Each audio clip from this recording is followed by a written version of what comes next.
High noon in the east, and almost forgot. Hello, YouTube, from Saratoga Racecourse in Saratoga Springs, New York. Closing weekend, final 3 days of the season. A very terrific final 3 days of the season. Everyone in the capital region not watching Ohio State, Texas should be here or watching the show, because horses are on track for the first 13 races on this Spinaway Saturday at the Spa.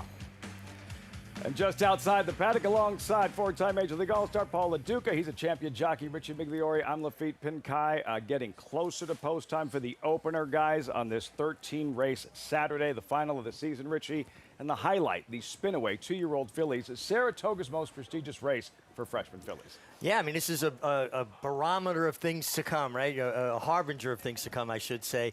A really talented group. You've got Tommy Joe, daughter of Into Mischief, who was so impressive on debut. And the filly that she defeated that day came back and was impressive, winning the next time out. So it's always interesting to see how they're going to start to progress and stretch out, this being 7 furlongs. Yeah, it's a very fun day. This is the Futures Day. We also have the Prius. It's just a really fun day of racing and another beautiful day here in Saratoga Springs. I mean, the weather, if you've stayed here for the last week, you've gotten the best weather of the meet, and it's good to say that there's some actual athletes on the set here, Lafitte. That's 2 of 3 anyhow, and lots of 2-year-olds today. Of the 13 races, 5 for 2-year-olds. Today's race is brought to you by Claiborne Farm, 100 years in the usual. Unusually well. First races always starts at early pick 5. 3 graded stakes races highlight the program. As Paul mentioned, Prius, Flower Bowl, Grade 1 Spinaway. All stakes races shown live on Fox Business Network from 3 to 6 Eastern. Saratoga Live on Fox Business Network. Just 3 days and 38 races left. Haven't signed up just yet. Better late than never. Sign up today at NyraBets.com. When you do so, use that promo code SPA200. Enjoy betting on over 300 tracks around the world. Start winning today. Join now at NyraBets.com. Race 1, field updated odds. As promised, 2-year-olds, maiden special weight with a restriction, all sold for $60,000 or less in their most recent sale. 6 furlong sprint. 2 Ducks is out. The 9 is in. Jolted. Paulie, 5-2. Why is he the favorite? Well, he ran pretty good his first time out for Whit Beckman. He was 8-1 in that race. He was really wide, so he got a really good number. Now, Kendrick Carmouche will take over. He puts blinkers on today, and I think the work coming in, Lafitte got a good work from the Daily Racing Forum. That's Mike Wells and a couple other guys. They do a great job here. So I thought the 7 and the 8, 9 are kind of similar, and you just take your pick between those two, and I think the board's kind of reflecting that. You went with a first-time starter, French Knight, pictured at 7-1. Yeah, real strong pedigree here. The mare was 3-time, won her first 3 starts, actually, 2 stakes. Has produced 2 stakes winners in Parc Marceau and Genre. And this horse has been down at Belmont Park with Jimmy Jerkins, who is now an assistant trainer to Kenny McPeak. Jimmy Jerkins, a Hall of Fame caliber trainer, and deputizing down there. So you're not going to have a clocker report. And also, this horse has 1 gate work, 4 works back. That tells me this horse broke very well. He's not acting too well right now. Yeah, acting up. For you, Paulie, waiting on a sunny day. Yeah, the 7 in here for John Kimmel ran against a horse that just ran away from him last time out. That was in a restricted race, and we're coming right back to this type of race, and you get Ricardo Santana. You know, with all the guys out of town, I think Ricardo and Kendrick will probably take advantage of it. I actually agree with Richie with the forward here, because Kenny McPeak horses have been firing, and he's had some winners of late. As we say hello to Megan Burgess, standing by in the winner's circle. Megan, great to have you here for closing week Saratoga. These 2-year-olds coming up. What do you see in trackside? Well, I don't know if I'm in the athlete category of Richie and Paul, but I guess I might land there hopefully one day, God willing. I'm just kidding. But we're kicking off with a pretty salty auction-restricted maiden group of 2-year-old colts. And the number 7, Waiting on a Sunny Day, was actually one of Maggie's 2-year-old reports, which has been quite a good omen this meet. And I was able to catch up briefly with his trainer and John Kimmel. And this horse looks even more fit and athletic off of that debut run where he ran, as mentioned, behind a very good horse in Bobrovsky. Bobrovsky, who turned around and dominated in a stake race, all encompassing as far as his physical. As Maggie had noted in the paddock on debut, he's just been the utmost consummate professional. He's a horse that's extremely athletic. He's just a good, efficient mover, as seen in his workouts, and he's just been continually improving. And John, Kimmel, his trainer, had noted to me that he didn't break the best, definitely proud of his effort, and feels like he's in a really good position to improve, which is all systems go for me. I've loved the horse on debut, and though we're getting a much shorter price, he definitely, to me, is one of the standouts in this group. But I do agree with Richie with the number 4, French Knight. You've got some pedigree there. McPeak had a win yesterday with his juvenile kind of heating up a bit. And of course, we got to trust in Jimmy Jerkins over there to get those juveniles dialed up at Belmont Park. And I thought he was a pretty healthy price and interesting up there at 7-1. I'll quickly touch on the number 9, Jolted, for Whit Beckman. I got to catch up with Whit briefly. He really likes the way this horse has been training off of that debut, a very memorable one. We'll see I later on in the Hopeful this weekend, and this horse has an engine on him. He looks fit and ready for this task. Lafitte. Jolted, Megan, Whit Beckman, Kendrick, Carmouche. Does fatigue ever, is it a factor, Richie, for a rider on a day like this where Kendrick, busy man, riding in 12 of 13 races at Saratoga? Absolutely. Fatigue can play a factor. They're ultra fit. It's not from a fitness standpoint. But if you don't win and you're riding that many horses, I think mentally you get fatigued. When you win, it picks you back up. It's like going 5 at-bats. If you strike out the first 3 times, the 4th at-bat, you're probably not as energetic, Paul. Yeah, or you're wanting to get in a walk. You'll take a walk at that time. To get back to the one in here, Hong Kong Phooey, one of my favorite cartoons. A cat that was a karate master. Only lasted 1 season, but I remember watching that over and over and over. Sorry for all us that are in their 50s. Probably find an episode or 2 on YouTube. Yes, 100%. Probably. Yeah. After you watch this first race on YouTube. 1st of 13, final Saturday of the meet. 2-year-old started the early pick 5. Frank Mirmati with the call, the opener from Saratoga. Rare Eclipse goes in. Here's French Knight.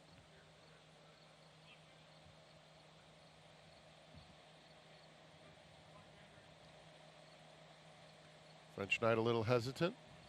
Waiting on a Sunny Day has gone in the colors of Dennis Drazen, chairman of Derby Development, operators of Monmouth Park. Here's Jolted to the outside.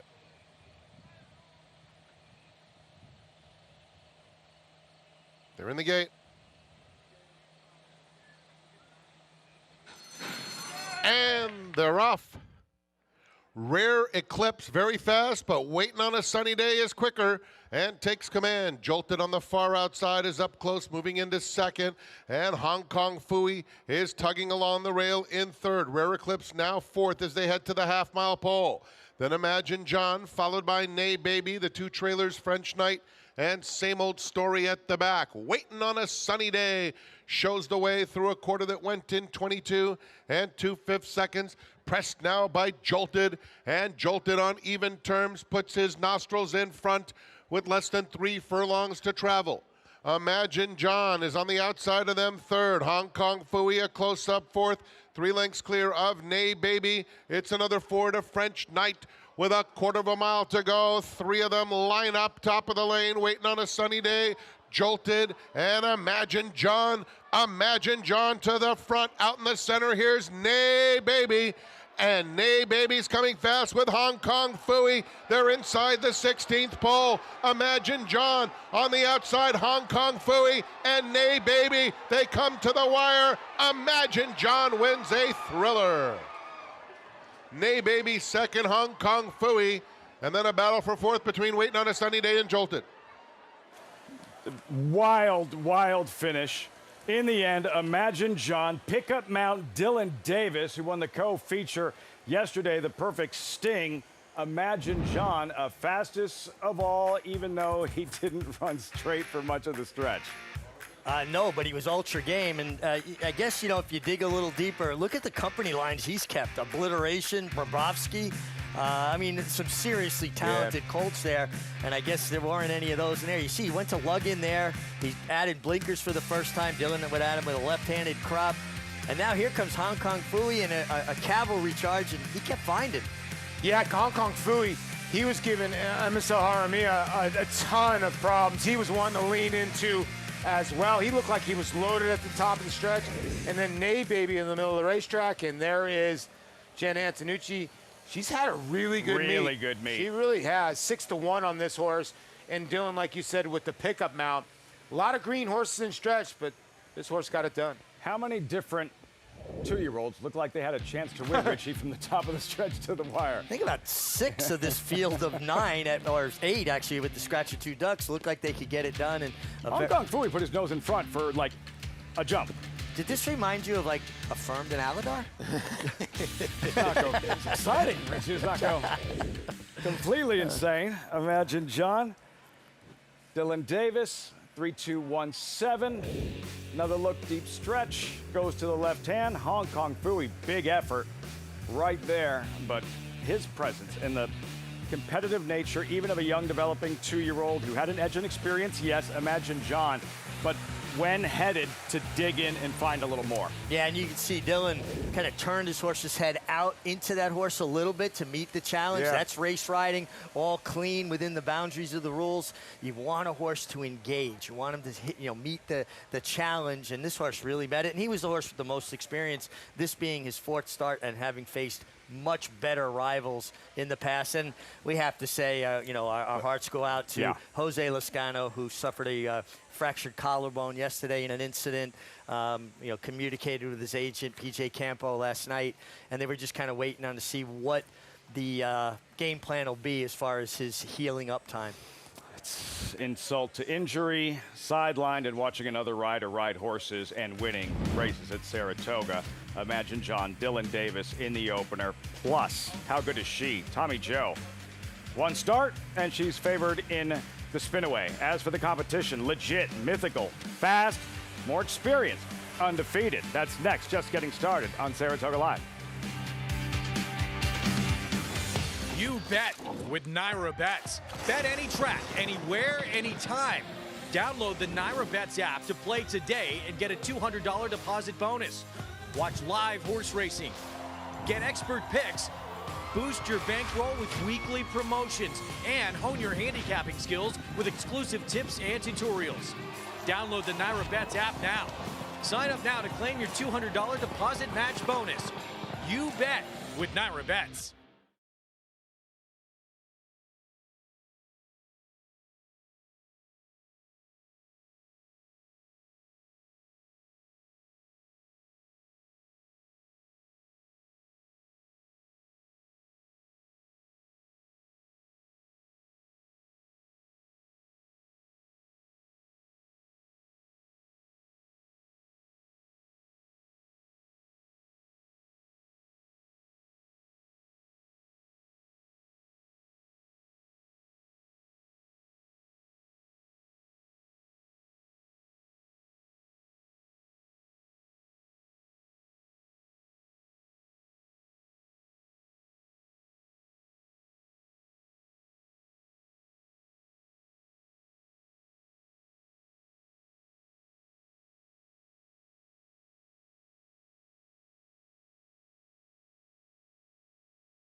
What a finish.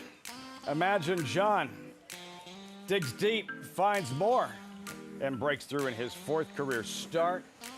Exciting way to start off. Terrific afternoon at Saratoga. Yeah, I mean, again, it's just a great day of racing. We got a lot of races, and from a jockey's perspective, start the day off winning kind of really motivates you, keeps you really engaged. 1480 in the end, big effort, Nay Baby, Hong Kong Fooey right there in his debut, but in the end, it's experience that's key, and Imagine John the winner in the opener to Megan in the winner's circle. Well, standing by with an elated trainer, Jenna Antonucci, and you've always thought highly of this colt, entering him in the Sanford, and now really putting it all together today. Super proud of him. Obviously we add a little cheater on him today, a little blinker, just to help him focus up a little bit. Young, immature boy, and so today Dylan gave him a beautiful ride. Really just got.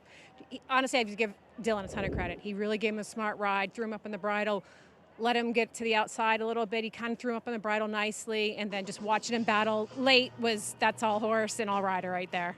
Well, still kind of figuring things out. So it's, as you mentioned, so encouraging to be able to see him get it done with the quality group, still kind of figuring it all out. No, for sure. And obviously you want to see one grit and fight for it. You can't teach that. They either want that or they don't. And so to watch him go out there and being tight on the inside there and fight for it, love that.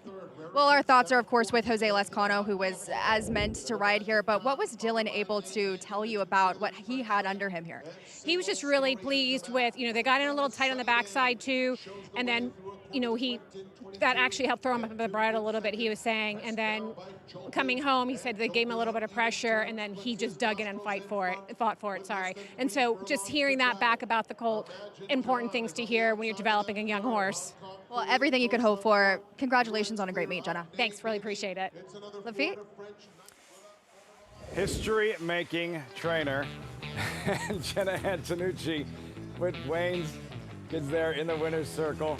History-making trainer, only female trainer to ever saddle a Triple Crown race winner. Did so with Arcangelo a few years back. Richie, other side of this story is Jose Lescano, as you mentioned, involved in a spill yesterday. A broken collarbone, was supposed to ride. Imagine, John, you have been there. How hard is that as an injured rider, watching from home, and another jockey is riding horses you would have ridden and winning? No, it's really tough, Lafitte. I mean, I honestly, to be frank, it sucks. You are already physically hurt, right? And you're beat up, and especially the day after a spill is almost worse the day of the spill, because even though you've got a broken collarbone, everything else hurts. It's like you've gone 15 rounds with Mike Tyson. And then you're sitting on your couch and you're watching horses that you would have been out there riding win. And this is such a tough competitive meet to begin with. And now, really, I'm hurt, and now I got to watch these horses win. And I know I couldn't turn it off. I had to watch. I probably would have been better off not watching. Yeah, you would have been. Yeah, but I couldn't. It was just my DNA. Whenever I went on the DL and another guy came up, and David Ross came up, and starting to hit some home runs, I'm sitting back there going, what's going on here? And it probably helped with my trade. When I got traded to the Marlins, because they were thinking, all right, we got a couple guys behind me, and David Ross and Russell Martin. They ended up being both two really good catchers. But at the end of the day, whenever you're hurt, I turned off the TV. To be honest with you, you end up reading it in the morning anyway. So, I don't want to hear it at all. So it's a tough situation, and sometimes you can get bounced. You got to have loyalty. When I got hurt, I had a little bit of clout with my manager. But if I got hurt as a rookie, or if you're a young rider and you get hurt, it's a lot tougher than maybe Jose now that has some of those connections to where he can get that stuff back. Not supposed to lose a position in sports to injury. That's not the way it's supposed to work, but it doesn't always work out that way as we look ahead to the second race. But one final thought here, Richie, on Dylan Davis, who takes advantage of the opportunity and what you've noticed from him since the beginning of the meet to what you've seen the last couple of weeks. Yeah, I think Dylan's really raised his game. I honestly did not think Dylan was riding very well at the beginning of this meet. The last 2 weeks, he really turned it around. And, people say, well, I'm being critical or I'm being hard on him. I went through the same stuff. Sure. When I wasn't riding well, the difference is when you're riding well, you're riding out there alone. Trainer can give you instructions. You know what they want you to do. But when I was riding good, I didn't give a damn what anybody thought. I was going to ride the way I thought in the moment. When I wasn't riding well, that trainer was on the horse with me. And that split second, then you go, what would he want me to do? That moment's gone. Yeah, that's the difference between riding good and riding bad. You got to act accordingly. Yeah. Winning ride in yesterday's Perfect Sting as well for Dylan Davis, and strikes in the opener. A little bit later on with the 3 graded stakes races, among them the highlight, one of 3 grade 1s to close out the meet. The traditional closing weekend feature for 2-year-old fillies, Spinaway Breeders' Cup Challenge event. Winning your in for the Breeders' Cup Juvenile Fillies, Tommy Joe for trainer Todd Pletcher. Just lighten it up this summer with 2-year-olds. Tommy Joe, Polly, and this tour de force on the undercard of the Jim Dandy. Her lone start, good enough to establish her as the morning line favorite for the Spinaway. Yeah, she's been the most dominant filly at this meet on the dirt. And usually that equates to a favorite in the Spinaway. And, you know, the second place finisher came back to crush in Tennessee Belle. She didn't break the best. She was able to rate on the outside and just mow horses down. Now, she's going to have to beat a filly in here that is 3 for 3 lifetime. But this horse might improve like most Todd Pletcher's horses in her second start, and that's scary. What impressed you most about her debut, Richie, Tommy Joe? I thought her professionalism, you know, despite, you know, having a bit of a rocky beginning, she was able to sit just off the pace and do things like she had done it before, which is unusual with a first-time starter. The other thing, too, she's extremely well posted because the two fillies drawn outside of her don't have any speed at all. So she projects to get a very similar trip where Mythical, who's the 3 for 3 filly that Paul's talking about, is very, very fast, but she might be in a duel with a horse named Cena, who is very fast in her own right. We'll get to Mythical, but for Todd Pletcher, 6-time Spinaway winning trainer, seeking a 7th with Tommy Joe, a shadow back in '03, the one who went on to capture the Breeders' Cup Juvenile Fillies and eventually a 2-year-old filly title. What will we see from Tommy Joe today and the remainder of the season? What will we see from Mythical, Paulie? And you just referenced her, how fast she is. She's been untouchable, 3 front-running wins by a combined 15-plus lengths. Yeah, she's been dominant. She's led every step of the way except the last start. She broke second. Her bad. And a lot of people are thinking that she needs to get the extra half a mile. I think she will. All horses do get the 7 furlongs. It's just that Tommy Joe might be a different kind in here. I do think that she's very talented. You just don't win races like this and run a 93 and come back with an 84 buyer in the Adirondack. Obviously, horse has got quality. We'll see how good she is today. I still think she'll be in front, turning for home. Is she up for this? Is she good enough? How much of a threat does she pose to Tommy Joe?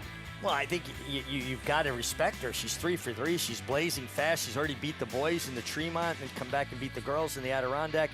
But I do think Cena poses a problem to her, the 6 horse. She's drawn outside of her. In her first start, Cena at Churchill Downs, she went head-and-head with a filly named Vajra, who was second the other day here in a 5.5 furlong turf race. They went 20-4. 43-3. Now, I know it's a run-up at Churchill Downs, so that 20, that's still faster fractions than a 2-year-old should be running that time of year, early in the year, in June of their 2-year-old year. So I do think Cena's got one way to go, and Mythical hasn't shown anything but one way to go as well, and there's a potential for them to kind of compromise each other. Pathway to a championship, perhaps. 6 previous Spinaway winners that have gone on to win the Breeders' Cup Juvenile Fillies just last year with Immersive. Paid $26, $27 when she won the Spinaway. That's the main event, the Lone Grade 1 this afternoon, along with 3 graded stakes races on Fox Business. Coverage beginning at 3 Eastern. More 2-year-olds. They're in the paddock, as you can see. And Twirling Lad, there he is, co-favorite at 5-2, looking to graduate in his second career start. Early pick 4 next from Saratoga.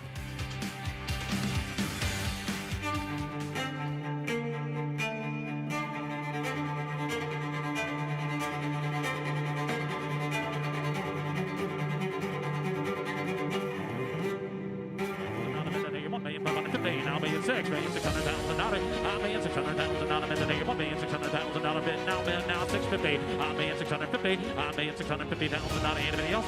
650,000. Not a bit today. $1,650,000. Not a half. $1,600,000. Thank you. Labor Day weekend, Fox Saratoga Saturday moves to Sunday. Breeders' Cup Classic and Whitney winner Sierra Leone faces Stephen Foster winner Mindframe in the Jockey Club Gold Cup.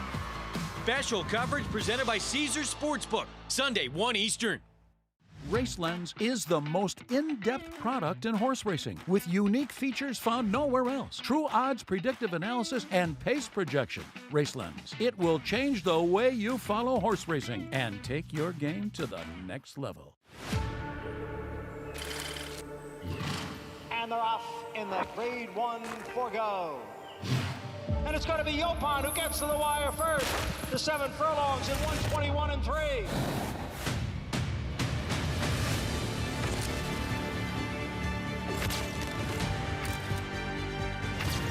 The leader is Yopon, 6 furlongs in 1:08 and 2/5 seconds.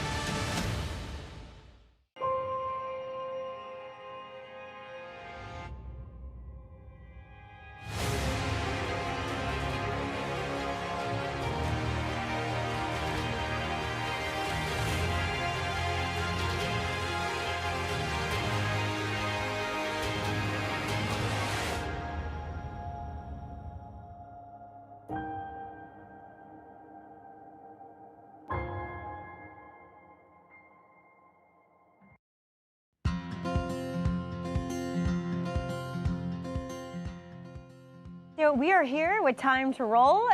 He looks like he's ready to roll. Yeah, he's happy. He's ready to get started. Enjoying the cool weather. Yeah, he is, like most horses too.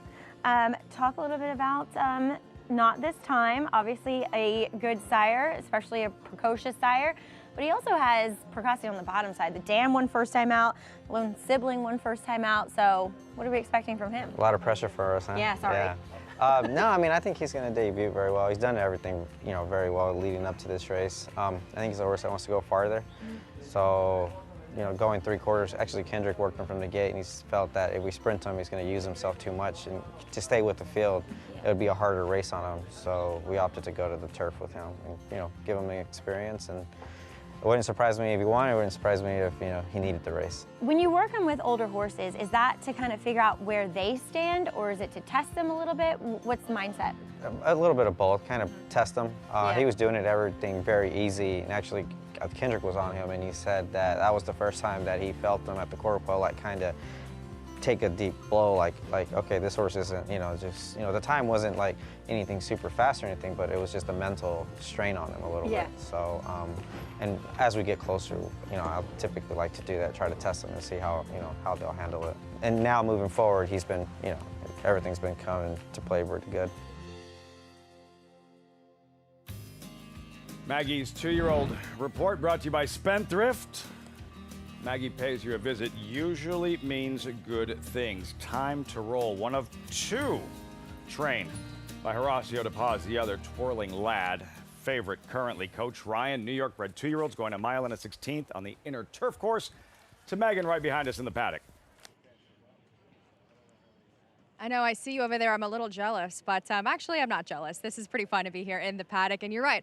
Horacio De Paz has a strong hand in here with 2 runners that I find are both incredibly interesting, but I'll start with Maggie's centerpiece of her 2-year-old report, as mentioned. Always a good omen, but the number 10, Time to Roll, is a horse that I have just really thought a lot of in the morning, watching him work, and now this is a horse, that Not This Time horse, has a lot of pedigree. The Dam Miguelina was a winner on the grass and did so sprinting. The lone sibling to race, Rule 62, also a debut winner, though on dirt. But that third dam, Stellar Jane, a multiple Grade 1 winner there. And this colt has just been absolutely so professional here in the paddock. And I will say, while I've admired his works, I thought he's been training along really well. He did miss some time there. You could see the gaps in his work tab, but he seems to be training really forwardly, as mentioned in Maggie's report. Horacio kind of training them with those older horses is a metric, but this horse has really been moving forward. I like what I see physically here in the paddock, and while he is going to have to contend with the wide draw, going the mile and a 16th here on the inner course,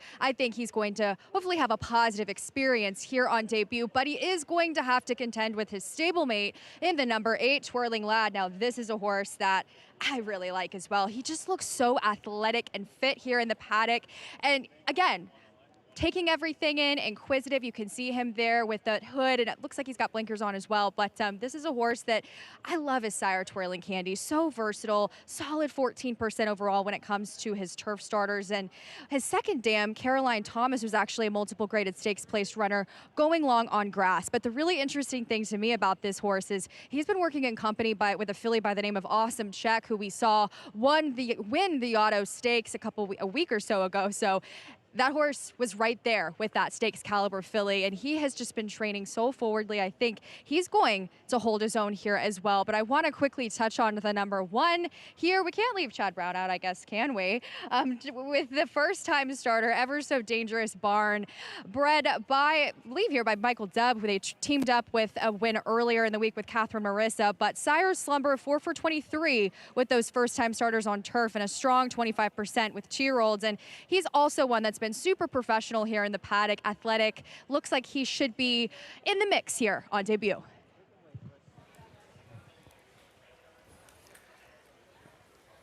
Megan, thanks so much. Coach Ryan, 5-2. As you mentioned, trained by Chad Brown. Updated trainer standings. Chase Friend, Alan Jerkins training title. Brown 6 clear, but as we learned a couple of years ago, Paulie, that's not a big enough cushion, not when you have the likes of Todd Pletcher and Linda Rice right there in your rear view. Yeah, you just never know. We still have, what, 25, 37 races to go? Only 37? Only 37, somewhere in that area. So someone get on a hot streak, and we'll see what happens. Todd's just had a really good meet, and I think ever since Jonathan did the card talk between Chad Brown and Todd Pletcher, and Chad kept saying, Todd's a better turf trainer. Well, Todd won everything on turf, and Chad won the main race with Sierra Leone on dirt, so that was some good stuff there. Todd Pletcher sweeping the P.G. Johnson and the With Anticipation, and a filly to really get excited about in Time to Dream, who right now, we don't know what's going to happen in races like the Jessamine. We don't know what's going to happen in the Miss Grillo or the Surfer Girl or the Natalma north of the border. What Europeans are going to be there. What I can tell you is that Time to Dream looks like she has all the ability to hang with what it takes to compete at that level of a Breeders' Cup Juvenile Filly turf. What makes a good turf horse? Turn of foot, acceleration, and she has that multiplied. I mean, she just really can quicken. Over to Megan. Well, please be joined by the ownership group of the number 10 Time to Roll, Matt Couture, of course, of Adelphi Racing Club. And we've got ownership here with Chief Horse Futures as well represented. But can you just speak to how this horse has been developing? Obviously missed that time a bit, and kind of how you've seen him improve here for his debut. Yeah, no, I mean, he's trained real forwardly for this. He had some minor shin stuff, and we missed like 3 or 4 weeks. We're probably a little short here fitness-wise, but when we looked at the new condition book at Aqueduct, there wasn't a long on the dirt maiden special weight for New York breds. So Horacio just wanted to get him a start up here, and, he's worked good enough to have a shot. So hopefully maybe he can overcome the fitness. Well, Adelphi in particular is so interesting. It kind of differs as far as a regular syndication model, but can you kind of speak to the experience of sharing that with your partners here over the summer at Saratoga? Well, there's no better place to own a horse together than Saratoga. Look, we just try to keep it partnerly, That's kind of our key saying is, we're partners. We're not just a syndicate. And we mean that. Like, everyone that owns a horse with us, whether it's 1 horse or 20 horses, want them to feel like a real part of the team, and I think we do a good job with that. Well, speaking of a real part of the team, how excited are you to see this Not This Time Colt debut? Oh, I can't wait. It's time to roll, But, no, it's just very exciting. This is the first partnership I've done, and to do it with Adelphi Racing. And I'm a club member as well, so it is just very exciting, and we can't wait to get going. Well, best of luck to both of you. Thanks for the time. Thank you. Lafitte? One of the most fascinating individuals at the racetrack. You met him, Chief Alcaro, with Acacia, owns a women's basketball team in Australia. Executive producer, a Sundance Film nominee, and thoroughbred owner. We'll see what happens coming up here with Time to Roll. Meet these 2-year-olds. You saw Coach Ryan. There's Deliello and Romeo Mirage. Yeah, it's been 2 good efforts sprinting and has speed. Got to think this horse is the one they all have to catch. You're looking good. JP Racing, Paradise Farm, first-time starter. Yeah, son of Mendelssohn here has got some steady work, some good works for Amelia Green. Constant Chaos, second start, stretches out. Yeah, big price for a horse that I think got a very useful debut and can improve for Dave Duggan. 19-1. Then Truman's Commander took money, even in that sprint, now stretches out. Yeah, it was 4.5-1, like you said, and didn't break well. I think we'll run better today. Black Silver, Treadway Racing, debuting colt.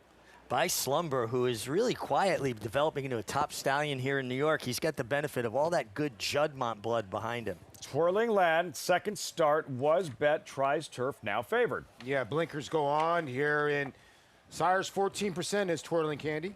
Loinier, Irish term, means radiance or shimmer, but you all knew that? Oh, yeah, I was studying my Gaelic just recently. How do you pronounce that? Loinier. You guys both look Loiner. Time to roll. 6-1. Yeah, this is Not This Time. Ridgeling here, Colt, excuse me. How about Not This Time? My goodness, they can run on anything. Anything. Any surface, any distance, does not matter. Twirling Lad, revved up, is the favorite. And what a weekend. And the older horse, the handicap division, Jockey Club Gold Cup tomorrow. Pacific Classic Day at Del Mar. Earn a 20% bonus on all exactas at Del Mar when you opt in today. NyraBets.com. One of the best Pacific Classics of recent memory, with fierceness and Nisos and the Preakness winner, Journalism. These 2-year-olds, these New York breds, and a Twirling Lad. Horacio de Paz, well represented here, Richie, with Time to Roll, Twirling Lad, and you're going with him. Yeah, I mean, here's a horse that was meant for the turf. It rained off, so they left him in, so he's got the benefit of a race under his belt now, and getting back to what I believe is the preferred surface, and being by Twirling Candy. They seem to do well on either surface, but I'm comfortable on the turf with them. Yeah, they like wet. They like anything. If you're not, I was a big fan of Twirling Candy. I know that Zenyatta almost lost one time at Del Mar. That was kind of fluke race. But if you ever have a chance, YouTube the Twirling Candy against Zenyatta race, because that was the one time I thought Zenyatta was beat. Twirling Candy in the middle of the racetrack running his heart out. But he's turned out to be just like his daddy, a really good sire. Twirling Lad, 2-1 favorite for you, Paul. Deliello, yes? Yeah, I went with the 3 in here. I think Romero Mirage aboard, that this horse will go towards the front end. Did not break that well first time out, ran well, and then broke and was on the pace. So there's maybe in between here. And being a son of Gift Box, you would think the horse would like 2 turns. And is currently 5-1. New York breds, mile and a 16th in our turf course start of the early pick 4. We check it with Megan. Well, the tote board certainly reflects that the 2 Horacio de Paz runners are pretty lethal here in the spot, but I did want to touch on a couple of others that piqued my interest. I do think that this is a strong group of auction-restricted maidens. The number 4, You're Looking Good, for trainer Amelia Green up there at 9-1 really intrigued me, particularly with the way this horse has been training in the morning. You see that August the 23rd, 4 furlong bullet inside of Return on Time, wore the hood and blinkers, working as he is now, and the rider had him under a snug hold, traveling well. Looks like Amelia was actually up on him herself, but that had the edge on the maid and just moved so efficiently and galloped out the best. I mean, he just looked so great in that work. And as far as his sire, I love Mendelssohn's going long on the turf, even though it's kind of irony that he has better dirt numbers if you really look. But the dam, out of that Curlin mare Emotional Words, and dam was unraced, but he's also, the second dam was Unspoken Word, 7 for 31 and a stakes winner, grade 1 place routing. And I think just as far as his physical, to me, he screams 2-turn route type. And I just really like the way he carried himself in the paddock. And obviously here on track, he's carried himself well in the preliminaries and through the warm-up. But we'll touch quickly on the number 6, Truman Commander, who carries that valuable experience. But he has a massive turf hoof. He's got a frame that might need some fitness, as noted last time out. And I still find him to be that way up there at 13-1. He doesn't look as... He kind of still looks like he needs that fitness compared to the rest of the group, but I thought he was athletic. He has an engine on him. To me, I also think you might want to go a touch shorter than this, but 2 intriguing candidates if you're looking for a healthier price up there, Lafitte. Healthy price indeed, 13-1. Truman's Commander. Another look, Truman's Twirling Lad. As we heard from Maggie in the 2-year-old report and talking to Horacio de Paz about time to roll, should add that Horacio told Maggie that for today does prefer Twirling Lad, his other runner, and sounding very confident, and the board reflecting the wagering public feel the same as he is the 2-1 favorite. You're going with him as well. Yeah, I mean, he's had the race under his belt, and I think it's very important that horses have, from a fitness standpoint and an experience standpoint, going a mile and a 16th on the turf. I just think it's a big benefit. The other horse, too, Time to Roll.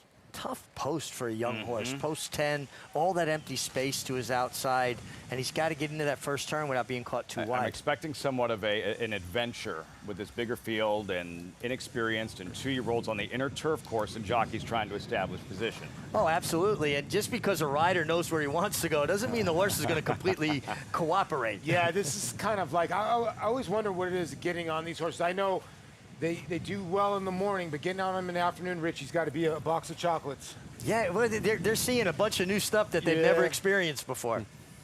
See how it all unfolds. New York bred 2-year-olds in the second. Early pick 4. Frank Mirmati standing by.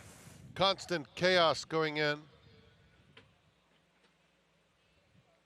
Truman's Commander is next.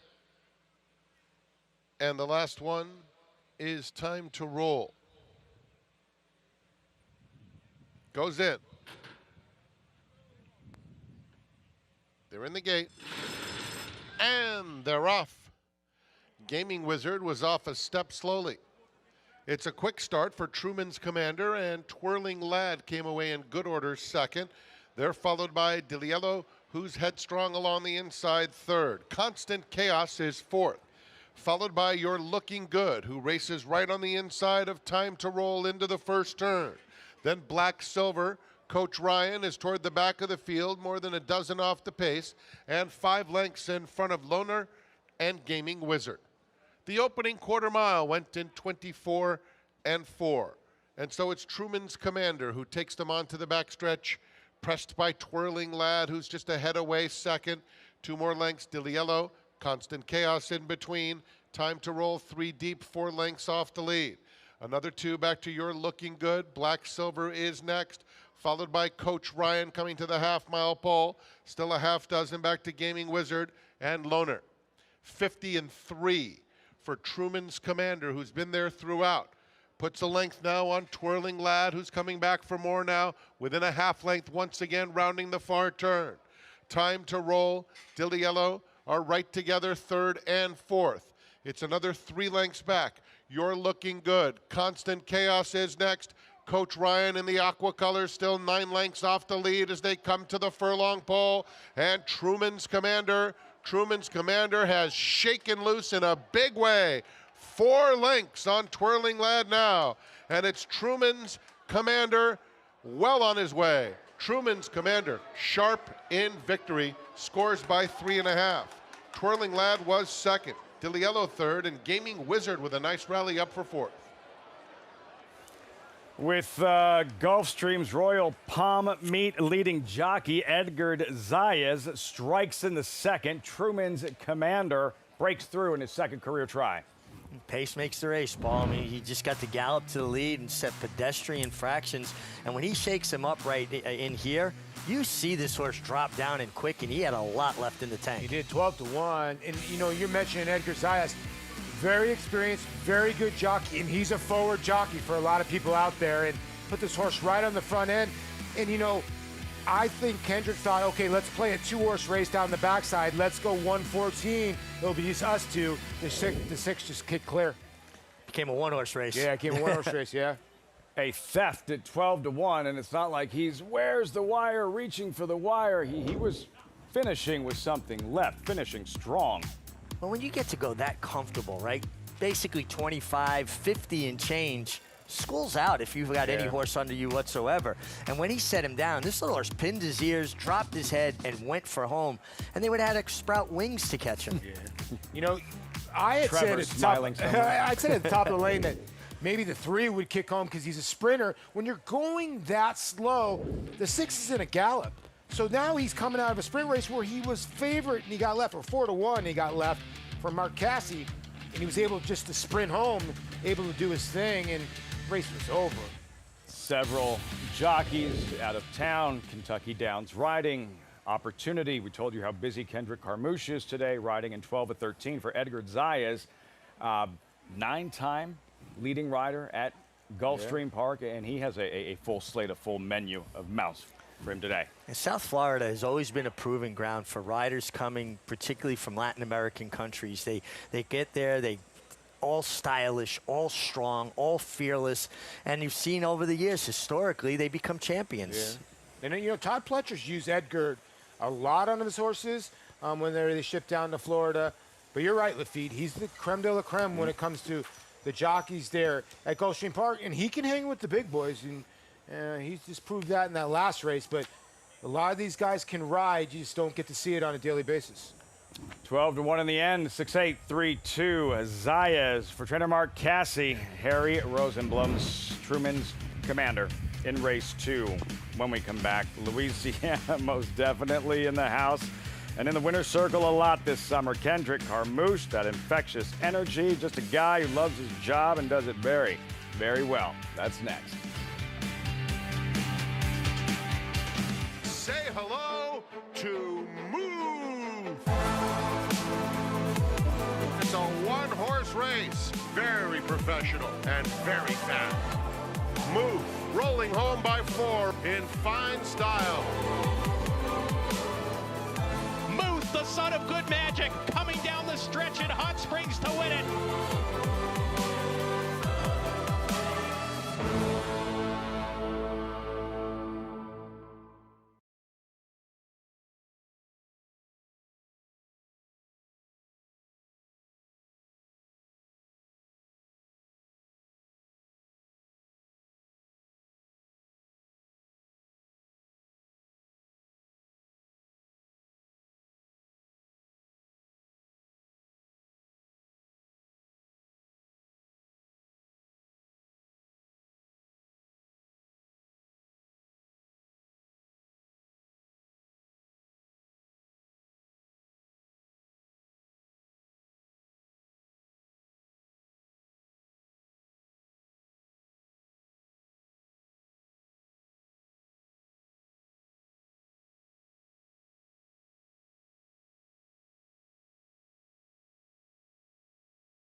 Welcome back.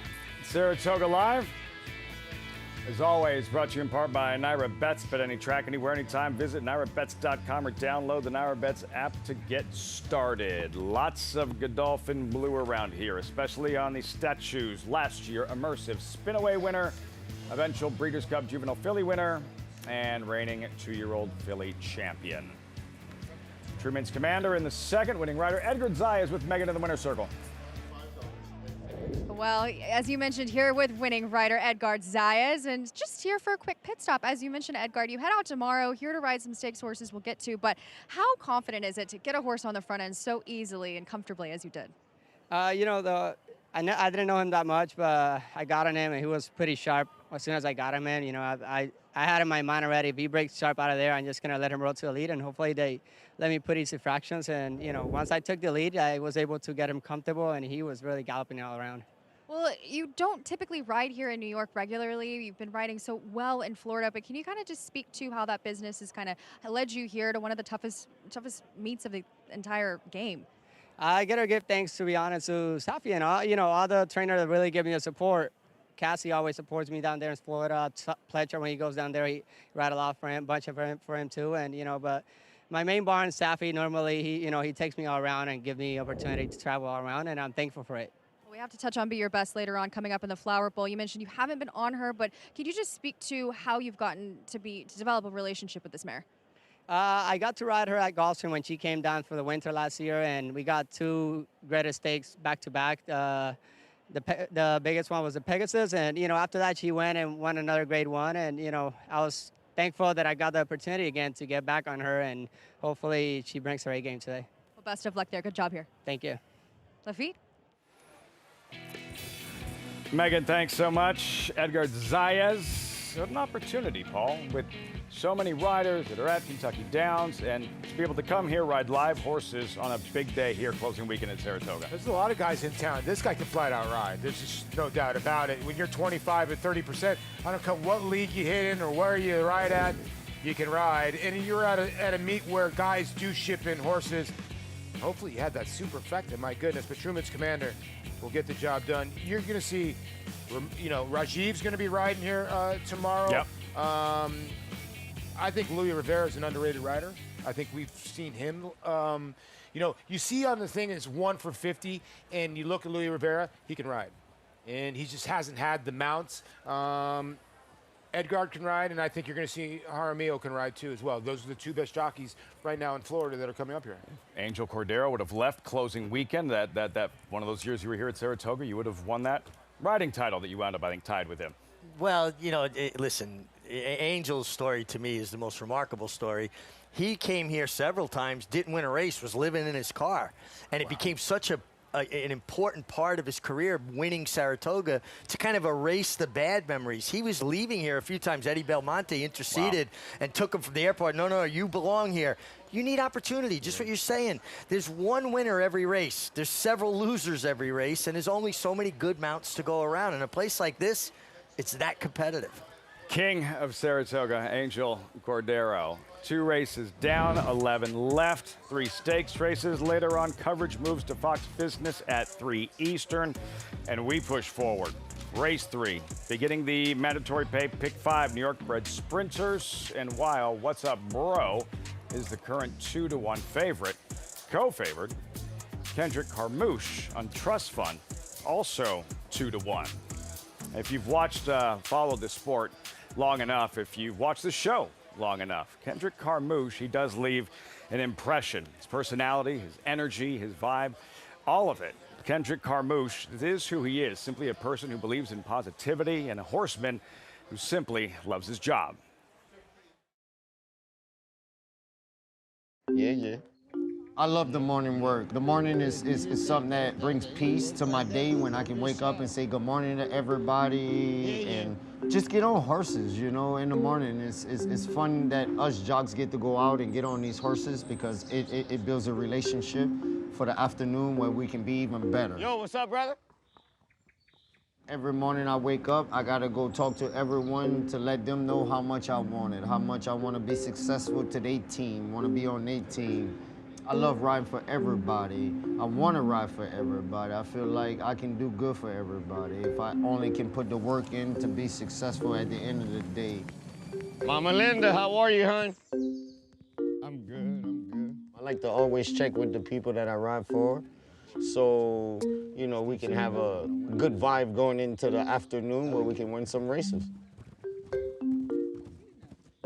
It's all who want it out of life and who want to do better and who get the opportunity to do better. You know, it always don't go your way because you want it so bad. You know, the opportunity got to come to you where you can achieve your goals and where you can prove to them that you are just as good as anybody else, if not better. Morning. Good morning, my brother. Everything good? You good? My dad was the biggest inspiration for me as I was growing up. He wasn't overbearing about, you have to do this, you have to do this, you have to do this. He was always, son, you know, you gotta learn the horses, you gotta get in tune with the horses. I wrote that one?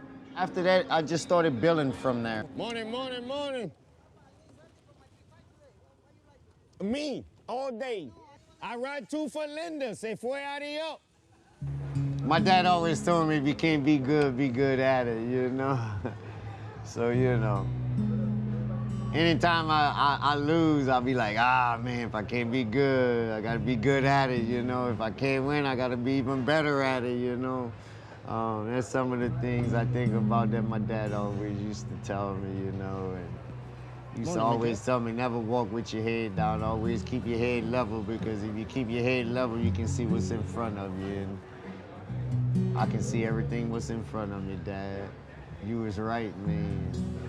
I am here, I am there, I am everywhere.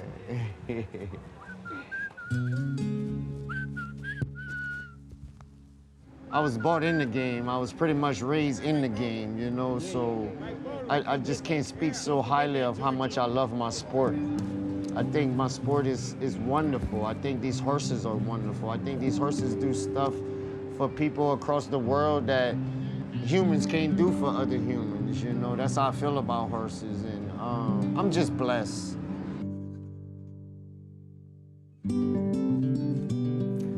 That infectious energy of Kendrick, Carmouche, Richie, a rider that you've said many times who you kind of can relate to him, watching him and how he does ride, and just your overall impression watching that feature. Well, I absolutely love that feature. I really, I think, captures the essence of what it's like out in the mornings and working and the camaraderie, with everybody that you work with. And I've often felt that Kendrick, Carmouche, and I had very similar principles of riding, certain ideas about it. But watching him, his approach in the morning, I feel a kindred spirit even more so. I love the process. I loved being out there. I love talking to people about horses, getting on horses. You have end goals, but first you've got to enjoy what you're doing, love it. I never felt like I worked a day in my life when I was a jockey because I couldn't wait to get up. I was always that 10-year-old kid that dreamed of doing that, and now I'm getting to do it. And I feel that same way about Kendrick. Growing up where I grew up, growing up where Kendrick grew up, he grew up in Louisiana, I grew up in Brooklyn. Saratoga might as well have been Mars. I didn't know about the foothills of the Adirondacks. I knew about Coney Island Avenue. And so to get here, you've got to appreciate that. No, people will always ask me, what do you miss the most in your career? Well, you miss the competition, 100%. But I miss seeing the parking lot attendant, seeing which would be your valet, would be my clubhouse guy. Yeah. I miss hanging out with the guys, even though we're kind of competing against each other. You guys are competing against each other, which is completely different. But I think what people don't understand is that I could fail for 70% of the time, and I could be an all-star player. I could fail 72% of the time. 280, not bad. Jockeys fail almost 88% of the time, sometimes 82% of the time, and you're a good jockey at 18%. So you have to deal with that failure at all costs, at all times, and be able to reach back and try to gather yourself a little bit when you have success. And you can't get too high, you can't get too low. I think the better jockeys and the best jockeys are the guys that stay even keel. And myself as a player, I wish I would have stayed more even keel along the way, because it's just better for you mentally through the long haul. Physically, like he always says, Father Time will catch up to you. And physically, you can gut through a lot of stuff. Mentally is where the grind gets to you as you get a little bit older. And producing in the saddle, his best summer ever at Saratoga. A couple of Grade 1 victories, one of them during the Belmont meet, the other traditional summer meet, both with deterministic, and picked up the mount on Tommy Joe for Todd Pletcher in the Spinaway, and La Mahana later on this evening in the Flower Bowl. But first, he rides that Gelding Trust Fund, 9-5 favorite in the third race. Mandatory pay. Pick 5 is next. You're watching Saratoga Live.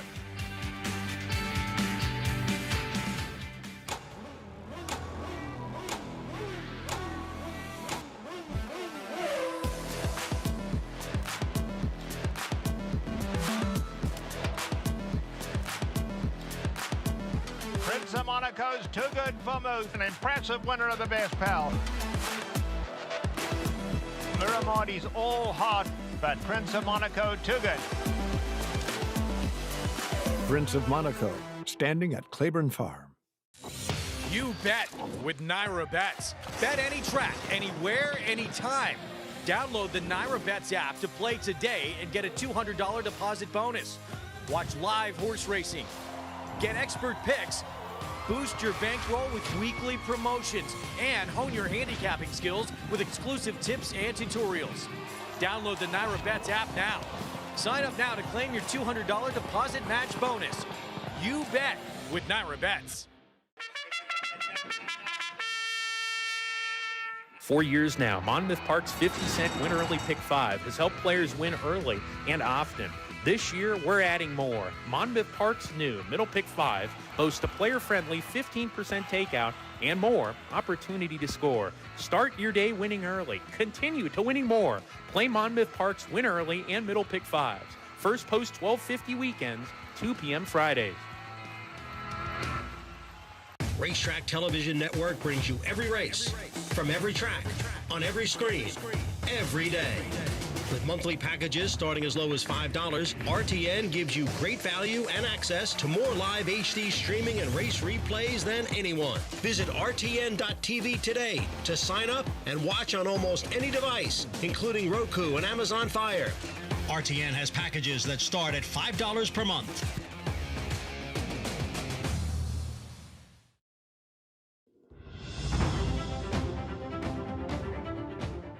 Over here at the Clement Barn, and happy to be joined by Perfecto Bolivar. I think everybody just knows you. Whenever Miguel says Perfecto, you just pop up from everywhere. You kind of do everything here at the barn. Yeah, I'm working here for a long time, you know, and I started working in 99. 99? 99. Wow. And I know everything here. I know the Miguel father before, and Miguel now is a nice person. It's a little stress for him sometimes, but it's normal, you know, because it's too much. It's a lot of work working with horses. Yes, a lot, because it start early, finish late, come back every day, but it's the rule. Tell me a little bit about your day. What time do you normally start? The day? What time do you start? I'll start sometime like a 4:30 normal. Normal, finish like 12, 12:30, and come back to the feed time, 3 o'clock to 4:30. So did you always get along well with horses? You always liked horses? Yes, always. Yeah. It's obviously a lot of work here, but there's also a lot of pride, you know, seeing the horses do well and seeing the horses come along. Tell me a little bit maybe about some favorite horses you've gotten to work with. Favorite horses?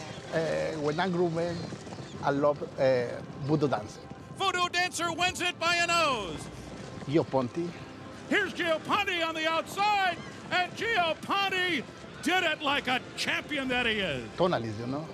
Here's the wire, and it's a photo finish that goes to Tonalist. Now, Far Bridge. Far Bridge will not be denied. So, wishing the team all the best for this weekend, and thanks very much for joining us. You're welcome. I hope to win these races.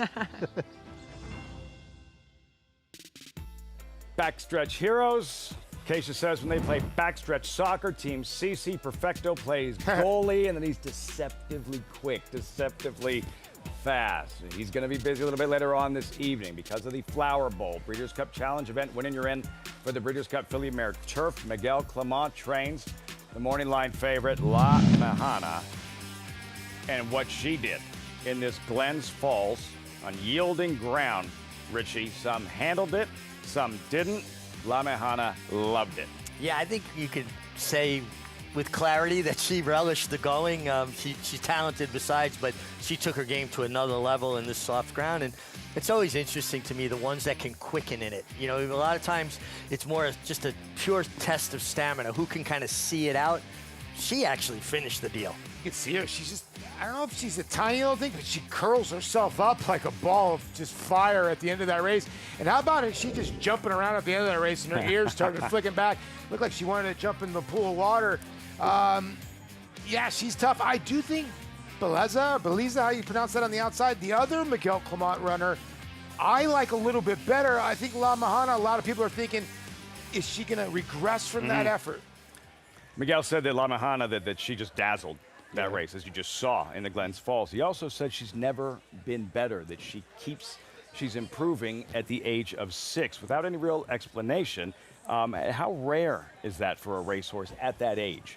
I think it's very rare at 6, particularly with a mare. You know, horses aren't fully developed till the age of 5, but usually you kind of see the best of them by then. And the fact that you're seeing an even better version of herself at 6, what athlete would you compare it to that got better with age? There's a lot of athletes that get better with age. It depends. I would say a guy that's gotten better with age. There's great athletes that have maintained it for an extended like period Tom of time, Brady, but I can't think of one who was actually at their best. Still getting better later right? on. You know what I mean? And to me, that's pretty remarkable. I do feel like Grant Hill maybe would be the guy, because he had injuries when he was younger and he got better at the end of his career. Well, who was Jim Braddock? He was a journeyman fighter until later in his life, and he became world champion, right? I mean, I'm going way back here. I'm reaching. John Morsey. He was probably 62 years old when he was in that fight that lasted 42 rounds. Or he was better in the later rounds, 36, 37 rounds. For a baseball reference, Nelson Cruz, who at age 38, 39, 40 was still hitting home runs. I just don't know if he was better than he was in his prime, which is tough to get what you're saying. Because it's really tough to get a great athlete that was not great in his prime and did not excel as he got old. I mean, Joe Flacco has had a resurgence after being gone. But he was better 8 years ago. Still very good. Yeah. It's a good question. Gordie Howe. Gordie Howe, he was great and just stayed great. He stayed great, yeah. But I will say this. I do think the ground had a lot to do with the overwhelming performance last time. I think she just handled the ground better than anybody else. Not that she's not a major player here, but firm ground might be the equalizer. But this isn't rock hard either. The turf course here, a little bit of rain sporadically over the last few days and a little bit of cushion on this turf course. And just keep just enough bounce in it without it being hard. Flower Bowl. Later on, again, coverage moves to Fox Business at 3 Eastern to 6. All 3 stakes races. The Prioress 3-year-old fillies sprinting. Flower Bowl. And, of course, the Spinaway for 2-year-old fillies later on as well. So get involved. Sign up if you haven't, NyraBets.com, and take advantage of that $200 deposit match. Use the promo code SPOT200 to enjoy betting on over 300 tracks around the world. Start winning today. Join now, NyraBets.com. Race 3 on the final Saturday program of the summer. You can hear it. Call to post.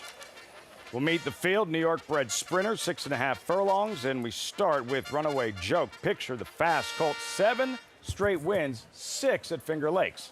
Yeah, but he has shown the ability to transfer that form to the NYRA circuit with a win at Aqueduct back in December, and he's fast from the rail. Raccioli does his best running late. Yeah, this is a horse that has gait issues and will come flying late with Lane Luzzy. Kendrick, Carmouche aboard, Trust Fund, 2 for 2 together. Yeah, dropped down and got a little confidence, too, came back to win an allowance, and I think the right style for this race. 10 Cent Town, claim for McDutcher by Ilkay Kantamachi. This horse got a big look for me. The Kantamachi bond is very good off the claim. What's up, bro? Not much. Everything's good. Another part of the speed here as well. Jabroni. Factually correct. Claim from Fernando Abreu by Michelle Nevin. Well posted, has enough tactical speed, but won't be a part of that, what I think is going to be a pretty fast pace. The runners in the third, these New York bred sprinters. 2 minutes out, circling back to Trust Fund.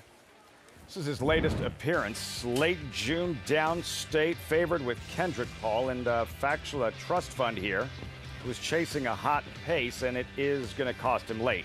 I think that's what the public's projecting, right? You're projecting Runaway Joke, the 1, 10 Cent Town, the 4, What's Up Bro, and the 7 all look like they need the lead. And Trust Fund, and maybe the 2 horse in here, the other 2 that can come from off the pace. And I would think Kendrick's looking for this same type of setup where he can come from off the pace. You know, this horse won for the 30 non-2, got this horse a little bit of confidence and came back and won again. I referenced the wrong race. That was his last win, and he's won 2 straight. What are you expecting Trust Fund, Richie? Well, I think that he's going to be outrun early, not completely outrun, where he's got too much to do. I do think there's going to be a contested pace on, and he's obviously the horse to beat as your favorite, well, co-favorite right now. And the 7 towards the outside, you're both going with Factually Correct. I like this horse a little bit. I get it. Look, 1 win in 19 starts over a fast racetrack. Loves a wet racetrack. But I like the claim. This horse has been hot at the claim box. Michelle claims this horse back. And I think the outside post, tactically, this horse has shown that he can sit a little bit off the pace. That's what I'm hoping we get today. Well, that's what steered me in that direction, Paul, the post. Yeah. I just think that, last time he got cast into a position where he was the one chasing. And I think today there's other horses to do that job, and he gets to sit just a little bit off the pace and get comfortable outside. Instead, Megan, for a Runaway Joke, a 2nd straight race, he'll have to contend with the rail.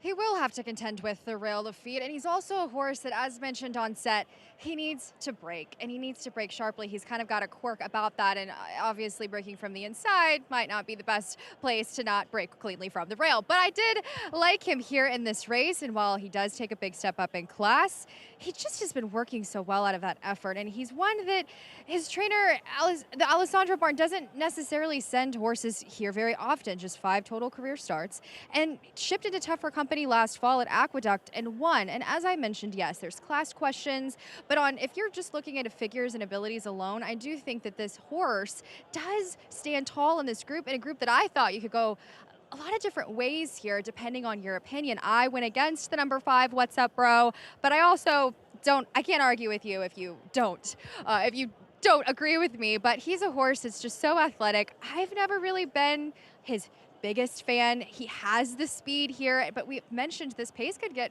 really hot if everybody that wants to go goes, and he did use his speed to his credit in that 2 back-to-back 8-wire victories, but he's going to get pressure here. But you have to give it to Flying P. They put their horses in a position to win, and they do so again with this horse. But to me, I just don't think the pace complexion is necessarily in his favor, and I thought perhaps the 1 was a little bit more intriguing up there, Lafitte.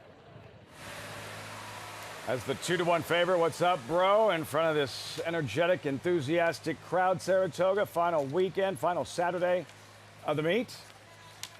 Richie, a case where you look at these horses on paper and you notice a running style. A lot of them are fast, and then you have to start handicapping post positions, who's drawn where, and just jockey intent and what those riders specifically, which ones are more aggressive than others. Yeah, honestly, Lafitte, that's kind of how I handicap anyway. As a former jockey, I'm always looking at how I believe the race is going to shape up, and then who would I want to ride because of those circumstances, right? Runaway Joke, he's one way to go, and he has the rail, so that even makes it, clearer. He has to go.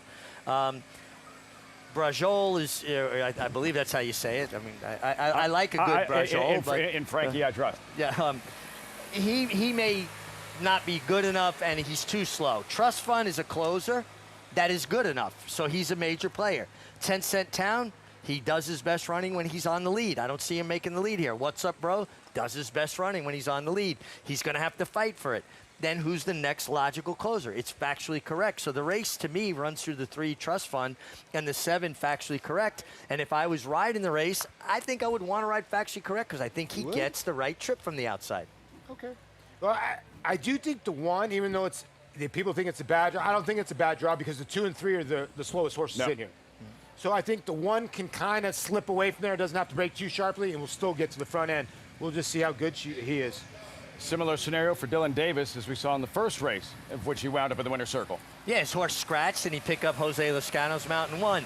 His horse scratched in here, and now he picks up Jose Lezcano's mount. Aboard, Runaway Joke drawn inside. Up to Frank Mirmati with the call. Start of the mandatory pay pick 5. Race 3 live from Saratoga. The last one to load is Factually Correct.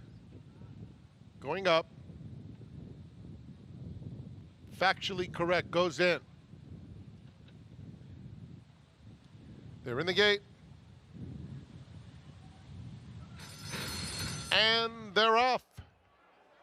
And Factually Correct is very quick, and in fact clearing the field in the first few jumps right over to the rail.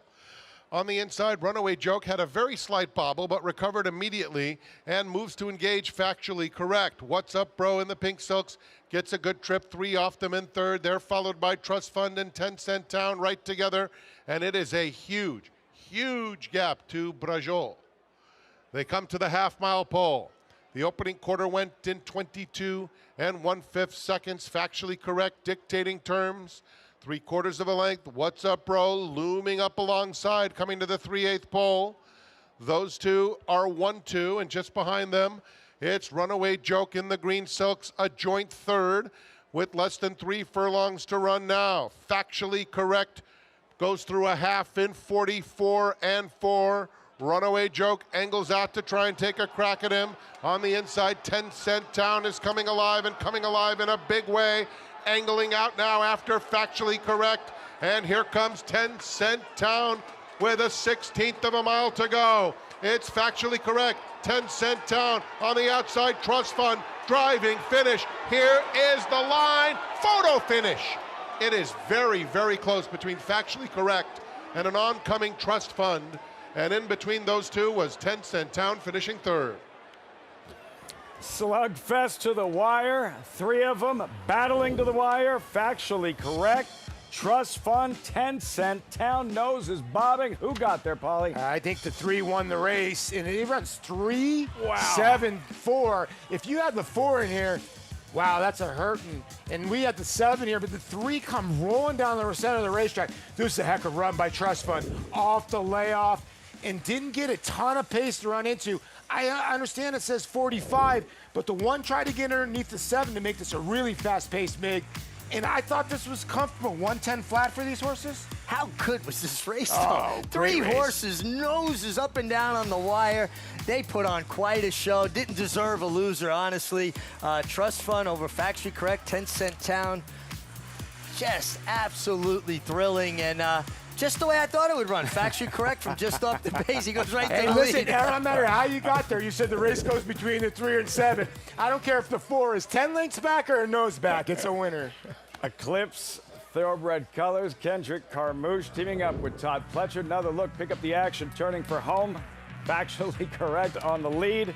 10 Cent Town on the rail, finds his seam, and Trust Fund grinding away. Paul grinding away. Yeah, Louis Rivera shut the door on the 1 and Dylan Davis Runaway Joke. He was able to get away with decent amount of fractions, but the 4 and the 3 just relentless here, and the 3's going to get up here in the shadow of the wire, and like Mick said, what a race.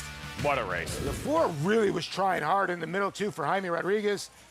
But Kendrick Carmouche, it's the feature angle, fam. Yeah, the feature angle, and I love this because I know I used to do it. You're not sure if you won, right? Blanket finish, 3 horses, and you're galloping back, and you're peeking at the board. You just, is it my number? Is it my number?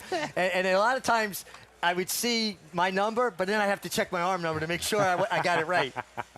How much communication is there between you and the other rider or riders in a photo like that? Well, especially 3. When it's just 2, you usually both kind of know. 3 like that in a ding-dong finish, you don't know. So you're galloping out going, did you get it? You get it? Or you use reverse psychology. Yeah, you got it. Even though if you think you got it, you just, you don't want to get disappointed. The viewers will not be disappointed with this as we get to hear from Kendrick Carmouche. Louisiana will be in the house as he strikes here for Todd Pletcher. Not the only time he'll ride for Pletcher this afternoon, a date with Tommy Joe, the favorite in the Grade 1 Spinaway for 2-year-old fillies later this evening on Fox Business. Carmouche, Pletcher, they'll enjoy this one. Trust Fund by a flared nostril in the 3rd. The Best 2-year-old by legendary sire Quality Road. Hit back, $1.5 million. Very, very impressive debut. Cantering home.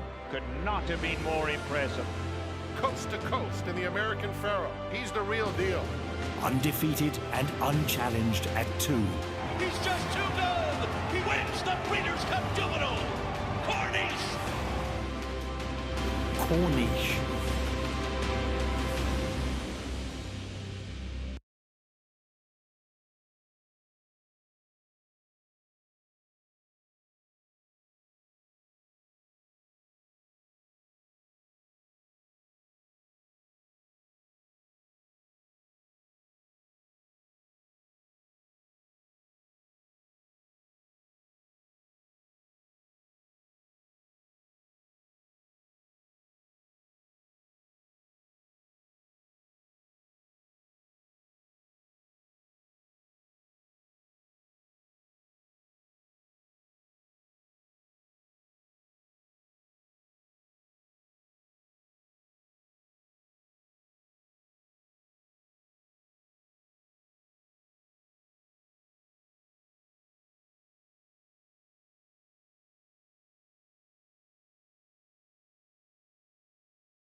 Race like this, finish like that.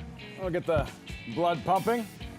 Just a fun race, so exciting to watch, and this is what the best of horse racing. 3 horses, 3 riders, giving it all they have, and Trust Fund had a fight for the money, but he got it done. Even better when you team up with your buddy and come up with a $27 exacta. And it didn't run the way I thought it would. Doesn't matter. But Doesn't matter. we got it done.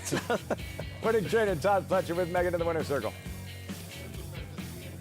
Well, I'm here with a very busy man, as always, in trainer Todd Fletcher, but always good to see him get a game win. This horse knows how to find the wire. He really does. Kendrick gets along with him great and he's kind of figured him out how he wants to be ridden. And he's kind of come from behind sprinter. He's kind of found his specialty, and he got a perfect head bob. Well, I'm kind of mused with Maggie and Kendrick in the winner's circle as far as riding Kendrick Carmouche a little bit more. How it's definitely turned out well here in this race. It has. He's riding great, and we've had success together. Hopefully that continues later on today. We'll have to touch on some of your big runners coming up this weekend. For one, Tommy Joe later on in the card in the Spinaway. She's just been so dominant. Can you kind of speak to how she's improved out of that maiden race? Yeah, I mean, she trained really well into that. Very professional debuts, come back and train really forwardly. Yeah, we're excited about her and excited about today's opportunity. Well, best of luck, not only there, but the rest of the weekend. Thank you. Lafitte? Todd Fletcher, Megan, 6-time Spinaway trainer, seeking a 7th with that filly in Tommy Joe. It's exciting because of what she did in her debut, and we just don't know how good she is. You don't know what her ceiling is and just how special she could be. That's what's so exciting about 2-year-olds, though, right? You see a good debut, and it's still, what's the depth? How far can this go? Where is this horse? Is this horse going to be the next superstar? And for decades now, for the history of Saratoga, this has been the coming out party for all of these talented young horses. Well, I tell everybody the best 2-year-old race usually is butter at the Breeders' Cup. I mean, it's just the bottom line. So, I think Tommy Joe was the best debuting filly that we've seen on dirt. I think Tom's horse, It's Our Time, is the best colt we've seen debut in a while. That is very high praise. And I go back to maybe a couple of years ago, Fierceness was the most impressive. Goes off at 9-1. Everybody kind of bought in the lock. Cave Rock, all these other horses, wins. You need to pay attention to the best 2-year-olds here and the best dirt horses here, because if they started at Saratoga last year, They won in the Breeders' Cup. Most prestigious race for 2-year-old fillies at Saratoga. Later this evening, the Spinaway. What will Tommy Jo do in her second career start?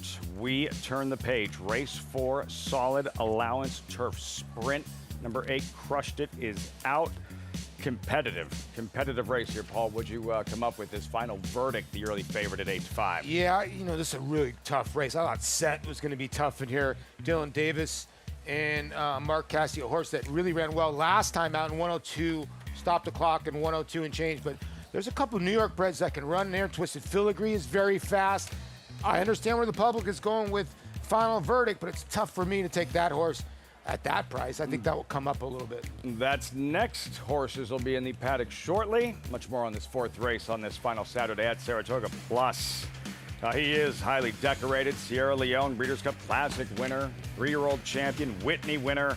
In Mind Frame, defeated Sierra Leone in the Foster Churchill Downs. They meet again early tomorrow in the Jockey Club Gold Cup.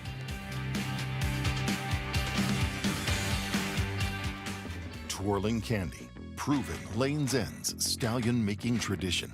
Twirling Candy has seen success on the track and in the sales ring, siring multiple Grade 1 winners and millionaires, including Kilwin, Ice Cream U Screen, AG Bullet, and Fian, and reaching 7-figure yearling and 2-year-old sales. Twirling Candy, a leader of his generation. You bet with Naira Bets. Bet any track, anywhere, anytime. Download the Naira Bets app to play today and get a $200 deposit bonus. Watch live horse racing. Get expert picks. Boost your bankroll with weekly promotions and hone your handicapping skills with exclusive tips and tutorials. Download the Naira Bets app now. Sign up now to claim your $200 deposit match bonus. You bet with Naira Bets. Ladies and gentlemen, it's post time for the Whitney. The field turns for home. Fierceness is the one to catch. He has a 3-length lead. Sierra Leone down the center of the track is coming with powerful strides, and Highland Falls is in there too. But it's Sierra Leone who takes the lead from last to first. Highland Falls trying his best. Sierra Leone has won the Whitney. Gun runners on top of the world. Japan's legacy of beauty lives in all we do. Rare sensibilities and breathtaking skill show the way to the finish line. That beauty and that power take you to another world. Racing is art.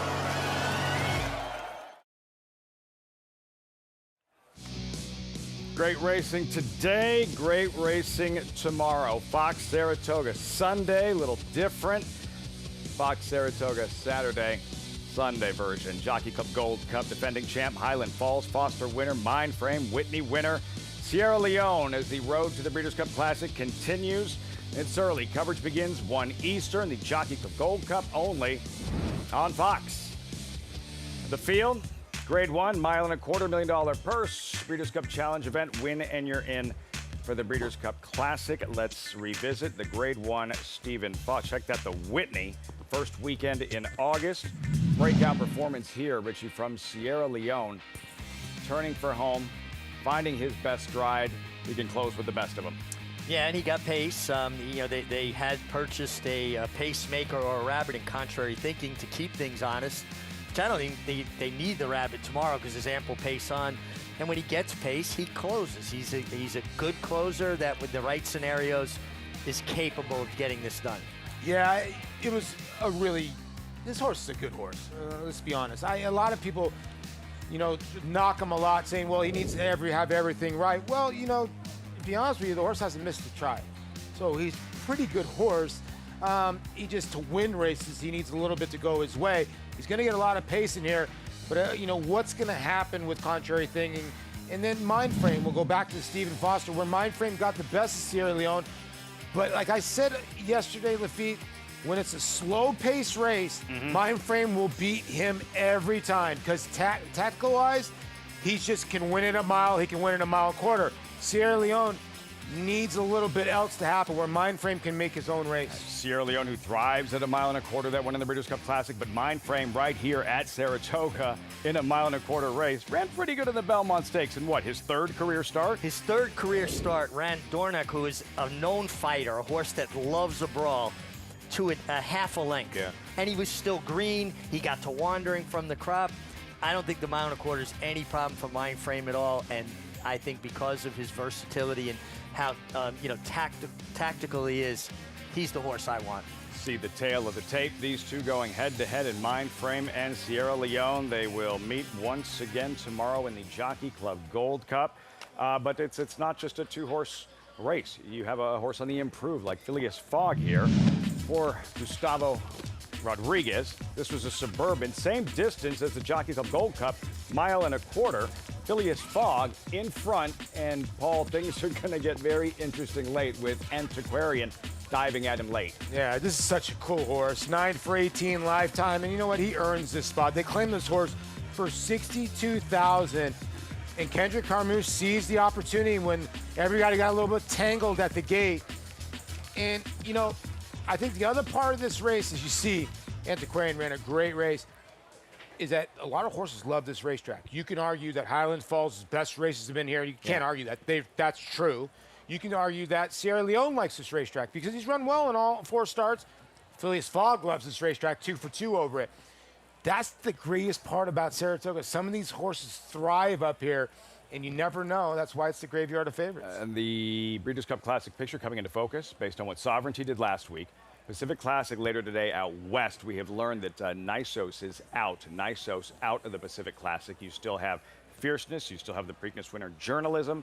Tomorrow, Mindframe, Sierra Leone, Highland Falls. Like by the end of the weekend, that classic picture really clearing out. Yeah, I think it'll really take shape, and I think we're really fortunate as not only people that cover racing, but as racing fans that we've got such a good group of 3-year-olds from last year that returned at 4. So we got really solid group of older horses, and I think we've got a really deep group of 3-year-olds that are going to give their elders all they can handle. Tell you what, Sovereignty's going to have his TV on in his stall, checking everything Talent out. scouting. Talent scouting. I can beat that one. I can beat that one. He's pretty good. I can beat He's that one. probably going to talk with Journalism afterwards. What do you think What'd about you think? the guys? That's well, we're laughing, but this is going to be that common denominator. That first time these 3-year-olds have faced older. See it all. We got Pacific Classic this evening out west, and tomorrow, Fox Saratoga Sunday Jockey Club Gold Cup. We check in with Megan in the paddock, 12 minutes out till the 4th. Megan.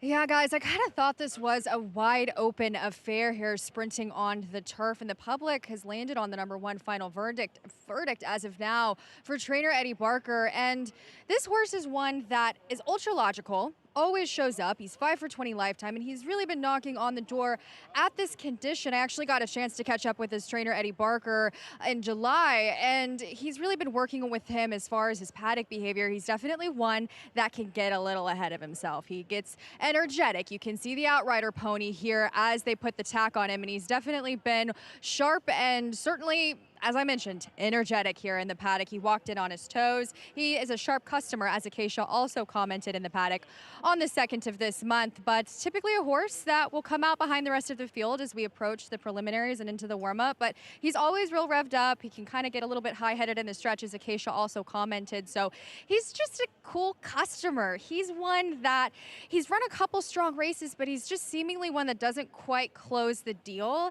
and he's been seeing from what his form shows me so far that he's kind of in the right place here, very much could be in terms of this ultra wide open group. But I also wanted to take a look at the #2 bonus move for Mark Hennig. That was my selection here, and I respect this horse for handling the trips as he has done. If you're a trip handicapper, as you know, Andy mentioned on the show earlier today, this is the horse to me that you want out of this race, and he's one that's faced trouble. 2-back effort back on June the 6th. He broke great, and then he didn't really quite go. It was a very confusing race complexion to me, and he's one that I absolutely love with Kendrick Carmouche now aboard. He can hopefully be quite more aggressive with him. That's my hope for this horse, and he's really carrying himself professionally here in the paddock. I think he's certainly a candidate that could step up today. Lafitte. Kendrick looking to go back-to-back bonus move, but final verdict. The favorite, currently 2-1 as we get ready for this fourth race of 13 on a Saturday at Saratoga. You're watching Saratoga Live.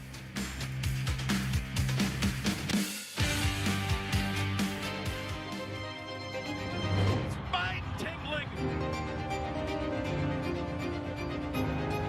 jaw-dropping, awe-inspiring, Secretariat-like.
Closing weekend at Saratoga. Welcome back. Saratoga Live. That jockey right there looking to go back-to-back on the program.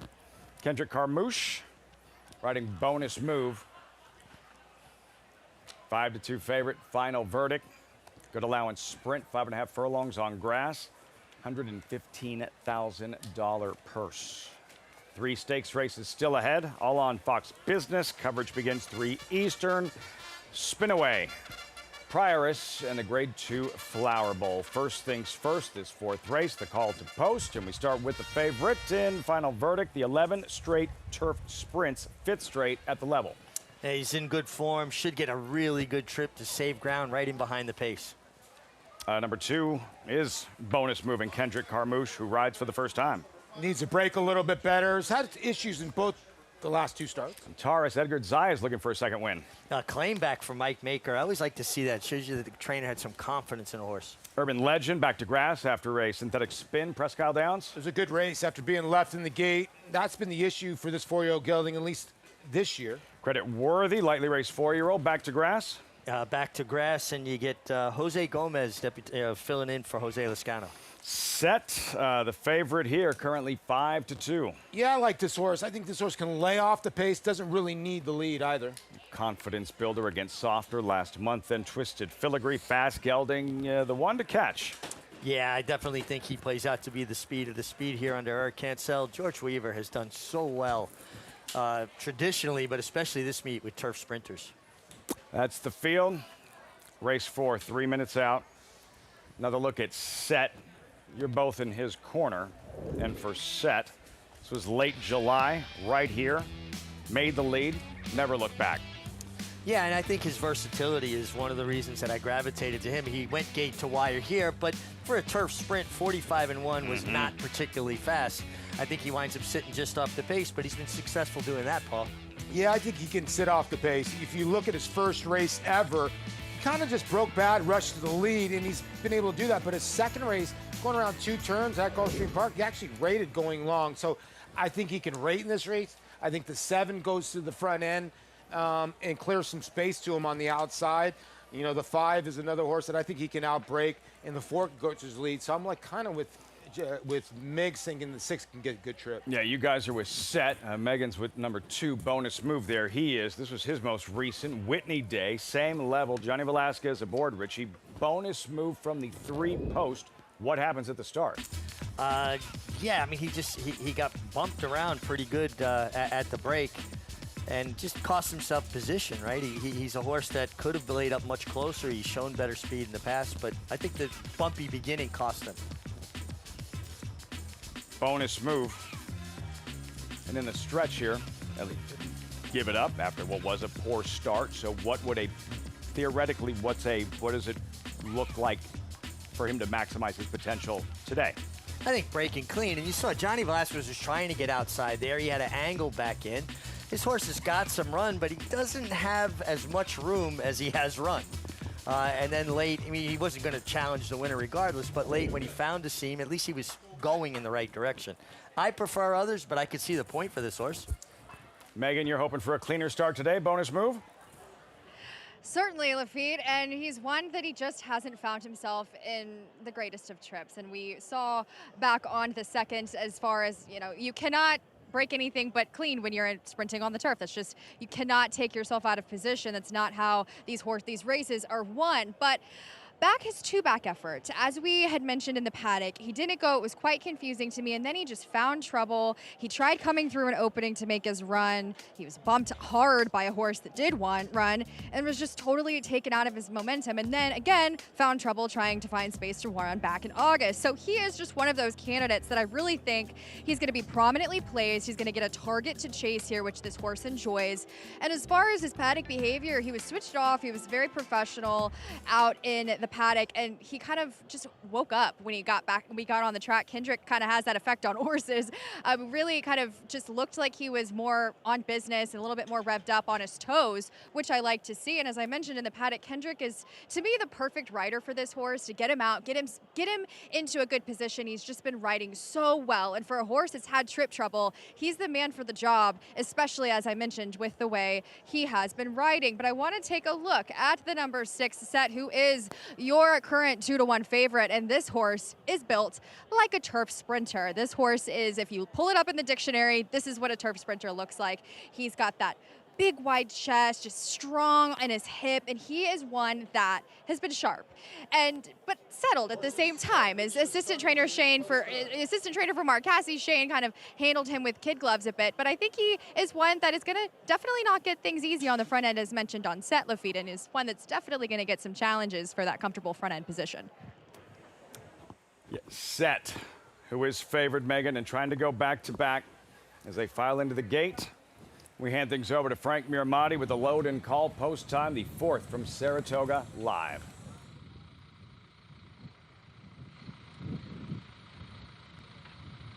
Set going in.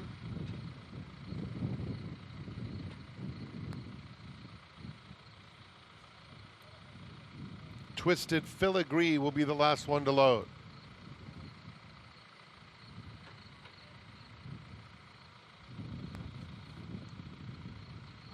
Going in.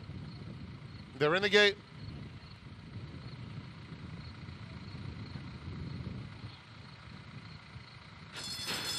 And they're off, and Twisted Filigree very quick away from the gate. On the inside, Final Verdict denies that rival the rail and now is up to take the lead. So it's Final Verdict in front. Twisted Filigree will press on the outside, but is suddenly 2 lengths behind. Urban Legend moves into 3rd, followed by Bonus Move. Set is 5th at this point. On the inside of Credit Worthy, who's 5 lengths off the lead. Credit Worthy now a clear-cut 5th, rounding the forward turn. And Terry's at the back, 21-4. And it is Final Verdict on the inside. Twisted Filigree in between, joined 3 deep by Urban Legend. Those 3 come to the quarter pole together. In pursuit is Credit Worthy, swinging to the far outside, and Bonus Move is in behind horses with 1 furlong to go. Credit Worthy lengthening stride in the center of the course, coming after these embattled leaders. In the meantime, Twisted Filigree fights on from the back. Set has surfaced late. It's Credit Worthy or Set. Credit Worthy, Set. Credit Worthy, Set. Credit Worthy. Back on turf and headed back to the winner's circle. Set just missed. Nice ride, Jose Gomez. Desperate finish. Credit Worthy. Pickup mount. Jose Gomez able to hold off the late charging Set in the 4th at the Spa. Well, this was a tale of 2 trips. Credit Worthy just worked out a better trip, had better position, more forwardly placed, where Set had to wait, come out. He was further back than I anticipated, Paul. And, again, we feel for Jose Lezcano. This was one of his mounts, a pickup, but Jose Gomez getting an opportunity for Chad Brown, delivered a nice ride. He did. He delivered a really good ride. And, yeah, Dylan might have had the best horse, but just did not get up. You got to give Jose Gomez credit. And you got to give Chad Brown and Klarovich credit putting him on this horse. I know Jose Lezcano, another kind of bad beat, but this 5 got left in the gate and still won this race, Lafitte, and was the best overall when you look at the totality of the race. Going back to the start of the race, Richie, and the head-on, what catches your eye? What'd you see? Well, I think the 2-horse, once again, the Mark Hennig runner, Bonus Move. See, I actually thought he had more contact, but he didn't. He just broke a little bit sloppy, and Paul called it, which I didn't pick up, where the 5 Credit Worthy didn't break particularly well. But he was still then able to go forward and get his position going forward. He was able to just move forward. Now you see deep stretch here. Jose is just going nice. He's not really using the crop. Now he's going to go left-handed with the crop as he sees the 6 starting to get to him. But it never really seemed like the 6 was ever going to get there. And 4-1, done. Good on Jose Gomez. Great ride. Some exciting finishes in the first half of this final Saturday program at Saratoga. We've been treated to some great racing so far, and I love that really tight shot as they're coming to the finish. Keep an eye on Jose Gomez, on your winner, the 5 Credit Worthy. Gonna get tight here late. Watch his body, watch his head. He drops down even lower into his horse, and that's when you're just going, please wire, please slide. Watch how much lower he gets the last few jumps, and his head gets buried in that horse's mane as they come to the wire. I really enjoyed watching this. This is a young rider getting an opportunity in a high-profile barn, and getting it done, and that's got to feel really good for him. See here right there? You see how his head went even lower? He's ready to bite that horse's mane. He's getting so low. Yeah, he knows Dylan Davis and Set were coming. And able to hold on, credit-worthy Jose Gomez, and how significant the opportunity. Look, this isn't the Flower Bowl, this isn't the Spinaway, but winning a race here for Chad Brown, taking advantage of the opportunity. Not only is it good because now you're in the batting order. You might be batting ninth in the Chad Brown. Who cares? Barn, but you're in the You're rotation. in the rotation. That's and all that matters. other trainers see. Won a race for Chad Brown. His agent, Angel Cordero, can say, yeah, you see my boy won a race for Chad Brown? Yeah. It's a great selling point. Yeah, it's a great selling point. And listen, Monmouth is not that far away. Hey, you want to go ride a horse for me at Monmouth? I'm going to ship this horse over to Penn National, ship this over to Parks for you. Yeah. Like Mick said, my father used to tell me, son, just get on the 25-man roster. Anything can happen from there. Yeah, good things We happen. just think we just saw that here in the 4th at Saratoga. Jose Gomez, credit-worthy. Plus, all the stakes racing ahead in Long Neck Paula. Bound for the Prioress, coming off that tough beat in the Jersey Girl. How will she respond? The Prioress this evening on Fox Business.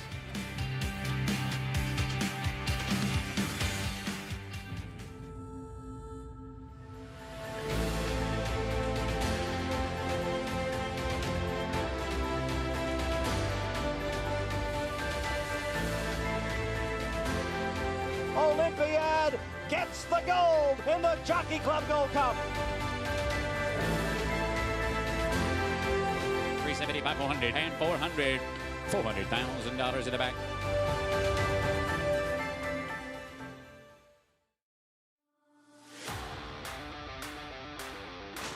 Dynamic pricing wins the Just a Game. King of Gosford.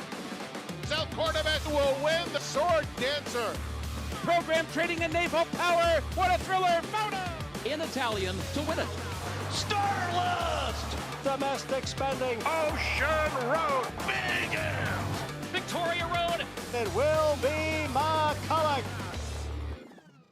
Quality Road, proving Lane's End's tried and true stallion-making tradition. Quality Road has sired multiple Eclipse Award and Grade 1 winners, including champion 2-year-old colt Corniche, champion 2-year-old filly Caledonia Road, champion 3-year-old filly Abel Tasman, Grade 1 winner Bleecker Street, and classic winner National Treasure. He's a leader of his generation. Quality Road, a stallion that stands above the rest.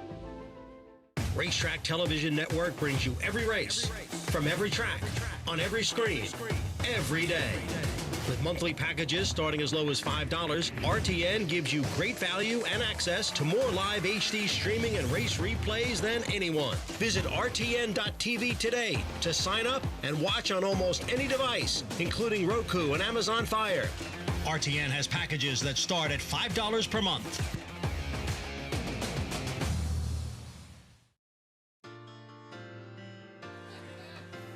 You're watching Saratoga Live.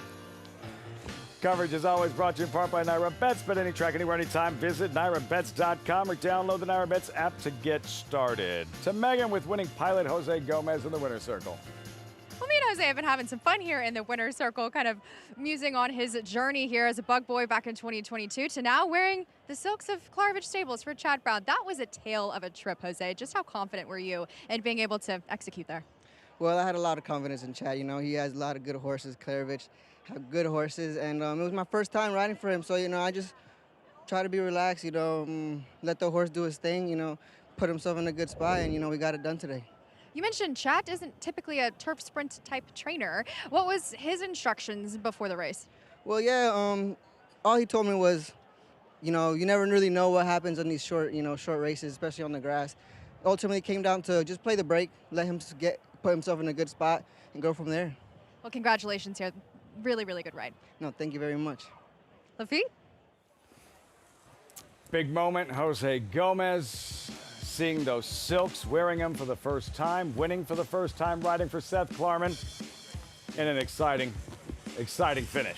See him drop down there in there and get low for the dough. He wanted that picture to look good, I'm convinced.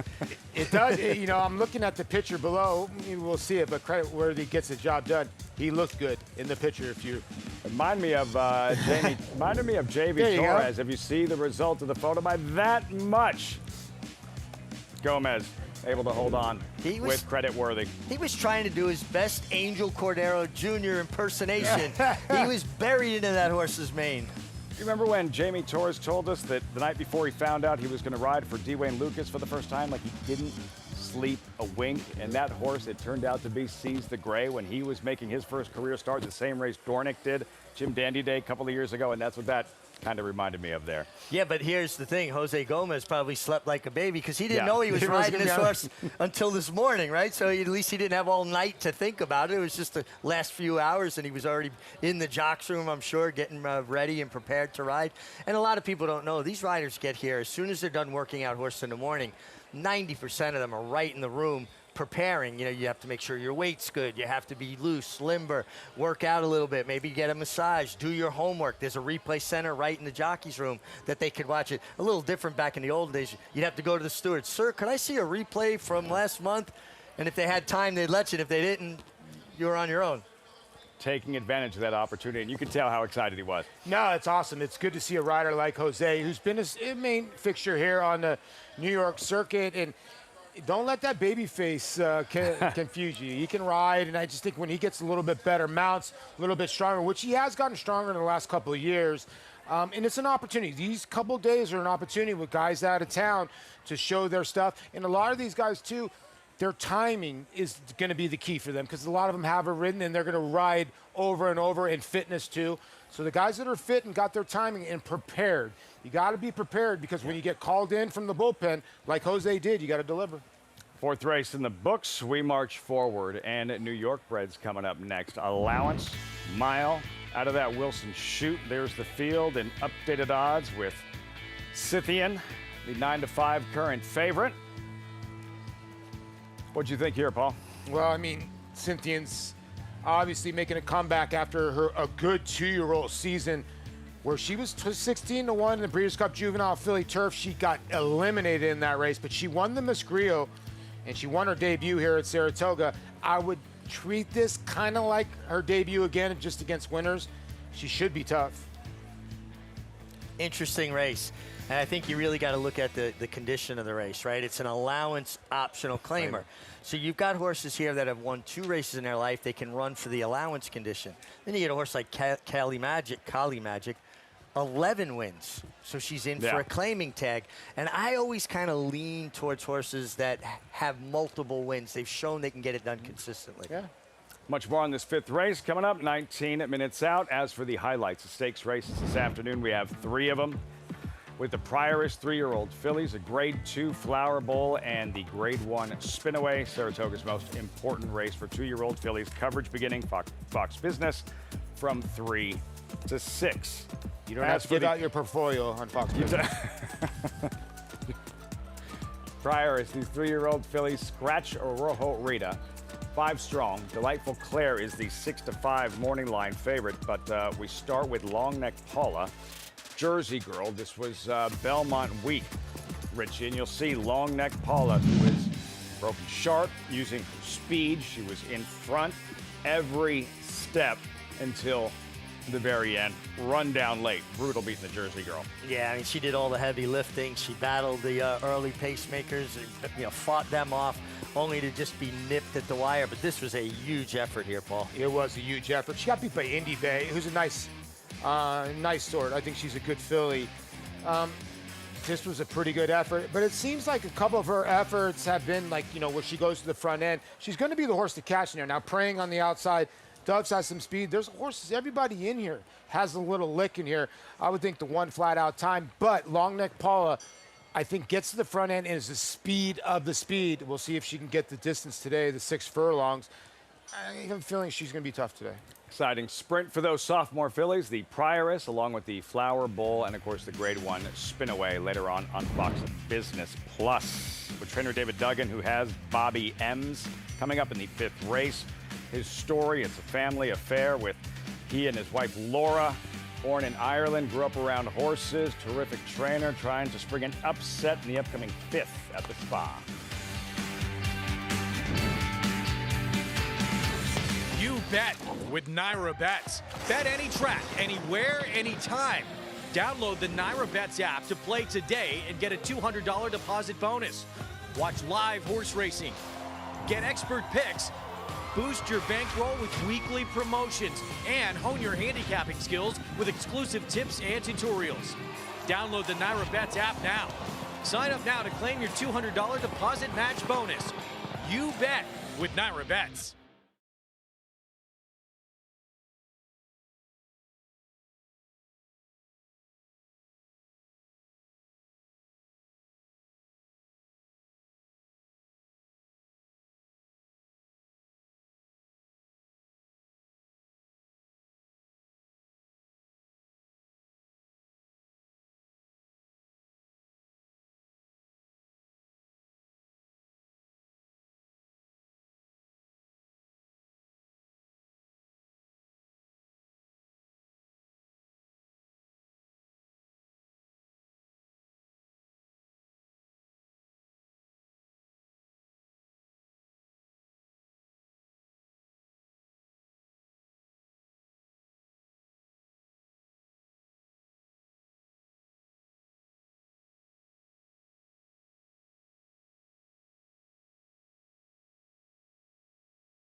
Trainer David Duggan has always had horses in his life, starting from an early age in his hometown of Tipperary, Ireland. We were on ponies when we were younger.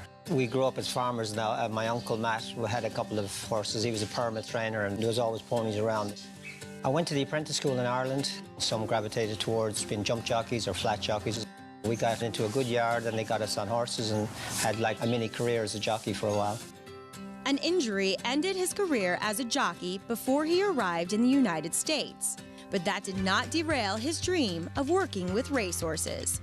Duggan would go on to assist trainers Neil Drysdale, Owen Hardy, and John Kimmel. A purse increase at Naira emboldened Duggan to go out on his own. We saw opportunity in New York when the slots came here, and we thought that, if we were going to take a chance, it was obviously here, and we had a history of being here. Dave's not the only Duggan destined to work with horses. I was born and bred into racing. My dad used to ride. He was quite a famous jockey in Ireland and in England. So I've been riding since I was 3 years old and involved in racing all the way up. We lived on the Curragh, so my sister and myself were totally spoiled. We had our own ponies. We took off on the Curragh and did whatever we wanted to do. We were really lucky. Since the very beginning, the Duggan barn has been a family affair. We think along the same lines probably 95% of the time, and I think that just makes things work. As I always tell my kids, Dad's the boss at the barn, I'm the boss at home. So he basically does all the set lists and the plans for the horses. We do discuss what's best. We'll back and forth a few times that way, but mainly Dave's the main decision maker. Port Bonheur! Port Bonheur! Poke that head in front. Can't hurry. Love wins the Dancing Renee. It's Sunday Girl. she's going to win impressively. Here's Drafted coming on to win the Grade 3 Run Happy Stakes. Through it all, Duggan strives to compete with the best in the game. You have to keep on upgrading your quality as a trainer and how you communicate with people and the service that you put out. To be consistently good at what you do and keep on churning out the right kind of horses for New York, because New York is very competitive. You look at Chad, you look at Todd. Why are they successful? That's the reason you keep on trying better every day. The love of the horse, the love of the sport, the Duggans. There's David. And wife Laura, you were just telling me just how hands-on both of them are, Richie. There are not enough superlatives in the English dictionary for me to say about them as horse people. They're hands-on.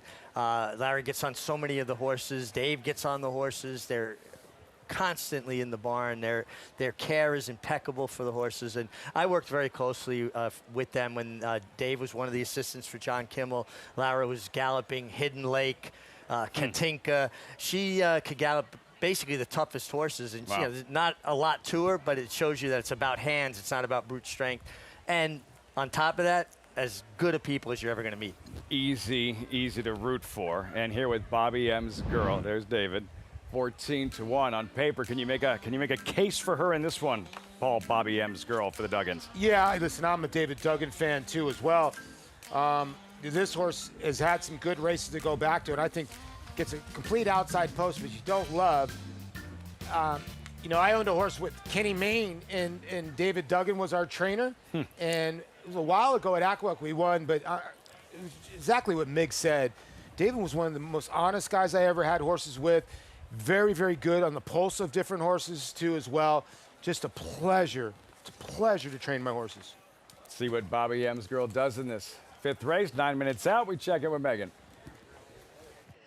Well, Lafitte, it's been a day where a lot of these, we've been treated to some really nice horse races. I mean, competitive events that we're not dominated by chalk. It's certainly been a competitive day, and that's exactly where we land in this event. And I wanted to start with the number 6, Embraceable Gal, who is a horse that is just, she's humongous. She walked into the paddock, and Acacia was also in the paddock the last time she raced here, and there is just so much of this mare, and I like the way she's been acting. She wears her typical blinkers and that hood, and she just looks incredible. Dappled out. She's really been kind of inquisitive. She hasn't been naughty by any means, and she's just a big, sizable, scopy girl. And I will say this. She's kind of been, as Acacia mentioned last time out, one that's been trying different equipment with.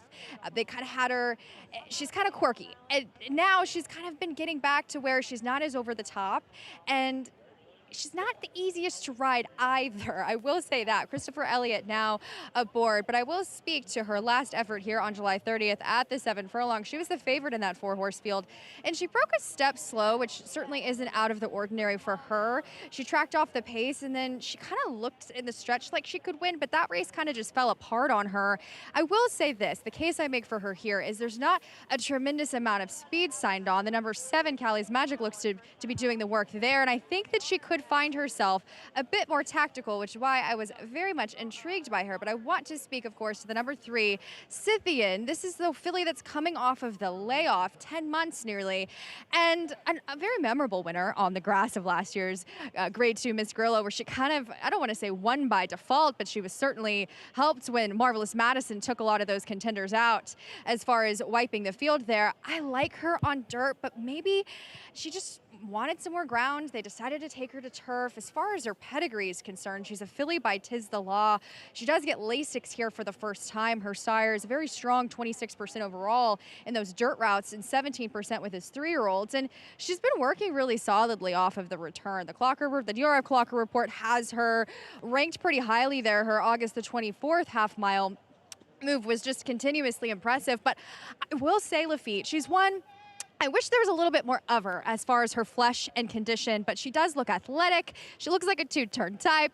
But when you compare her to a monster like Embraceable Gal, you kind of think, wow, I wish there was just a tick more of her, but she is working well and doing well off of the layoff, Lafitte. And the 9-5 favorite, Megan, Scythian, unraced since last fall's Breeders' Cup Juvenile Fillies Turf, to be ridden by Eric Cancel. 2 horses already today that Jose Lascano was named on. have won. That's Scythian, the current 9-5 choice. Then you have number 7, Cali Magic, who Richie likes, and jockey Ricardo Santana, well documented the summer he's enjoyed here at Saratoga with 229 mounts, 37 wins, Richie. I think the story, aside from the Ortiz brothers, in terms of jockeys, the story this summer at Saratoga. Absolutely. You know, he was here full-time a few years back when he was riding First Call for Steve Asmussen, but now he and his agent, PJ Campo, have done a phenomenal job of basically piecemealing it, right? Riding for everybody. PJ got him in a lot of barns, but Ricardo's delivered, and Ricardo has always been a top rider. Sometimes got in his own way. Yeah, listen, we've talked about athletes that have been there before, now coming back, right? Yep. Ricardo's been there before. He's done it. He's been there on the top stage. He hasn't won a Kentucky Derby, but he's been there on the Breeders' Cup stage.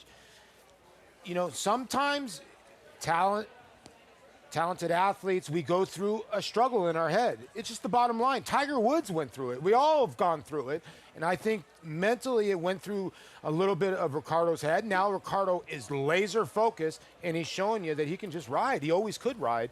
But when you're laser focused and your head's in the right spot, it's different. I think it was 2019, knocked down a handful of Grade 1 races at Saratoga. A 4-star Dave with Got Stormy. He won the Hopeful with Gunite for Steve Asmussen, the Jockey Club Gold Cup that year for Steve Asmussen. So he's performed at the highest level, and here at Saratoga, though, but piling up this many wins, and you can see it from different trainers all of a sudden. Oh, that's the hot hand. That's who we're going to go with. A little bit like Dylan Davis last year, started early in the meet, and that momentum has only continued. Yeah, sets the tone, and in this game, success begets success. You got to, win to get better horses. Post parade, looking at Sweetest Princess. First time off the Linda Rice claim, a horse that doesn't have a tremendous amount of speed normally. Tough street, first or second in 15 of 24 lifetime. Yeah, one start out of the Wilton shoot, or a couple starts, but one start over Dryland, and this horse ran a 96 buyer. Scythian, 3-year-old debut. Graded stakes winner, but on turf. She did have one start on dirt here last year where she was second, well beaten. Crystal Air, number 4. It's been tough sledding for her for a while. Yeah, Jose Gomez looking for back-to-back. This would be a bigger surprise. Yeah, 21-1 outsider to her outside. Matoli's Girl, typically in the mix, involved early. Yeah, that's her way of running. She wants to be involved, does have speed. Embraceable Gal, there she is, second at this level in 3 of her last 4. Yeah, she's been really hard knocking. She just hasn't punched her ticket. She's been second, like you said, a couple times. Mig, you like Cali Magic, the quick 7-year-old mare, an 11-time winner. 11-time winner, comes back on only a 9-day rest, but she's trained by Fernando Abreu, who used to work for Alan Jerkins, and if he's running her back in 9 days, she's the one who told him to do it. The horse told him. 7-1. Then Midtown Lights, passing horses, Paul, has been a problem. Yeah, been a problem, but maybe this horse gets to the front end with the blinkers off, and Edgar Zayas, who rides for Safi, he was telling Megan earlier. Bobby M's Girl for the Duggans.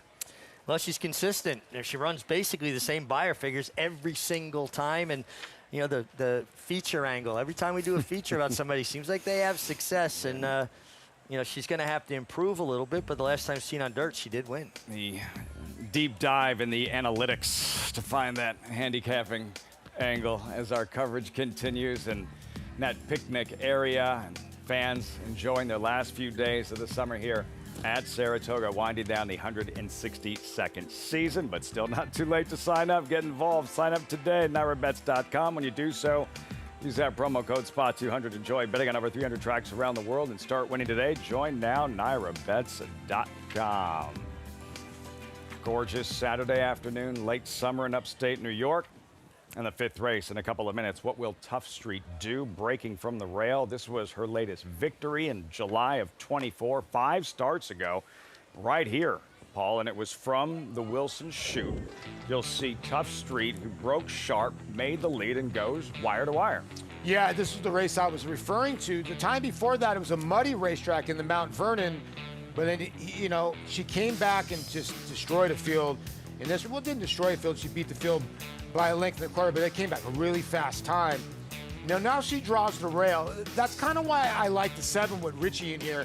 If you look at the 7 in here, Cali Magic, that horse drew the rail going the Wilton chute. That is kind of death unless you got a lot of speed. Now I think going to the 7 slot will help the 7 out immensely.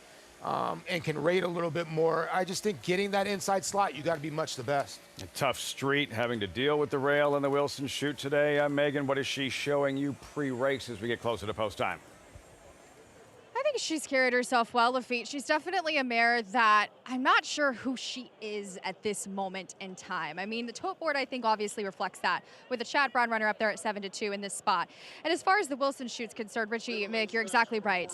It's one that it's not forgiving if she can't break and get out of there well, but I will say she's not performed as well without Lasix, and she does get it here. She's definitely a mare that, as Maggie had commented last time out, she's certainly not one that has a huge frame. We see the late scratch of the number 4, 37-1, but continuing on with the number 2, Tough Street, I want to see her.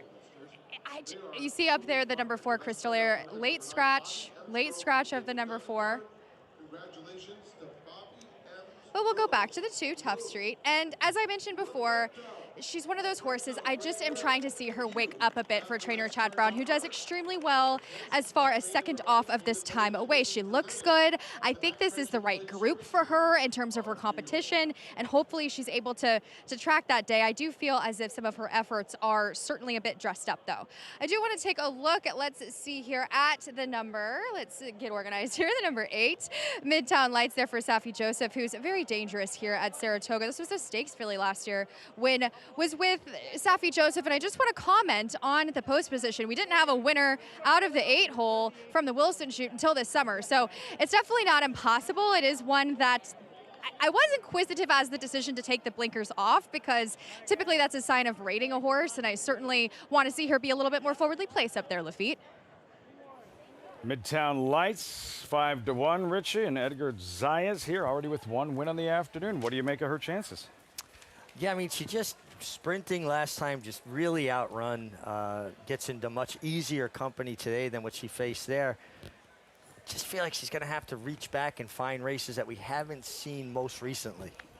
You're both going with Cali Magic, 7-1. So what do you want to see early that would give her the best chance to thrive today? What needs to happen for her to take this thing down at 7-1? She has to be forward. She doesn't need the lead, but she has to be forward. I want to see her in the top 3. If she happened to find herself in the lead, I don't think that will be a bad thing. Ricardo Santana is a very strong finisher. He kind of demands from horses. I think this is the kind of mare that will actually, he'll really suit. He'll really fit.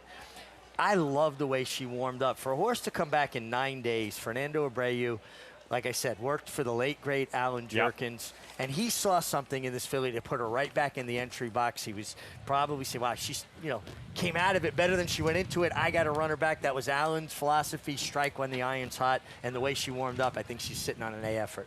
Exciting to see what Cynthia does in her 3-year-old debut, a former Breeders' Cup, a Miss Grillo winner, last seen in the Breeders' Cup Juvenile Fillies Turf, and the favorite here for Bill Mott, Scythian 6-5 at post time. To Frank Miramati with the call, post time, race 5, live from Saratoga. Thanks, Lafitte. That's Matoli's Girl getting a couple of helpers to get her into the gate. She's up at a big price. Louis Rivera Jr. aboard.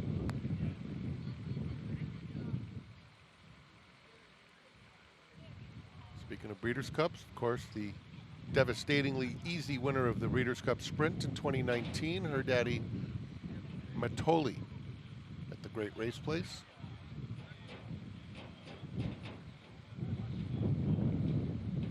Matoli's Girl has her own ideas.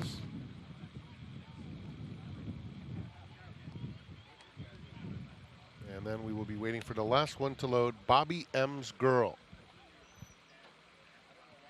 After Embraceable Gal. Here's Embraceable Gal in the green.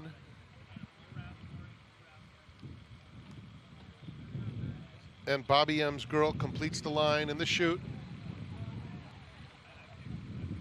They're in the gate.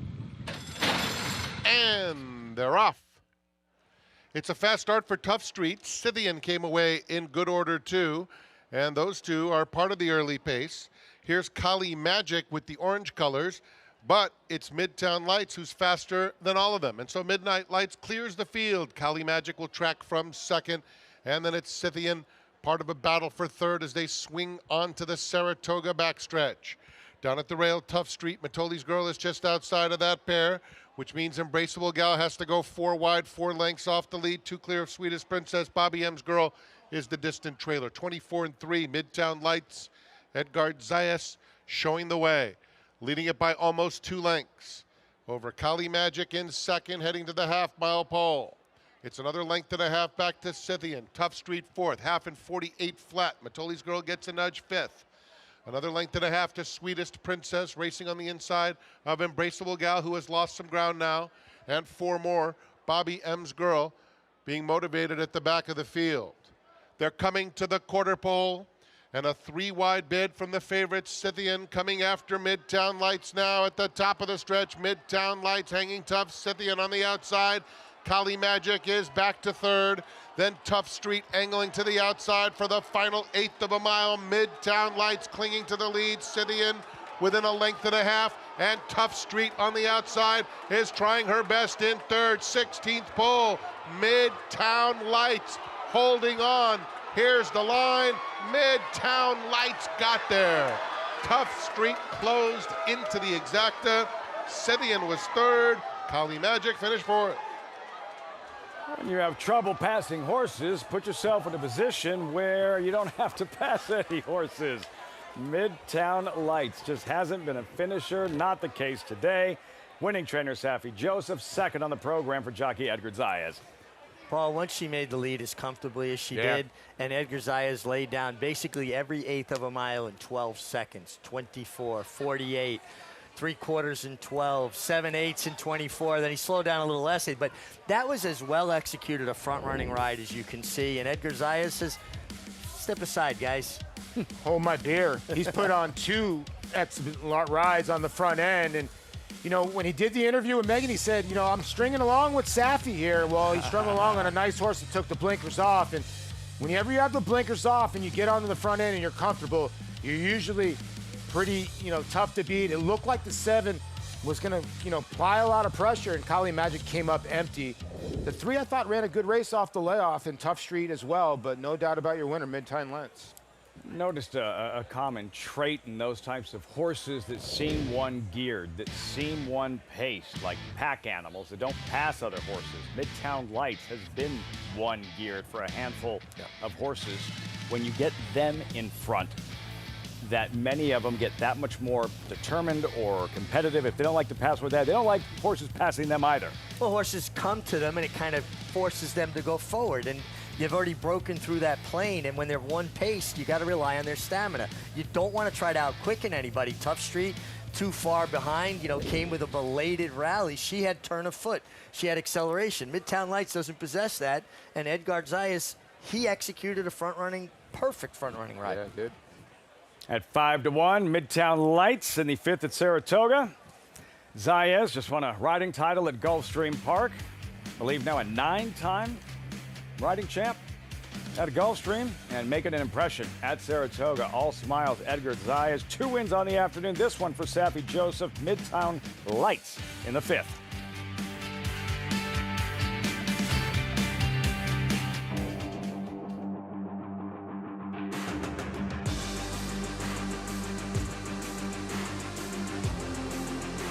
Bright future indeed. Bright future, the son of Curlin to win by 4.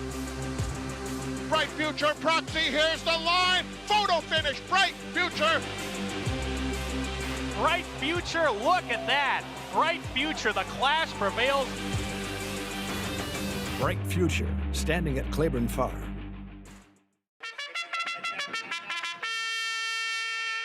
For years now, Monmouth Park's 50-cent Win Early Pick 5 has helped players win early and often. This year, we're adding more. Monmouth Park's new Middle Pick 5 boasts a player-friendly 15% takeout and more opportunity to score. Start your day winning early. Continue to winning more. Play Monmouth Park's Win Early and Middle Pick 5s. First post 12:50 weekends, 2 p.m. Fridays.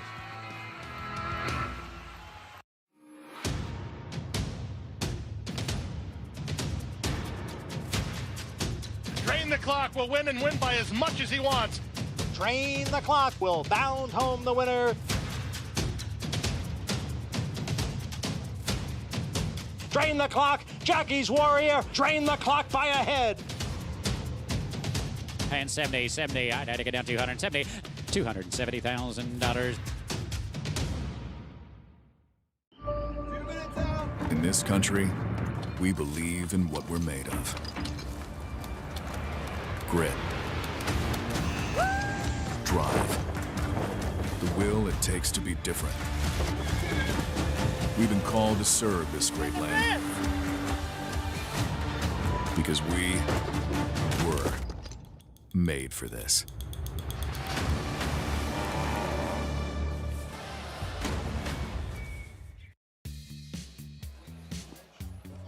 You're watching Saratoga Live on YouTube. Don't forget, coverage beginning Fox Business 3 o'clock for all these stakes activity. Meantime, what about this effort? Midtown Lights. Paulie in the race early in the mix, made the lead and strong. Under the wire with a smiling Edgar Zayas, 2 wins thus far. Yeah, this is a horse they took from Brad Cox. This has got to be rewarding. This is the first time this horse has come back to win from under this mare. And a little class relief helped out. A big winner's circle there. Congratulations, Edgar Zayas and Safi Joseph. 6-time winner now, Midtown Lights. $13 for your would-be $2 investment. Tough Street having to settle for second. Scythian in her 3-year-old debut, 8-2-3 in the 5th of 13 on this final Saturday at Saratoga. We'll be checking in with Safi Joseph very shortly.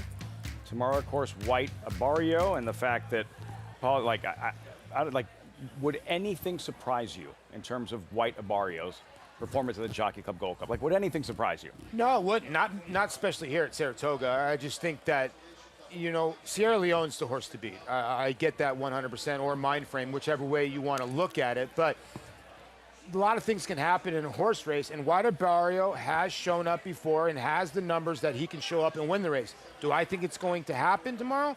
I don't think so, but it would not surprise me at all, like you're saying.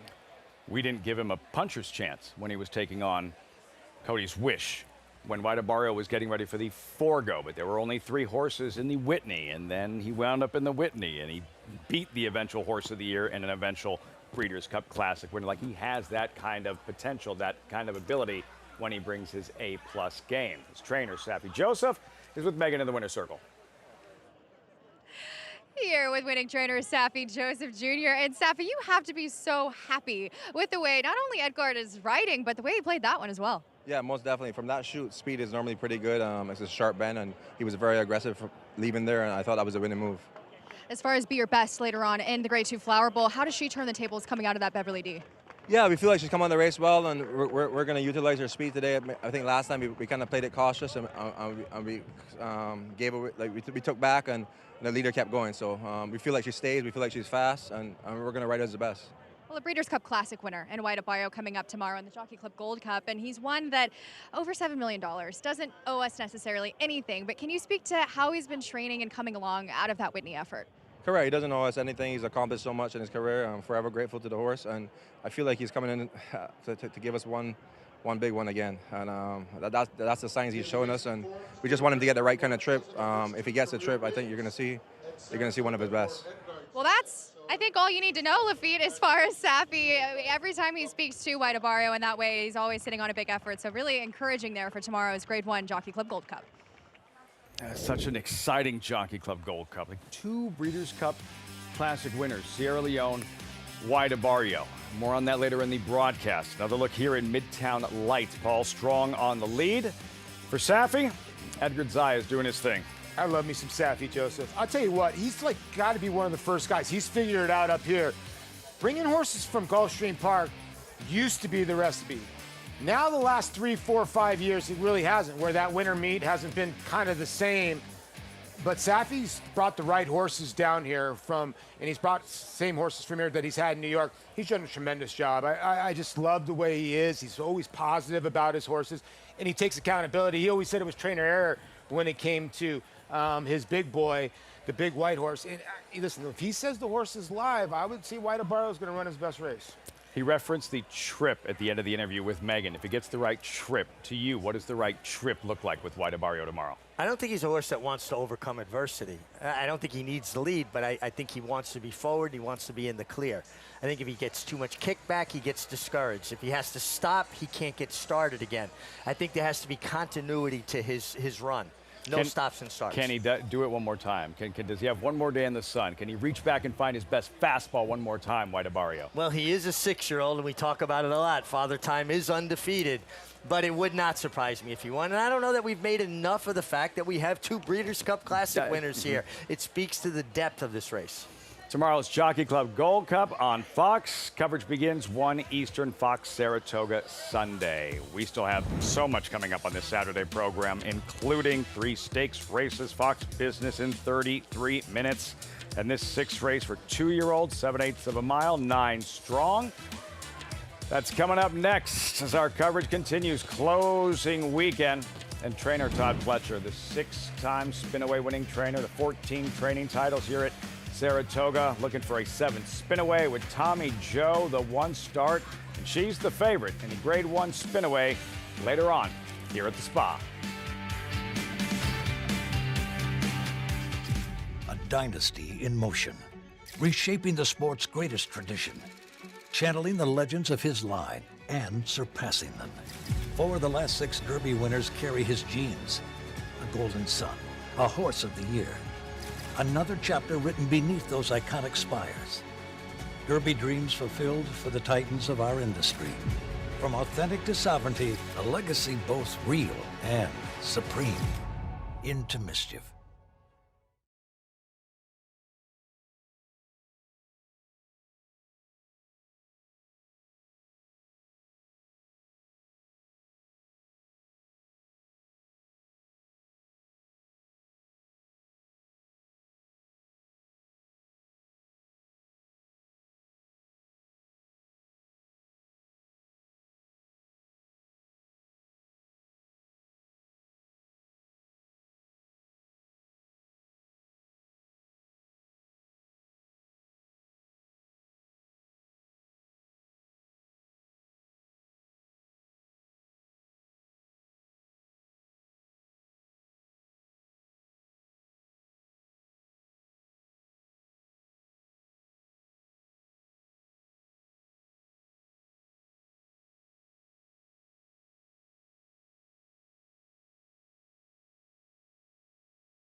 We can't necessarily have horses talk to us and have them tell us how they're feeling. We need to be able to read their body language. There's some positive and negative behaviors that you can observe in the paddock to give you an inclination of how a horse is going to perform on a particular day. Yeah, here we have a horse that is just doing way too much. And you can tell that she's a bit of a nervous type. She's hot, she's a bit lighter framed. And so horses like this, I just find don't necessarily, literally, have enough energy left in the tank to see out a race.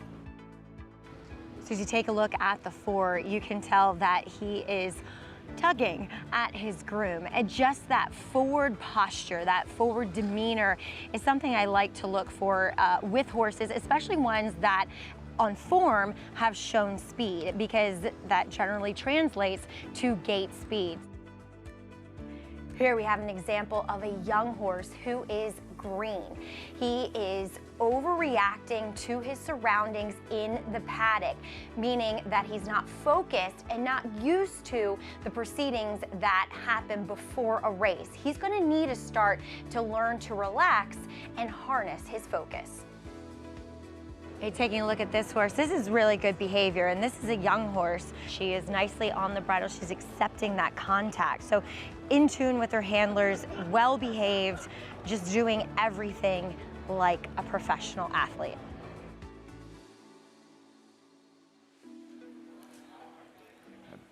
All of that, that's what Maggie's doing right now. Looking at the 2-year-olds behind us that have just arrived for the upcoming 6th race. When you're riding one of these 2-year-olds, Richie, and you're walking into the paddock, are you looking for similar behavior to give you an indication of how they're doing that day? Oh, absolutely. And especially you're walking from the jockey's room here at Saratoga to the paddock, and you hear the 2-year-olds whinnying. Mm-hmm. I'm looking to see if it's mine whinnying, because that's usually an indication they're not that focused, they're a little bit unsettled. And the last thing is a jockey, especially as you get older, you see one rearing up, jumping around, you go, oh, this is going to be a lot of fun. I'm not a rodeo rider, I'm a jockey.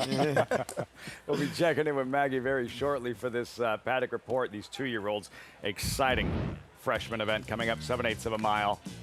And you see the field with updated odds. Stradale, 8-5, drawn inside. This was his unveiling. It was Coaching Club American Oaks Saturday. Very well backed. He was 4-5 at post time, Richie. And we're going to go back to the start of the race and what happened at the start with Stradale. Yeah, he got roughed up pretty good at the break. You can see right there, clipped heels. I mean, horses come together. We talk about young horses flowing to empty space like water, and he didn't break very sharp. He's come back. Now, obviously, he was very highly touted in his first start, 85 cents on the dollar. This will give you a better indication when we say clipped heels, right? The horses in front of him come together. Crunch. Right there, he catches a heel, and a lot of times, they don't pick themselves up. They stumble and they keep going, and rider gets pulled over the head. So he showed a lot of athleticism just to keep his feet there. He has come back and trained with a vengeance, and then they took him to the gate for a refresher course. His final work before this tells me we're going to dot all the I's and cross all the T's and hopefully get away much cleaner. And they draw the 1 hole today. It's probably what they don't want. But then again, I've said this before, the 1 hole could be a detriment or it could be a plus for you, because look at the finish. He's still in the mix after all that. He's trying. He's still a little green. Jose really had to stop on him there because, at that race he was coming in, so he basically stopped on him and late in the race. If he breaks well, he's going to be so tough to beat in here at 6-5. But the 3 did some running, and I think the 6 also could be a player in here as well. Had to be fun for owner Kaleem Shaw. Spends $1.3 million on a colt, and first step out of the gate in his debut. Sandwich from both sides. Stradale, as we welcome Maggie Wolfendale to the broadcast. Maggie, these 2-year-olds, you've been focused in on them. Let's start with Stradale. What's he showing you as he gets ready for his 2nd career start? That he's actually a little bit more settled than what he was first time out, Lafitte, which I always take as a positive sign. And furthermore, given the 7/8, jumping out from the 6, that extra furlong should only aid his chances. He's such a long, scopy individual that I think, honestly, the longer, maybe the better. Maybe he's, that mild type of horse, but should be very effective in this spot here. And I just like the professionalism that he's showing me here in his 2nd start. If anything, he's come out of that effort, which was a serious learning experience, which you guys just viewed. He's, gained it. He's become wiser. He's become stronger. And I think that's adding up to him being favored, as he should be. Steve Asmussen surely has some very expensive 2-year-olds. He'll send out a $1.7 million purchase in today's 8th race as well. Moving on to number 4, Duggan. He's one of the first-time starters in here, and we do see the horses that have experience, I feel like, taking the bulk of the play, and rightfully so. Generally speaking, they are the ones who do perform a bit better than those first-time starters. But Danny Gargan has been preparing Duggan with every trick in the book to get experience. I mean, this guy watching his Breeze 2 back where he sat behind 2 horses, one of which was an older filly, taking a lot of kickback, and then they kind of opened it up for him, and he shot through along the rail, showing some professionalism, galloping out strongly, and then last time out, he was on the outside of Rookie Card, whom we'll see a bit later on the card. Stick around to about 6 o'clock this evening, and you'll see Rookie Card, but working well with him. I had to be niggled at slightly, but Rookie Card has always been a very efficient workhorse in the morning, and he's quite quick. And this guy, given his pedigree, as they did pay $600,000 for him, a son of Good Magic, should really appreciate the distance. He is a full to single dot yacht. It was a solid runner going 2 turns, as well as Royal Obsession, who's graded stakes placed going long on the dirt. This guy has been very professional in the paddock. If anything, I'd honestly prefer to show a little bit more energy. He's been very quiet, but I think that's just kind of reflective of what he ultimately will want to do, and that is go long, as Danny Gargan has told me that he is definitely more of a 2-turn type. Moving on to a long shot, that's number 2, Dare Defying for Kenny McPeak. You look at the other purchase prices in here, and he sold for a measly $80,000, but he has been prepared by Kenny's now assistant, Jimmy Jerkins, who's such an excellent horseman down at Belmont. And I gotta say, this is a beautiful son of Daredevil. We know how well Kenny can find a bargain buy that has talent. Torpedo Anna, example A. And while this guy might want to go further, as Kenny just told me, and he might need a start to get things going, I'm going to watch him carefully, because I can't get over how well he's put together, how well he's represented himself here in the paddock too. As we'll take a look here at number 8, Tartable, still being a little bit green, a bit of a playboy as he was in his first start, and that was played out on the racetrack in the running of the race too, where he debuted up here on July 4th weekend behind the very talented Ewing. He'll add blinkers today, which I think is definitely a step in the right direction, focusing him in just a bit. He's a good-looking type, and I think maybe a little longer is better, though he does have a little bit more sprint pedigree on the bottom side, but then again, he is a son of Tappet.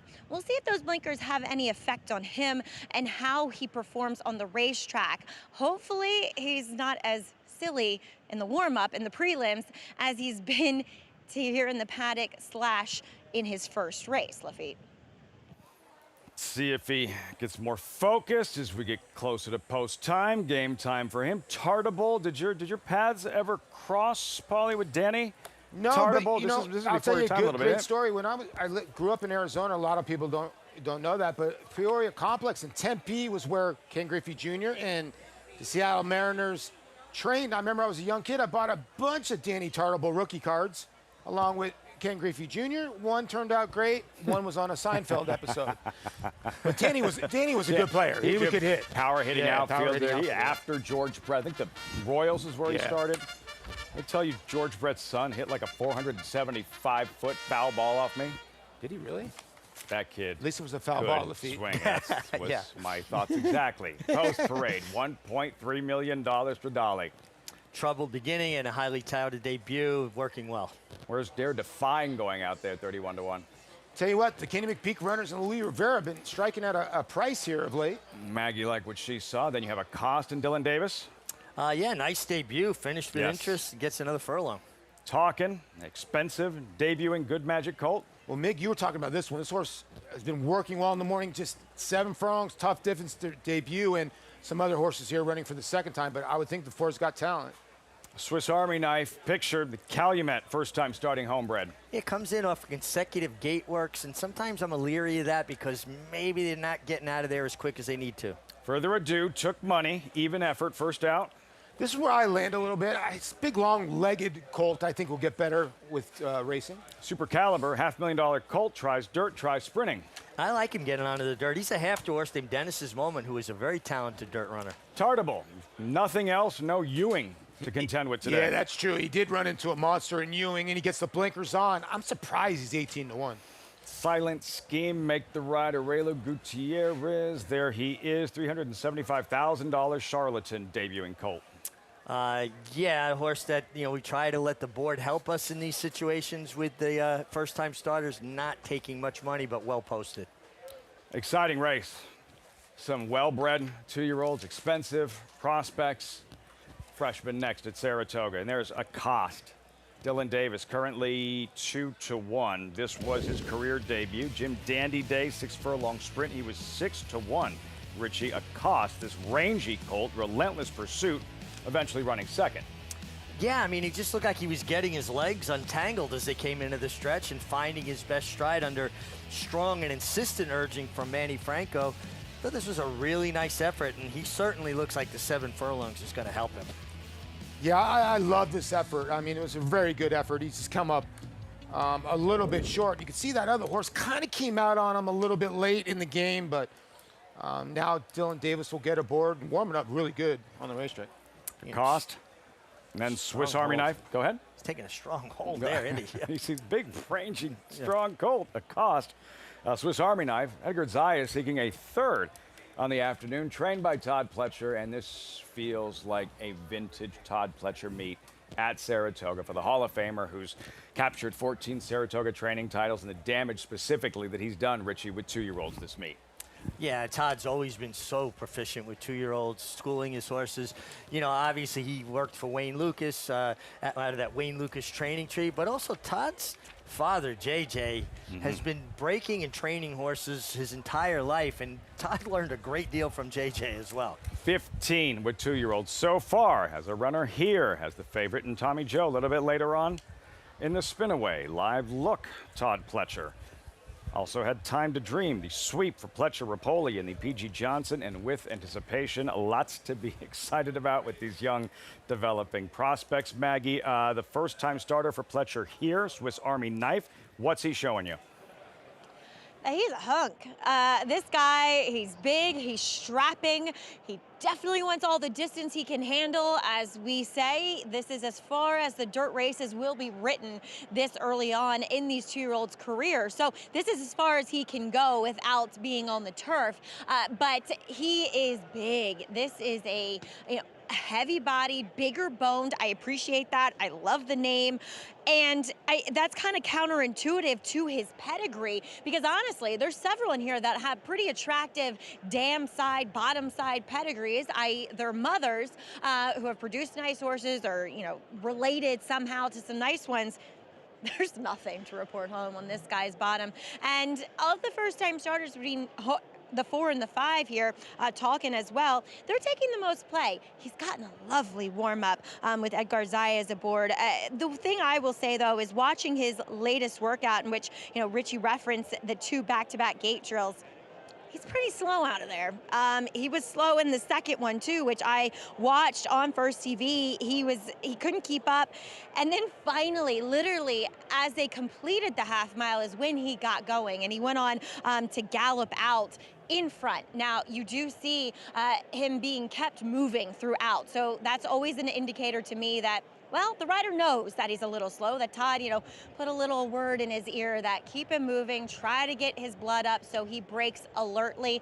I don't know if today is going to be the maiden breaking time, but he's one I want to watch. It does feel as though there's some quality to him if you look at him as a physical. Number 3 is the other horse in here in the face of Stradale, and that is a cost, who I thought ran very well.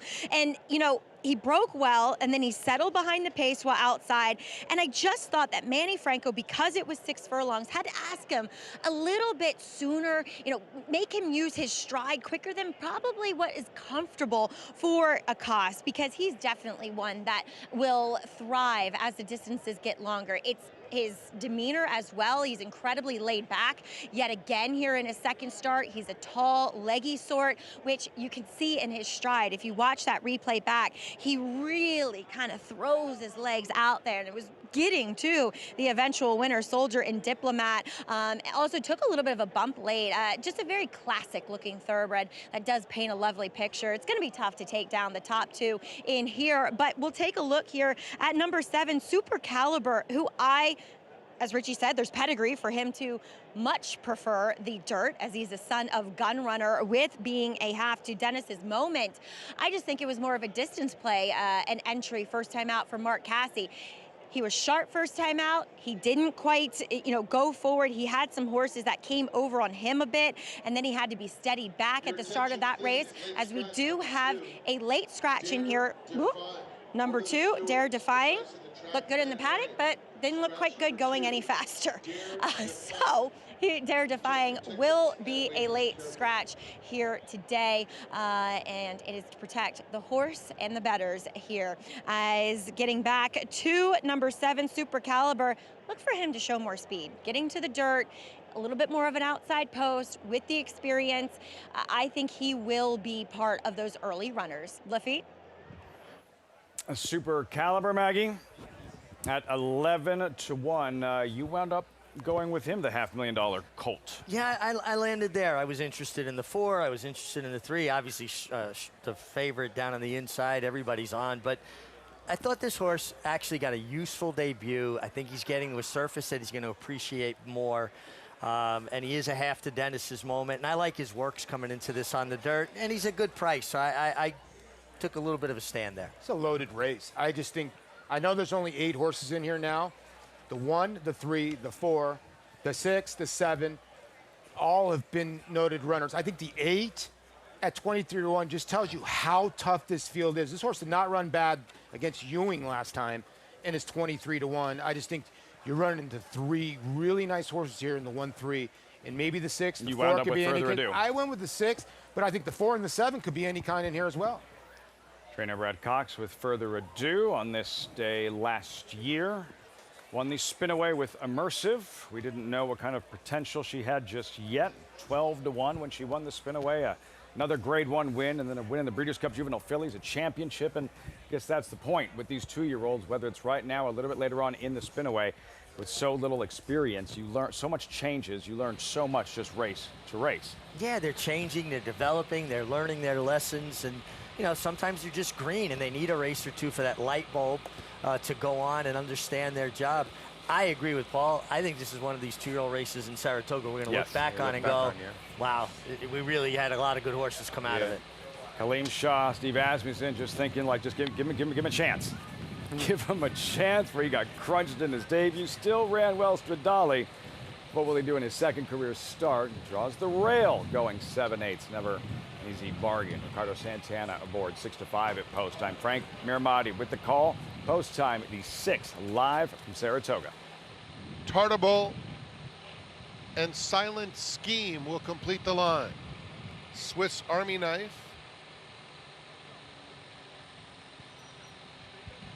One more.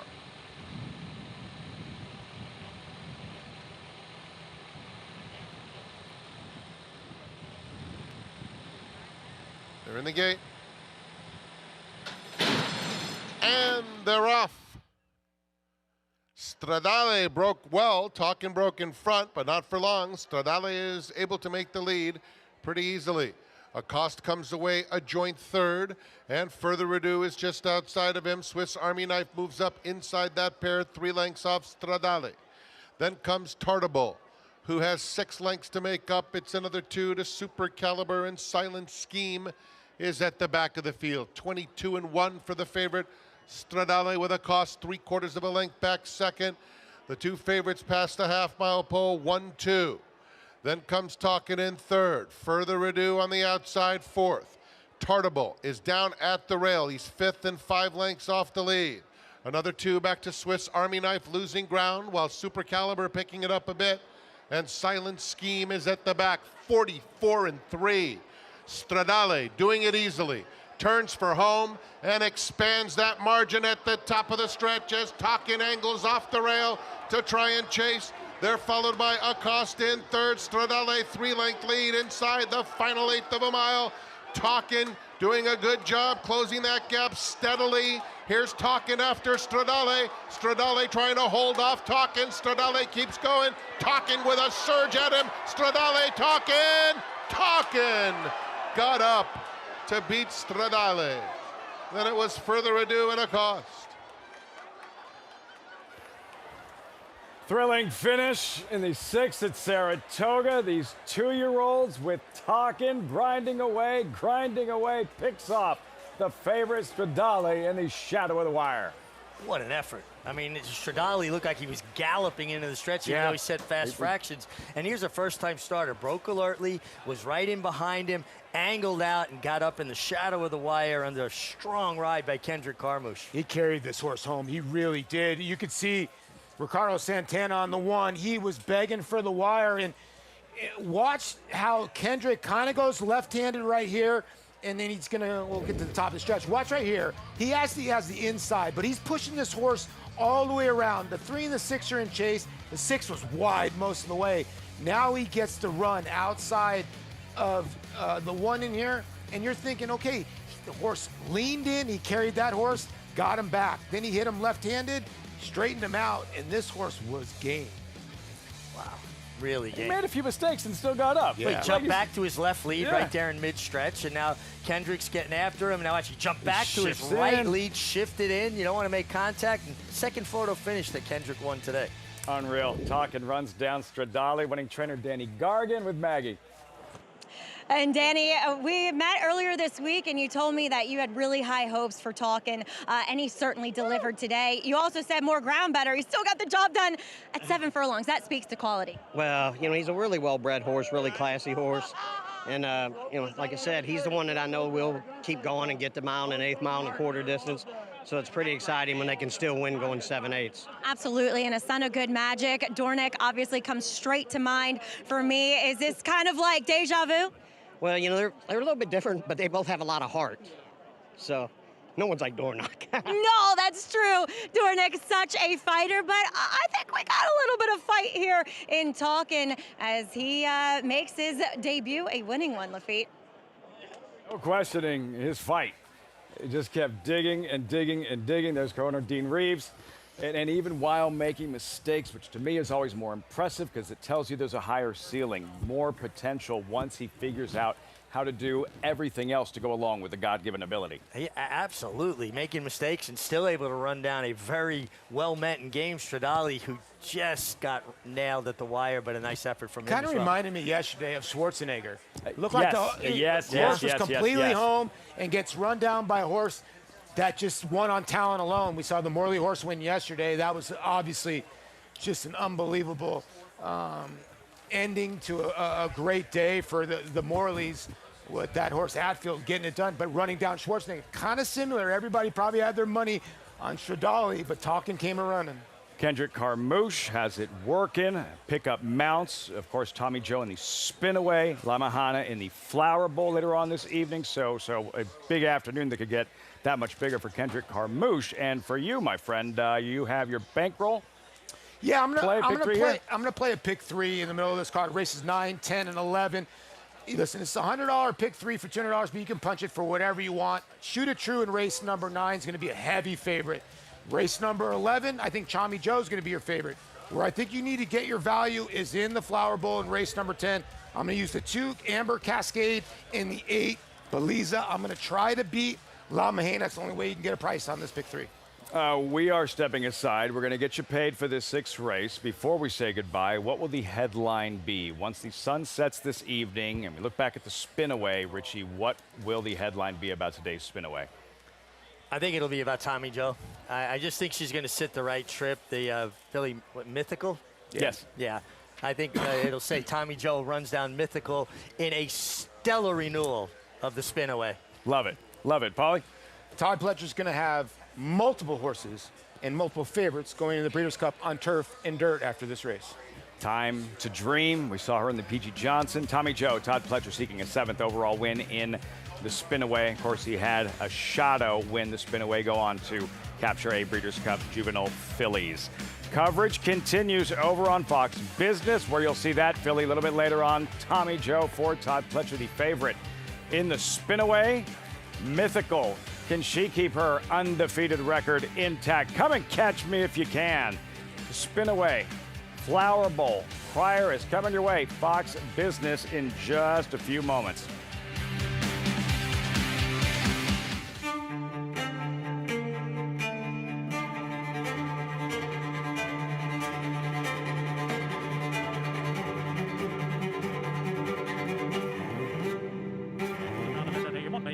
$1,650,000, now paying $6,600,000. I'm paying $600,000 a minute today. $1,600,000 bid, now bid, now $650,000. I'm paying $650,000. I'm paying $650,000. Anybody else want $650,000 bid today? $1,650,000. $1,600,000. Thank you. Labor Day Monday. Join us for Saratoga Live. The season concludes with great racing from the spa, a winning card including the Spendthrift Farm hopeful for 2-year-olds. Catch Saratoga Live. Coverage begins noon Eastern on FS2. RaceLens is the most in-depth product in horse racing, with unique features found nowhere else. True odds, predictive analysis, and pace projection. RaceLens. It will change the way you follow horse racing and take your game to the next level. New York breds. Race them. Respect them. Bet them. Respect them. Breed them. Respect them. Buy them. Respect them. Train them for a second career. Respect them. Join us in respecting thoroughbreds at every stage of life. Learn more at nybreds.com.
Saratoga.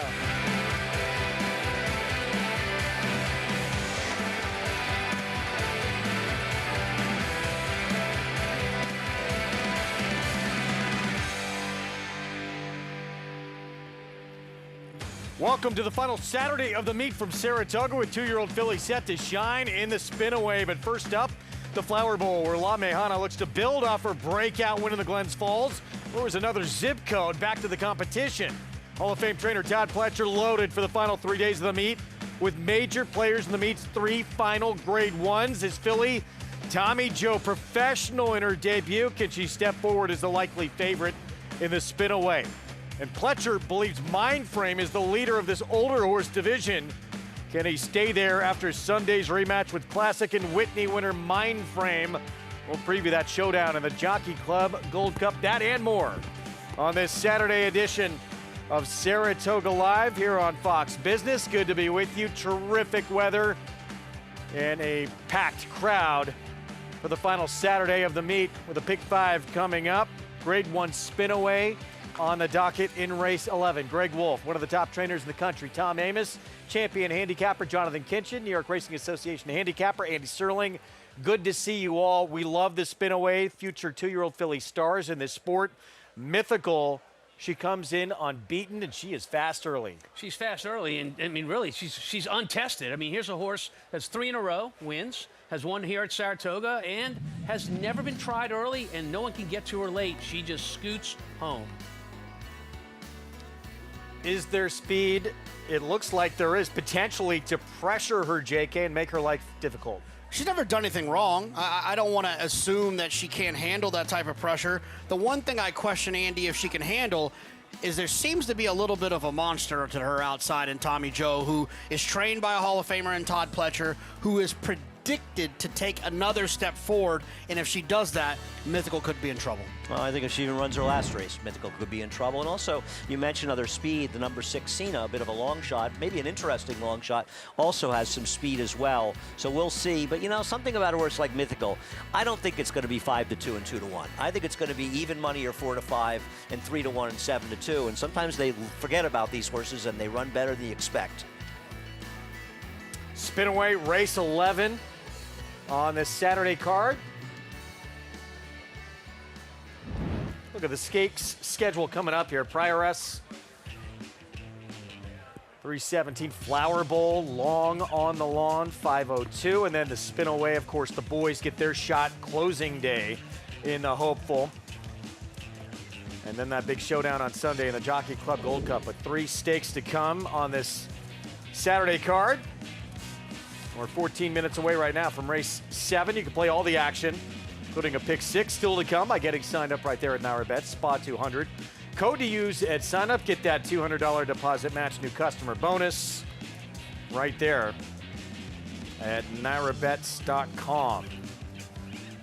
So 14 minutes away, 7th race coming up, and Delightful Claire.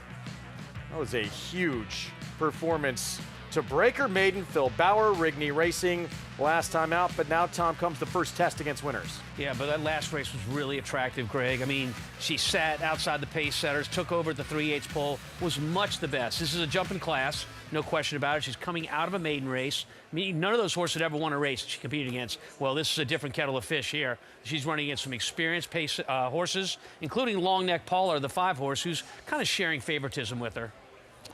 I've had an interesting stat on Phil Bauer with Delightful Claire, who won her maiden race with Lasix, stake race, can't use Lasix. Phil is 0 for 17, first time Lasix off, so that worries me a little bit. And last year, he had a very impressive maiden winner coming into this race as a heavy favorite, and she ran well, but she finished second, Lasix off. See if she can handle it. Luan Machado will be aboard, won by 9 1/4. Was great doing it. She was impressive. She was very impressive, no question about it. And she runs that race. She's going to be very hard for the 5 to beat, but I'm going to try to beat her with the 5 nonetheless. Long Neck Paula, Wesley Ward, certainly much more battle-tested, JK. Yeah, I mean, Long Neck Paula's going to be making her 8th career start, while some of these other horses are only making their 2nd or 3rd. The problem with Long Neck Paula is she's disappointed a lot, in my opinion. You know, she's always kind of taking money. She wins some, she loses some. I don't like that inconsistency from her. I got to tell you, the one is a little bit interesting to me. A horse that was privately purchased from Fauner Park. Trivia question.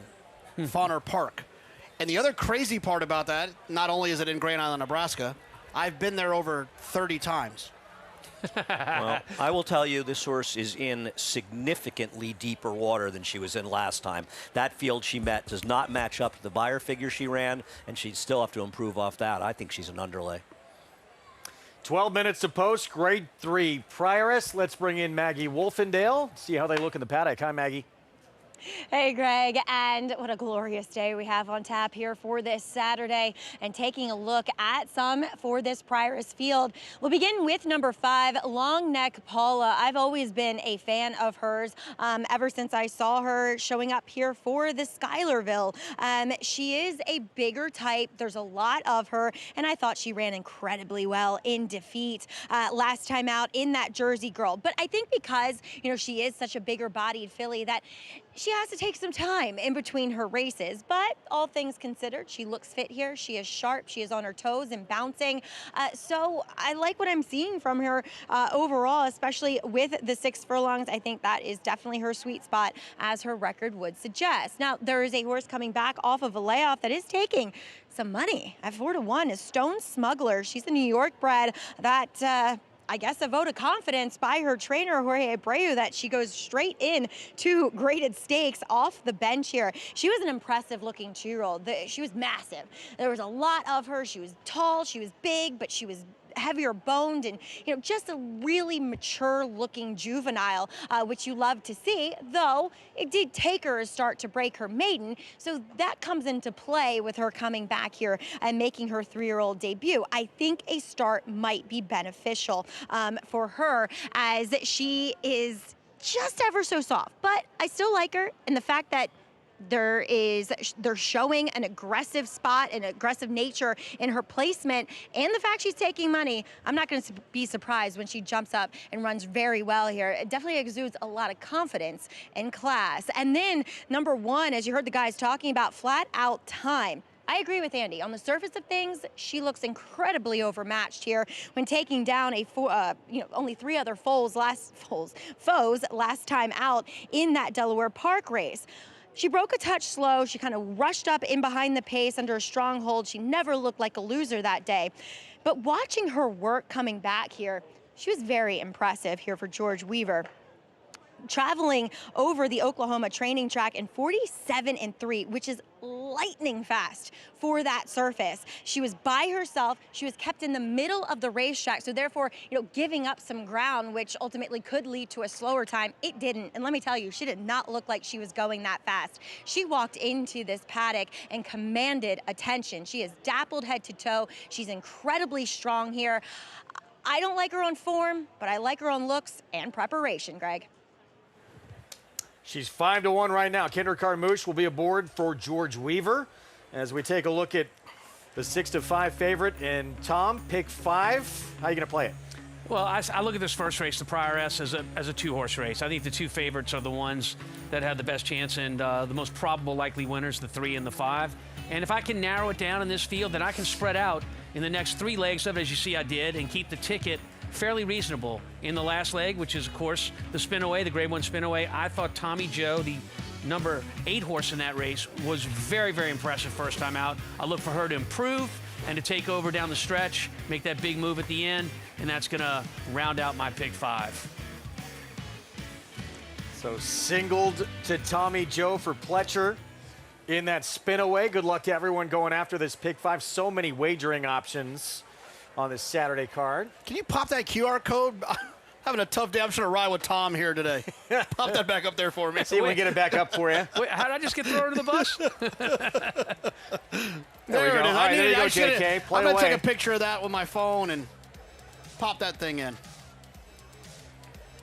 Good luck to you both. Singled in the Spinaway. Andy, how'd you see the Spinaway? I mean, obviously Tommy Joe, very talented first time out. A lot could change that first to that second start, though. Yeah, I agree. I mean, I think that's the biggest concern, right? That she doesn't run back to her debut. She runs back to her debut. I agree with everybody here. She's going to be extremely hard to beat, and I'm not taking a real position against her, but sometimes we see very good horses in their second starts come back and just not run as well. And Tom, you saw it with Saratoga Empress, and we know she was a very good horse. Yeah, right. She disappointed, as you said. Well, Long Neck Paula, she's the second choice in this race, making her 8th career start. She's a 3-time winner for Wesley Ward. I thought with her, she made it an easy lead, but at the 3/8 pole, she was getting challenged. And, normally horses that are just strictly pace, and if they get challenged, collapse. She fought hard to the finish. She did all the dirty work setting that pace. Yeah, she got nailed right at the wire here, but still, I thought it was an excellent race for Long Neck Paula. And I think if you look at her races and you just look at the dry dirt races, suddenly you're looking at a horse that's 3 for 5 with a head beat in this race, running a 91 Beyer. Third horse came back and ran 3 Beyer points better in her next start. That was a legitimately good field in there. So her credentials are pretty strong. I know what you're saying, Jonathan. She's taken a lot of money in her races, but I think overall she hasn't really been some kind of disappointment, especially in her dry dirt races. Yeah, I'm with you. I understand that. I just think she's a tad bit overbet. That's all. Just a little bit overbet based on the fact that she is always bet like she's meant to win.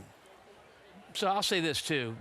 When you look at her past performance, her resume of what she's run against, she truly has been running against the Ohio States, the Texases of college in terms of tough races. These other horses in the race have not stepped up to face that kind of competition before. So she is not only battle tested, but she's proven against tough competition. I agree. She's the class of this race, and I think if you look at her ROI is in all of her races is positive ROI. So I don't think she's been disappointing. And the other thing is you're alluding to, Tom. Delightful Claire is off a maiden win. No doubt. Delightful Claire's maiden win was brilliant last time. Nobody, only an idiot would argue against that. But there's a big difference between going for maiden wins and going into races like this. And she's meeting a horse that's battle tested. I think we all agree if Delightful Claire runs her last race, she will win by 5. She's gone. I don't agree if she'll win by 5, but I believe she'll win. I could see it. I could see if she runs her last race. I don't think she'll win by 5. What would you have her buy her at last time? 95. And so she wins a 95, she won't win by 5? Well, Long Neck Paula ran a 91 by her last time. Time from US had it very fast. I think that's a bit of an exaggeration, but maybe you'll be right. Maybe she'll run better. I don't know. I'm not picking the one. Yeah. I'm just saying if she runs her last race, but to runs her last race, she'll be very hard to beat. I don't know if she wins by 5. To your point, though, you question whether or not she'll duplicate that effort. I think it's a fair question. I think especially the Lasix off angle does matter, and she's going from Joel Rosario to Machado. It's not he's not as good a rider as Joel. 5 minutes away from this Grade 3 Prioress. Let's go to Acacia Clement. And happy to be joined by trainer Phil Bauer, who does send out the current favorite, Delightful Claire. Obviously, she improved first to second start, but you had explained to me that she also had a little bit of an equipment change with her blinkers from her first to second race as well. Yeah, we just had her closed up too tight in the first race, and jockey came back and said she didn't know what to do. You know, she was trying to process everything, so cut them back, put some holes in them, and she ran very well last time. She's a little sharper today than she acted last time, so hopefully that's a good thing, cutting back, going 3/4. But very talented filly. This is a big ask, so hopefully, the trip unfolds for us and we can get home first. And I was going to ask you, because she is more on her toes today. It seems like she's kind of figured out racing. But with that, what are your thoughts about running without Lasix today for her? I don't think it'll be an issue, knock wood. I mean, the mornings, unless the horse indicates to us they need it, we'll probably usually leave it off of them. So she's one of those, and you always cross your fingers it's not going to come up and bite you, but certainly she's handled without it so far. Thanks for the insight, Phil. Good luck. Thank you. Greg? Well, good news here if you're concerned about the Lasix, at least from the trainer. Let's start our post-parade with flat-out time. George Weaver, Kendrick, Carmouche. Listen, Maggie liked the workout in this horse, and she better run to a fast workout, I think, if she's going to beat this field. Here is the trainer you just heard from with Delightful Claire, dominant last start.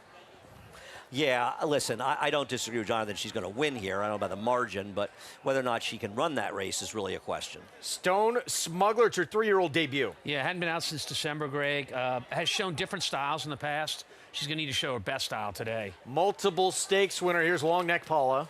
Yeah, I like her based on her experience. I liked her last race a lot, and I don't totally trust the 3, so prefer her. And Praying, biggest price on the board outside. Yeah, might be doing some praying there. This is a horse that, look, has to step up to be competitive here. Pace picture, Andy, in this race. 6 certainly could be part of it. Long Neck Paula wants to go. Delightful Claire's not slow. Who goes to the front? I think I think the 3 has to go because she's inside the other ones, right? So she's got to be the most aggressive.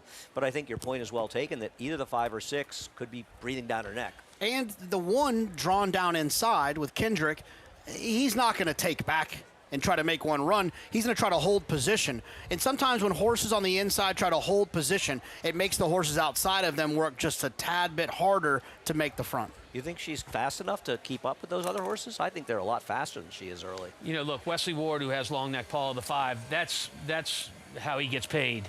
His horses are always sharp from the gate and usually are entertaining the front end. I think the 5 Long Neck Paula's got to be your pace setter. Not a lot of closers in Wesley Ward's barn. You're right.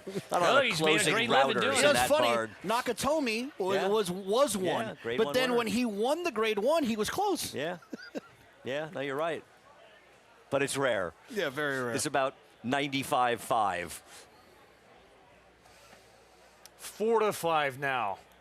Bettors not too worried about Lasix off. Tom, tell us more about when you run someone on Lasix, and then what's the reason for having it, and then the concerns not having it going forward in the stake? Well, oftentimes a horse gets used to a routine, including permissible therapeutic medication before a race, and when that changes, anything in the routine changes, it can change the performance. I do not agree with the Lasix off people. I think it's overrated, to be honest with you, but I think it's a factor when it comes off. And a lot of times, and Tom, feel free to disagree, obviously I have more experience, personal experience, a lot of times they just use them in races. They can use it because they feel like if everyone's going to use it, I'm going to use it too. Yeah, no, that's exactly right. I mean, you saw that with, you talking about the Gold Cup coming up, you saw that with Sierra Leone when he went to New Orleans. Right. He used Lasix for, I think, maybe the first time in his whole career. It's one of his worst races. That would make sense. You know? Yeah, no, that would make sense, right? Because they were stakes or two-year-old races. That's right. Yeah. And it was a Louisiana bred that beat him. Ran a big race that day, that Yes, Louisiana he bred. did. That's no Louisiana bred. That horse is real. You know, not just a Louisiana bred for sure. 4-5 favorite here, Delightful Claire. As we get set for this Grade 3 Prioress, let's go back to Acacia. And watching her warm up, Greg, and you heard in that interview with Phil Bauer that she's sharper today. She's a lot sharper today than she was last time out. Now, certainly hoping that it's just that her last win, racing, she's kind of figured it out. It's kind of gotten her revved up. You also hope, though, that a big effort and a big win like she had didn't necessarily take a little bit of the starch out of her, and that mentally she's kind of bouncing back after it a little bit. Now, she does seem to have settled a bit more on the track, but Luen Machado had his hands full when he took her away from the pony and gave her that big warm-up. I will say she was incredibly fit last time. Like I said, much more on her toes today. She dazzled me with that performance. We'll see if she can do it again. Also covered the last race for Long Neck Paula, the 5. She's where I'm going to land. As Maggie said, she is a bigger-bodied type. I think she looks more fit today, though, than she did last time. She has more of that definition in her barrel. She always carries good weight, and she, too, is sharper, but she is one that typically is energetic, so I was a little bit surprised to see how, for her standards, more settled she was last time out. Maggie, what are you seeing from them on the track? Well, Acacia, I actually want to go back to something I saw in the paddock. Of course, after I was talking about her with number 1 in here, Flat Out Time. She was very sharp, especially after they saddled her. And when they brought her out of the saddling stalls, she went to bucking, and she actually double-barreled and kicked the steel pole in the paddock. Now, obviously, the vets have had an eye on her. She doesn't look any worse for wear, but I just wanted to make note of that. I think she's dangerous here. I just wish she didn't do that, because up until that point, I was going to pick her. As they're loading in here, I do want to talk about number 6, Praying. I read an article where Robbie Medina said that she completely blew her race in the paddock. She broke through the gate. She is so much more settled today, even more so when I saw her 2 back at Oaklawn. Her weight and her coat better, too. And now she gets an outside post, which could help this long shot. Greg, sorry. All right, Maggie, thanks. Here we go. Post time coming up. 3-4 odds on first test against winners. Forget the conversation you had about margin of victory and how much this horse would win by.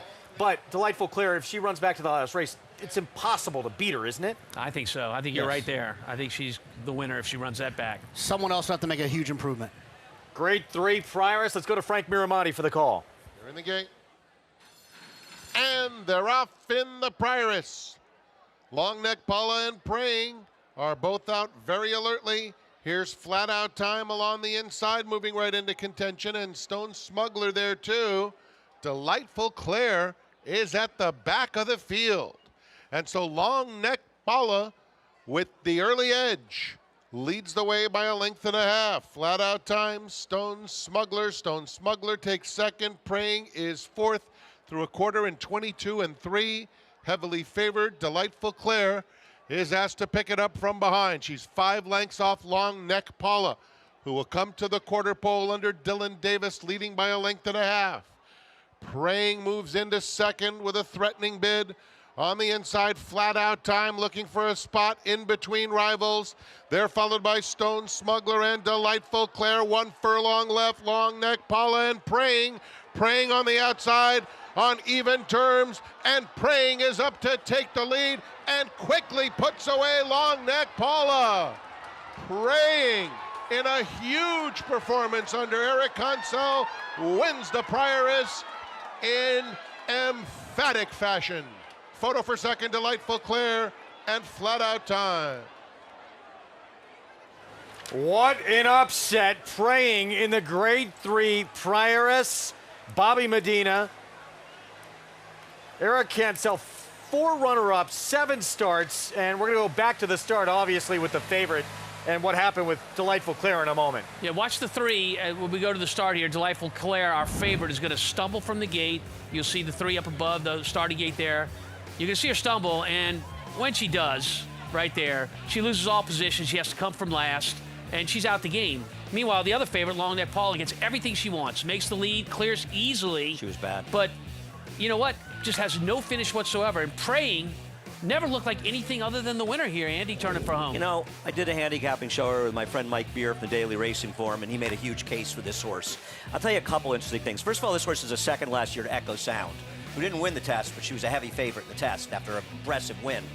And she's 1 for 7 lifetime with 4 seconds. She's eligible for a non-winners of 1 allowance race. Yet, Robbie Medina sipped this horse here off a 3+ month layoff to run against some Tigers in this race. That shows some confidence as she gets it done at 21-1. She should not have been this big a price. Eric Cancel pickup mount victory, and the only filly completely dismissed in this Yeah, you field. know, and I actually teased about her in the post-parade, saying she's the hope they're praying. Well, their prayers were answered. And look, for Praying, I mean, another thing you got to point out is this style that she showed today was a little bit different than what she's done in the past. So oftentimes she's one that's been sent to the lead or on the lead. Today she laid off and just had a lot of energy when they turned for home.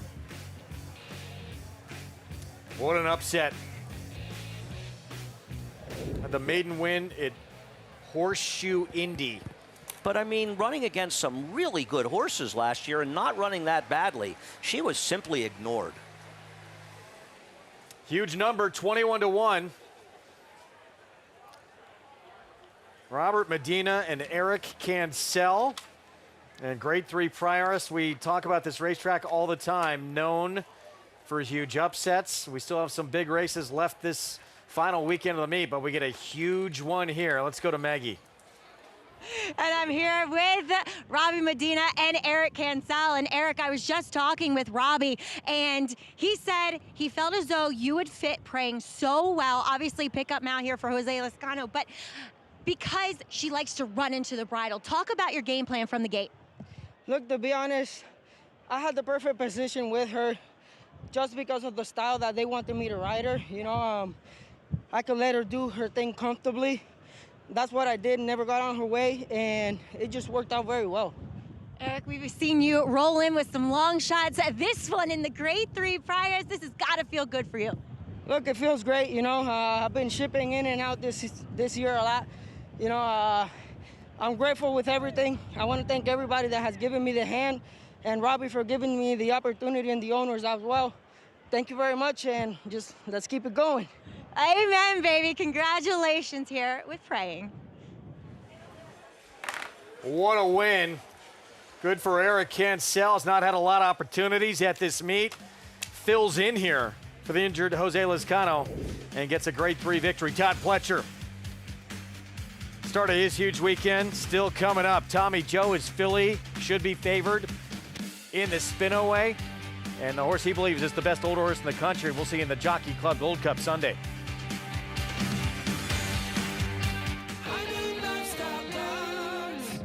As a lifestyle guard, I help people live their best day in the sun. That means keeping the games going. Coming to the rescue when the floaty is too floppy. And delivering high noon when the cooler's empty. Oh, do you have any peach? High noon, sun's up.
Welcome back to Saratoga Live, brought to you in part by Hillendale at Alapa, where the obscure becomes obvious as Praying gets the victory in the Prius. Here with winning trainer Robbie Medina. Robbie, you were just saying, short field, longest price, and that's the way it worked out today. Yeah, that's what an old-timer told me at Aqueduct years ago, but no, everything worked perfect.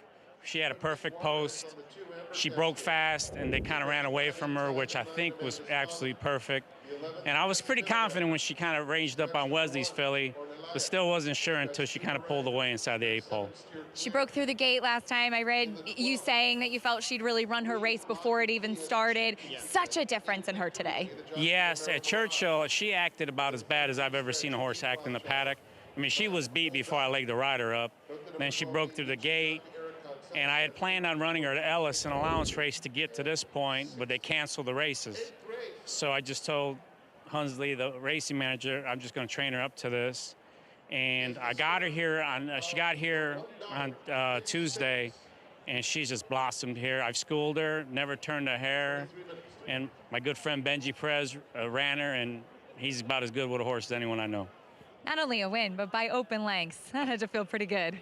Very good. I thought she was sitting on a big one. I thought we'd get a piece. I didn't think she was going to do all that. Well, congratulations to the whole team. Thank you very much. All that work paying off for Praying, Greg. Bettors' prayers answered with this win, 21-1. Huge upset. And as Andy had pointed out, had faced some very tough competition back in her 2-year-old campaign. And sometimes, as you heard from the trainer there, Tom, you just don't know they're going to run that good. Yeah, you know, look, I have her big sister in Alice Beach, who is multiple Grade 1 stakes place, retired, now a broodmare, and I have her little sister, Spa Prospector, who is a graded stakes place in the winter already. Those are the first 3 foals. This is a very good family. Pray for Leslie being the mama. So you've got the bread, and he's got the meat. Yeah, you're right about that. You're right about that. Pick 5 ending there, over $34,000. As we start the pick 6 on this Saturday card, maiden special weight, all trying to get that first win. 2-year-olds, 7 furlongs, and some expensive first-time starters, including the one who's favored right now, $1.7 million to purchase this first-time starter for the winningest trainer in North American history, Steve Asmussen, with Dragones. Yeah, half to a G1 winner, Grade 1 winner. That's the highest level races we have in the United States. That's what the purchase price is about. I'm sure a very athletic-looking horse, but that pedigree, Andy, and the fact that there's family there that has done very well at the races is what makes an unstarred horse expensive. It's a funny pedigree, right? Because the horse is a half to Mixto, who won one of the worst runnings of the Pacific Classic last year and did finish second in the Dubai World Cup and maybe one of the worst runnings of that race this year. But you're right, is a Grade 1 winner. The other 4 foals from the dam really weren't very good. So I don't know, but they paid an awful lot of money for this horse, and that often usually means, I'm sorry, I got the wrong horse. I apologize. Horse half to Leo Frick, who's very good. I apologize. I was looking at the 5 when I said that. I apologize. But a lot of unraced horses from this dam, too. But I think it's, you'll see the Winchell group pay a lot for gun runners. They obviously have an intimate relationship with Gun Runner. You saw it, at the sale a few weeks ago, 3 or 4 weeks ago, with the Gun Runner filly. Or a colt they paid $2.7 million for. I think when they see a good gun runner, they want to be involved. Yeah, look, I mean, they stand the sire, Gun Runner, and his babies have proven through the years they're very, very good. 7 furlongs, tough to win first time out, isn't it? It is. It's very tough to win first time out, but here's the good news. Very few horses in this race have any experience at all, so there's a big chance one of these inexperienced first-timers will indeed win at 7/8 a mile. I'm hoping the horse with the only horse near with dirt experience gets it done. A little double going with the 10.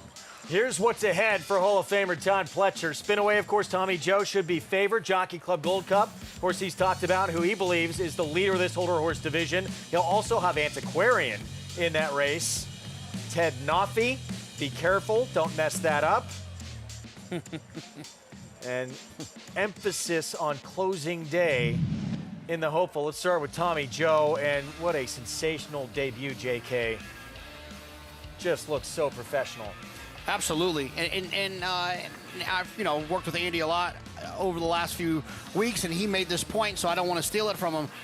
How well this horse ran professionally, right? Like sat off a horse's past horse. A lot of time when you see a horse win by 6 or 7 like this, they went wire to wire. You know, no one was in their way. They just galloped around there. This horse is going to get better. Well, Tom can tell you this. I mean, you've won with your share of first-time starters. Most 2-year-old first-time starters win in the front end, the good-looking ones. Yeah. And they come into a stake race, and there's 6 or 8 horses in there, and they all come off wire jobs, and maybe 2 or 3 of them are actually speed horses. This horse actually showed she could rate in just her first start, which is somewhat unusual for a good horse. And I mean, did you see the ease of victory there? She was. It was very, very impressive for Tommy Joe, who runs later today in our big race, the Prius. They were going to get an extra furlong, but more ground probably means only better for her, doesn't it? It doesn't look like it's supposed to be a problem. She's got to show up. If she shows up, Mythical better run the best race she's run if she's going to beat her. Meanwhile, the rematch, what a race. Maybe the race of the year in the Jockey Club Gold Cup. Mindframe undefeated this year as a 4-year-old for Todd Pletcher. Beat the reigning Classic winner and the Whitney winner of this meet, Sierra Leone, when they met in the Stephen Foster. Interesting horse, undefeated last 3 starts on the dirt. 5 for 7 lifetime with 2 seconds. Both seconds, you might remember this name, just won the Belmont Stakes last year. Dornoch is the only one that has beaten this horse. You could argue that if it wasn't for some of his bad behavior, drifting out in both that race and the Haskell, he could be undefeated. And just the fact that he came so close to winning the Belmont, a mile and a quarter, just his 3rd career start, way more often than not, when people are ambitious like that, off a non-winners of 1, it blows up in their face. Not this horse, and he keeps getting better. He's a good horse. So our ABR race of the week, it is loaded, and it will be an early start time, part of Fox Saratoga Sunday.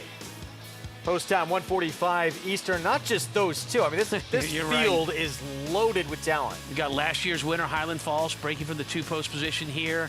White Barrio, that when he shows up, he is invincible. I mean, this is a very good group. And Disarmed ran his best race since the Travers here last time out, and that was a mile and a quarter. Banishing, by the way, is coming out, so he's going to scratch in that race. He didn't. I think they ran him up from West Virginia, and I just think he got caught in the Jersey Turnpike and some traffic, so he wasn't able to make it. I also think even Antiquarian. I was going to say the same thing. Antiquarian, absolutely. It's not impossible in there. He's gotten very good for Todd, very quietly. That is coming up tomorrow. Again, Fox Saratoga Sunday, 1 Eastern start time. Speaking of Todd Pletcher, well, he has a horse with experience, and there's not a lot of them with it in this race. The 10 gradiness right now, 7-2 for the Pletcher barn coming up.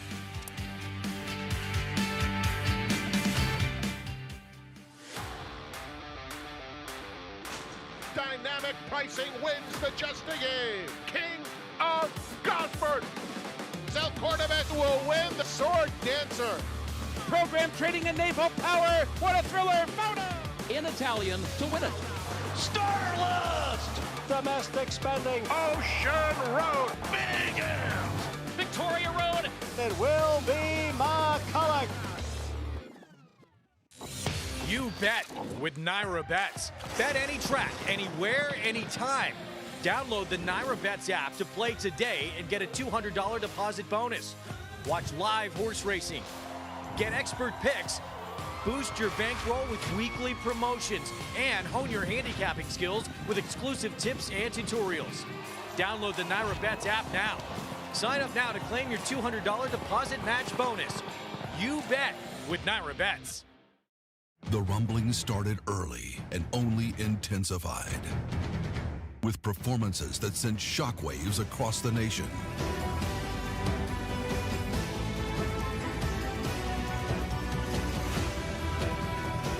At the center of it all, Epicenter is at the top of the 3-year-old class in the Run Happy Travers. Epicenter, 3-year-old champion by Not This Time. Coolmore America, home of champions. Racetrack Television Network brings you every race, from every track, on every screen, every day.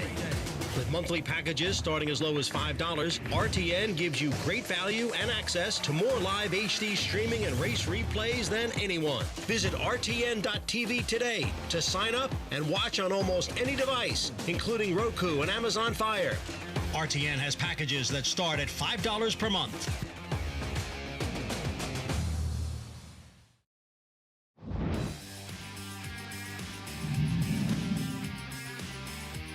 Flanders is the leader by a length and a half. Stormy Blues has a clear aim now with Flanders to catch. Petrushka and Sea Breezer both coming fast. It's Flanders holding on to the lead. Stormy Blues giving her all, and she's not getting it done yet. Here's Sea Breezer coming fast on the side. They still have to catch Flanders, and they're never going to do it today. Flanders with a sparkling performance to win the Spinaway. Flanders for Dwayne Lucas crossed the wire first every start of her career. Although she got DQ'd in the matron, she'd come back and win a compact group in the Frisette by 21 lengths. She was pretty good. She was. I mean, many will remember her race in the Breeders' Cup when she won a torrid stretch duel against Serena Song, who in my life is one of the best fillion mares I ever saw race. And of course, a young assistant trainer for Wayne Lucas in the winner's circle. Todd Pletcher, yes. And Todd Pletcher has gone on to equal his late mentor, 6 wins apiece in this race. Dwayne, last coming for him with Golden Attraction, and Todd Pletcher, of course, a big chance to get number 7 with Tommy Joe. Golden Attraction was the favorite in the Breeders' Cup juvenile fillies and lost to My Flag at Belmont Park. I believe she also beat, no, wrong horse, wrong year. Nice list. Stella Madrid, Peter Brano, that horse. Of course, overall was, I want to say, was Gene Klein or possibly Overbrook. Pick 6 coming up in this maiden special weight. 7/8 of a mile for these 2-year-olds. And Todd Pletcher, as we talked about, came up under Dwayne Lucas. So did that man right there on your screen. George Weaver, French Quarter Note, huge price. Still most of his damage on the grass at this meet. Yeah, but he's another trainer. He's having another fabulous Saratoga. And if you look back at trainers that have started a reasonable number of horses, George has some of the best numbers at Saratoga over the last decade. 12 minutes away from the start of a race that kicks off to pick 6. Let's go to Maggie. Yeah, we'll begin with a horse who does have experience. No, not grittiness, but one that is switching from turf to dirt, and that is number 2, our Magical Moon, who does have pedigree to handle this surface change, is a son of Good Magic, whom we just saw 2 races ago, one of his progeny win first time out in Talkin'. And this one is half 2 graded stakes winning sprinter, albeit on a wet track, by the name Dixie Serenade. She was actually a pretty good Pennsylvania bred and stakes winner on that circuit. This guy, though, has been working well. He actually, his last breeze in 47-4 here over the main track. He was inside of Curtain Call, who was impressive in breaking his maiden, and of course we'll see back here on Monday in the Grade 1 hopeful. He was setting the pace, our Magical Moon. He may have hung just a little bit, maybe not quite as good as that mate, but still, I thought ran respectably, or excuse me, worked respectably well against a horse who obviously has a wealth of talent. And here in the paddock, he looks more like a dirt horse. And like I say, it does feel as though they want the distance more than the surface when they enter them on the turf going long. He showed speed in that debut. He acted like he was going to show speed in the preliminaries. Actually a little bit more subdued today, but just nicely contained and forward here in the paddock. I like this switch. As we'll move on to a first-time starter that has piqued my interest, caught my eye, whatever you want to say. That's number 8. I'm a Big Bad Wolf, and he sold for $200,000 after working 10-1. He was swapping leads a lot over that synthetic surface, but I was able to watch his workout 2 back from the gate, and he was inside of Grunge, a unraced 2-year-old, and then 3 back. He was actually outside of Invictus, who, despite having a lovely pedigree and selling for a lot of money, and he's won a race, hasn't proven to be the best on the racetrack, but still an older, stronger workmate in that regard. And I'm a Big Bad Wolf is just that. I mean, I know it's a play on his pedigree, but he is big, solid, incredibly well muscled here for trainer Brad Cox, and I think he's interesting. I think the 7 furlongs should suit him down to the ground because I feel like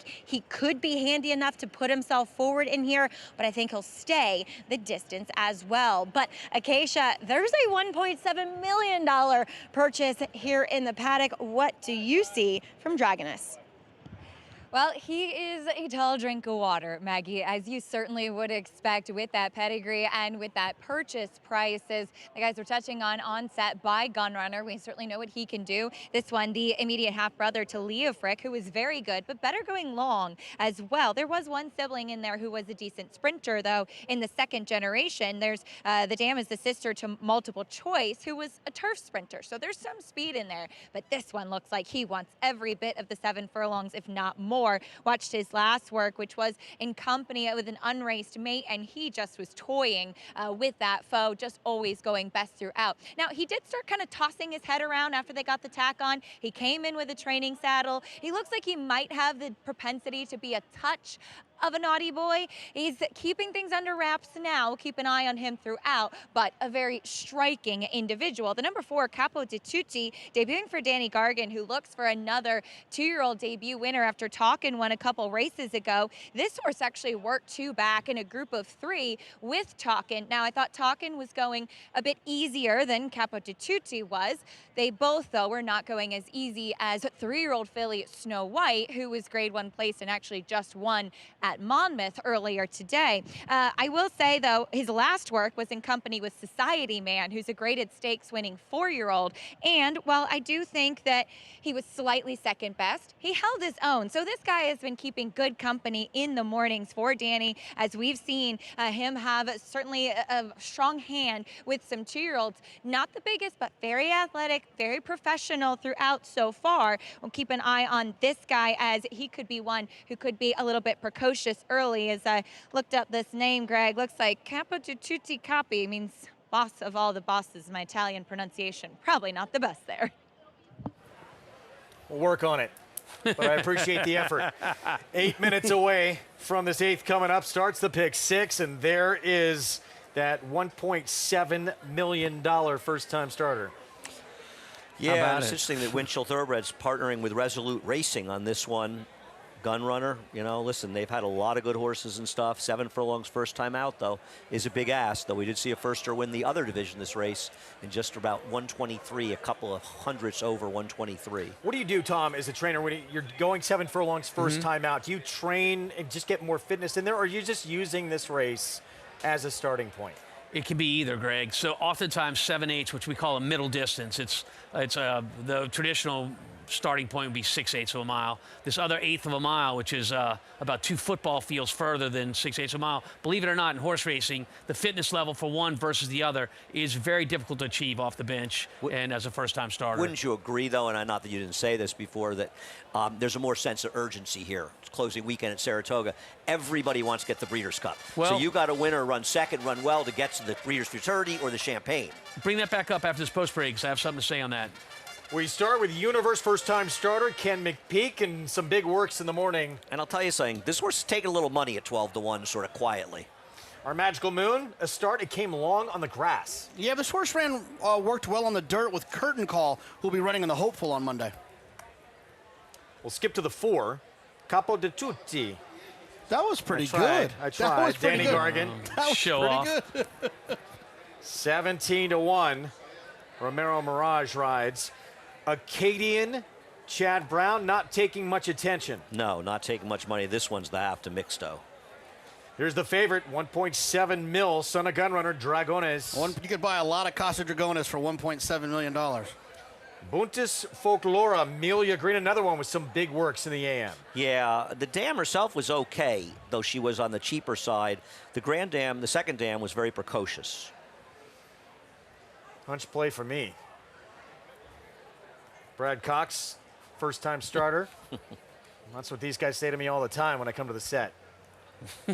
Who? You are. He's a big bad wolf. You do, yeah, you come up here, you try to blow the whole set down. 9-1, and Maggie liked the way this one looked in the paddock, and here he steps onto the track. Well, Brad's horse has been running lately, huh? Little skittish right there. French quarter note, 20-1, George Weaver, first-time starter. Not a whole ton of pedigree. A little more turf, really, on the dam side, not taking any money. And grittiness, nothing like having a start under your belt. And this one for the Todd Pletcher barn. This is where I landed. I mean, the experience, the outside draw, the more distance. I mean, you look at the pedigree, it screams, I don't want to win first out going 6.5.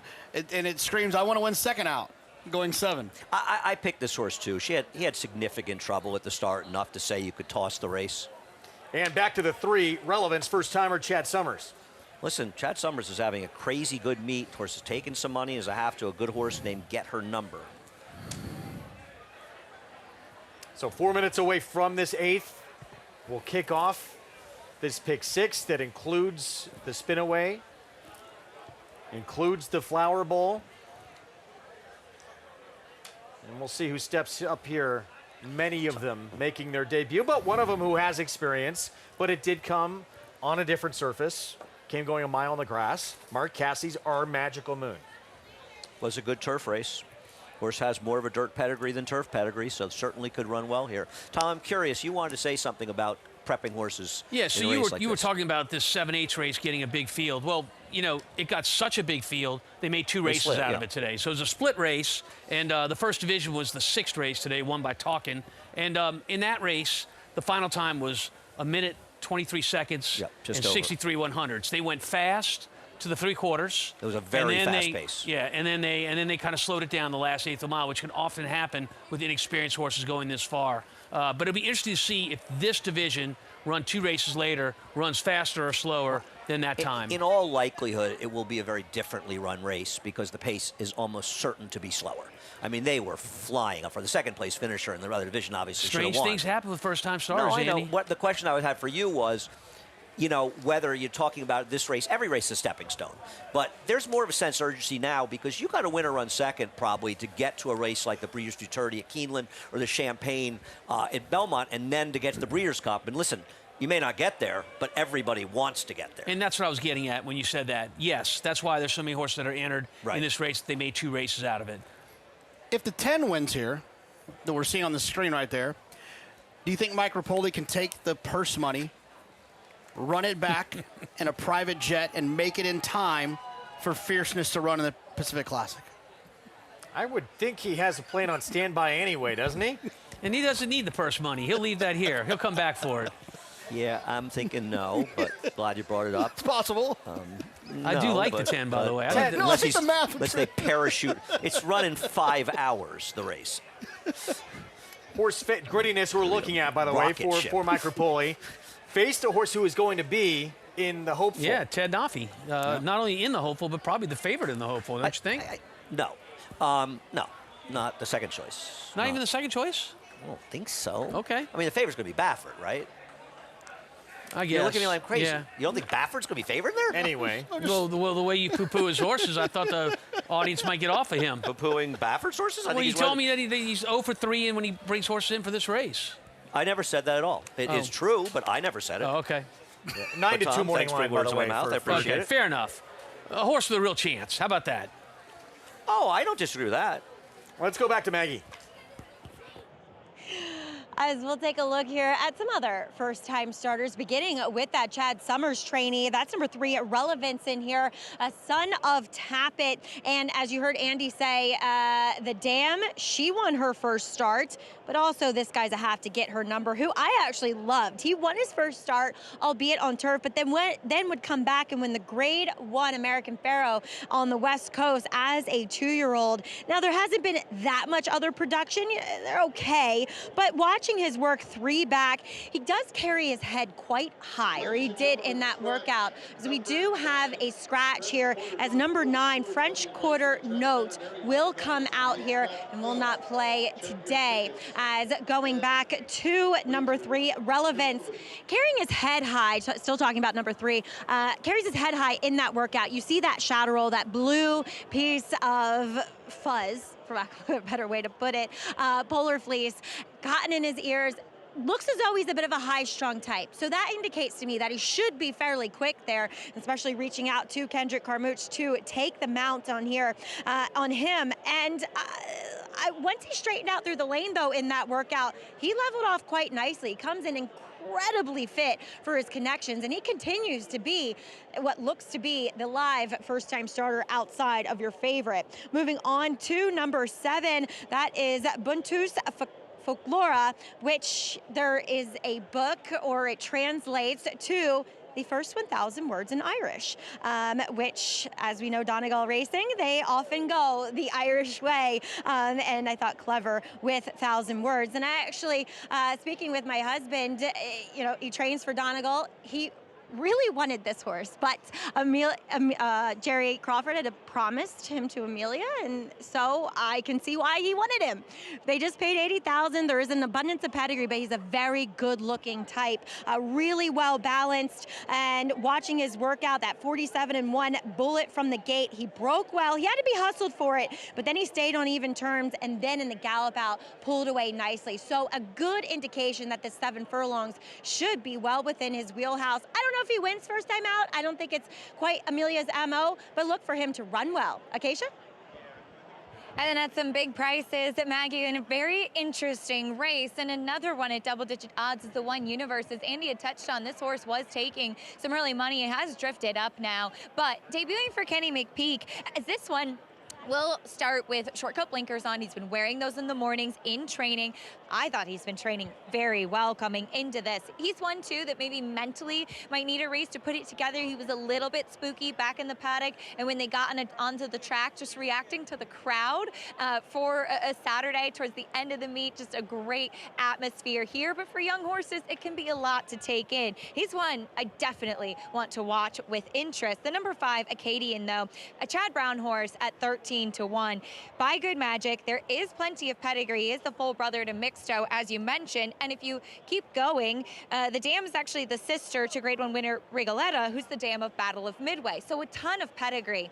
This one, though, does not really look like he stacks up to his more accomplished siblings, at least as of yet. He's a little bit smaller. He's a little bit more underwhelming in the face of some of the others in here. Super, super fit for his debut, but the board certainly reflecting that maybe he's one you might want to take the wait-and-see approach with, Greg.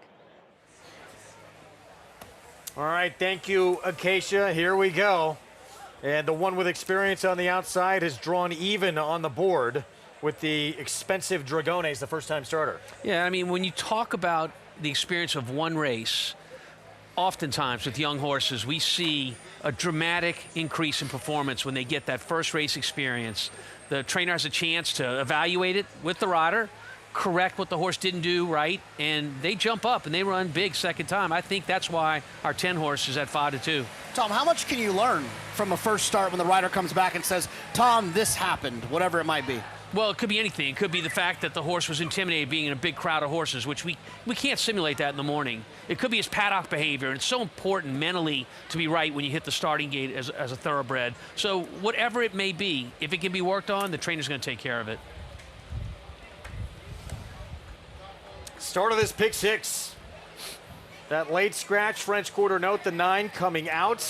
Favorite, $1.7 million son of Gunrunner, Dragones, the 6. Let's go to Frank Miramonti for the call. And Grittiness completes the line. They're in the gate.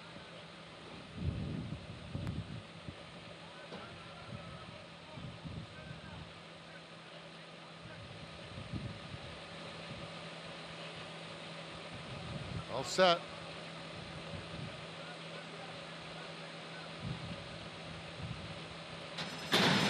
And they're off. Dragones and Grittiness both out very alertly. So is our Magical Moon. Pontus Folklore is also in the mix early. They're followed by Relevance, and Universe comes away 6 lengths off the lead. It's a gap of a half dozen to Acadian. Capo de Tutti is second to last, and I'm a Big Bad Wolf is the trailer. Our Magical Moon has come through on the inside to lead Dragones. They're heading to the half-mile pole, 1-2. 2 lengths back, Universe in third. The opening quarter went in 22 1/5 seconds. Just in behind them, Pontus Folklore on the extreme outside. Grittiness is passing some horses, getting right into contention now as they come toward the 3/8 pole, taking third. Relevance is in behind this group now, 8 lengths off the lead. It's a distance to Acadian. Capo de Tutti is second to last, and I'm a Big Bad Wolf. Dragones has taken the lead with a quarter of a mile to go. The half in 45 seconds flat. It's Dragones and a tough Our Magical Moon. doing battle coming to the 8th pole. Just in behind them, Universe is angling out to take a shot at the top pair now, and they are followed by Grittiness in 4th. They're inside the final 16th, and Universe emerges with the lead and starts to pull away in a great debut. It will be Universe and Christopher Elliott to win by almost 4. Tight photo, very close between Dragones and an oncoming I'm a Big Bad Wolf. Our Magical Moon finished 4th. Ken McPeak's horses, especially his youngsters, they have been running at this Saratoga summer meet. Yeah, coming from that one post position, Universe was, and look, is in a perfect position turning for home. Look behind the 3 pace setters, and you'll see that one horse in the blue blinkers ready to go at any point when the opens up. And they really tired down the lane, Andy. I think this horse got left, too. I think we need to watch the start. I don't think this horse broke. And then Christopher Elliott moved him up fastly towards there. So I agree with all you said about, sitting in the good sort of tactical spot. And the race was obviously much slower in the other division as we expected. But I don't think this horse had we should watch the pan. I mean, the head-on's not going to tell us where he got left. You see the pan of the start. This horse broke, I think, pretty slowly. Here it is. Keep your eyes inside on the 1. Christopher Elliott hits the gate. Yeah. So that's a tough post. The 1 post has always been a tough post for a beginner. First thing that horse is going to do is shy away from the group. And when he did, he bangs into the starting gate. This horse was much the best. What is this, 3 baby wins this weekend for him? Or 3, maiden wins for him. Yeah. 3 maiden wins. McPeak, there it is from the pan view. See, this horse broke a good start. 2 lengths slow. I mean, he really did. And it's not just breaking slow. It's one thing, if you break slowly and then there's like this wicked pace and the race just falls apart and you almost feel like getting left helped you.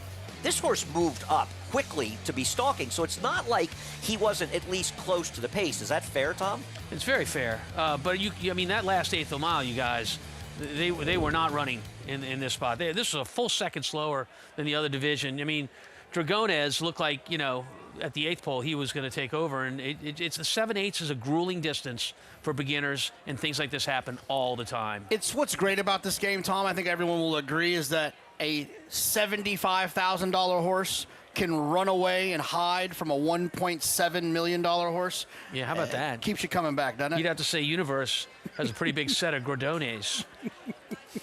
Dragones, to be fair to Dragones, he didn't run badly. No. I mean, it was a slow race, but this horse was much the best. I tell you, I don't put a lot at a time as well with youngsters, especially when debuting. A couple of them here. Those times can get a lot faster going forward, but it's Universe Ken McPeak with Christopher Elliott to start the pick 6.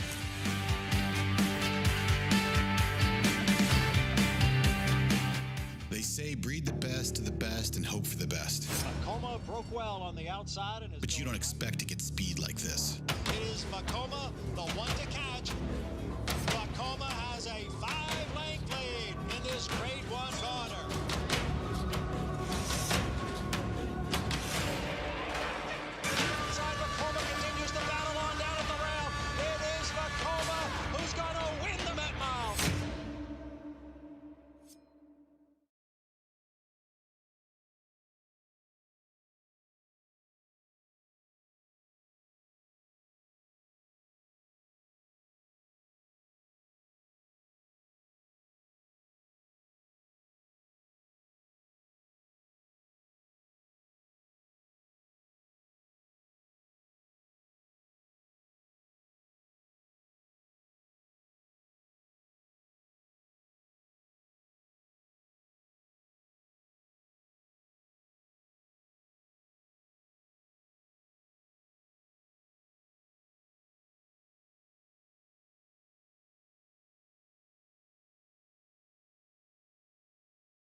Back with you on Saratoga Live on this Saturday afternoon. Final Saturday of the meet from Saratoga. It's brought to you in part by legendary Claiborne Farm. 100 years of doing the usual unusually well. Ken McPeak has been unusually good with his first-time starters at this meet. That's usually not something he's strong with.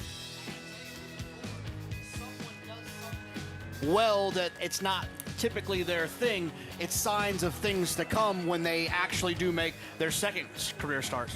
Yes. Let's go to Maggie. Well, the $75,000 horse beats the $1.7 million horse, and he was guided to victory by Christopher Elliott. And Chris, talk about the start. You almost bobbled off of it. Yeah, you know, he hit the gate with his back end pretty hard leaving there, and he went sideways. But he's a very nice horse. He's still figuring things out. He's going to be very talented. I was going to say, because to then put himself in contention as he was, you were saving ground. You looked so confident around the turn. And when you tipped him out, it was kind of like, well, we know what's going to happen. Yeah, you know, I knew I was a winner at about the 3/8 pole. Just he was doing it so easy, and I was just a passenger. He was doing it very comfortably.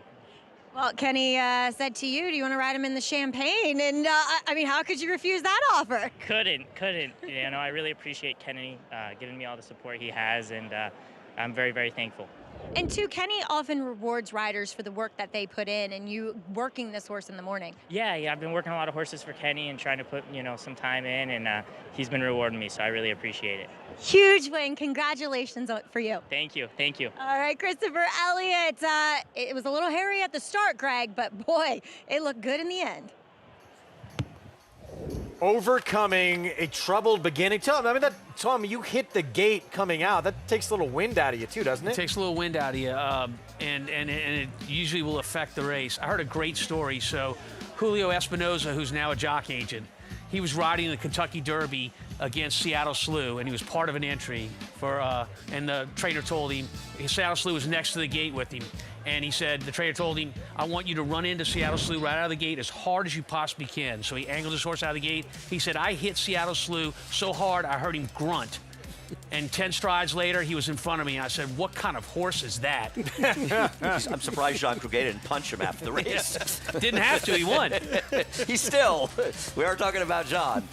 Sprinting on the grass coming up next. 5.5 furlongs on the lawn. First level allowance race and shoot it true. Moved to grass for Wesley Ward last start and looked very good doing it. She won by 3 lengths. See if she can go back to back.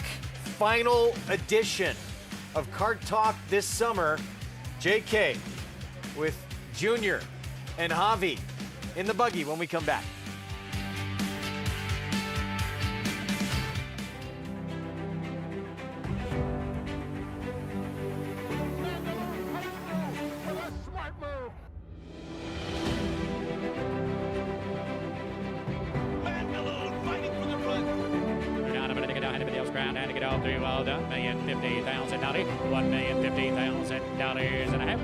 $1 million, Blake, thank you.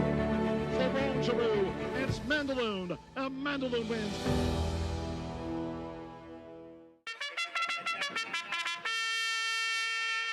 Monmouth Park summer season rolls on with live racing action every Friday to Sunday. Our 50-day summer season features a stakes race every Saturday and Sunday, plus a new middle pick 5, joining the win early pick 5 on our wagering menu. With growing pools and field sizes, Monmouth Park is summer's best bet. Joining us on site, lock in your odds with fixed odds wagering at Monmouth Park Racetrack. Flightline is in full flight. Flightline turns it on at the top of the stretch, and he's in cruise control. And Flightline takes off. Take a good look at this, because you're not going to see this too often, maybe never again. Flightline, 20 lengths clear. World-class racehorse, world-class performance at a world championship event.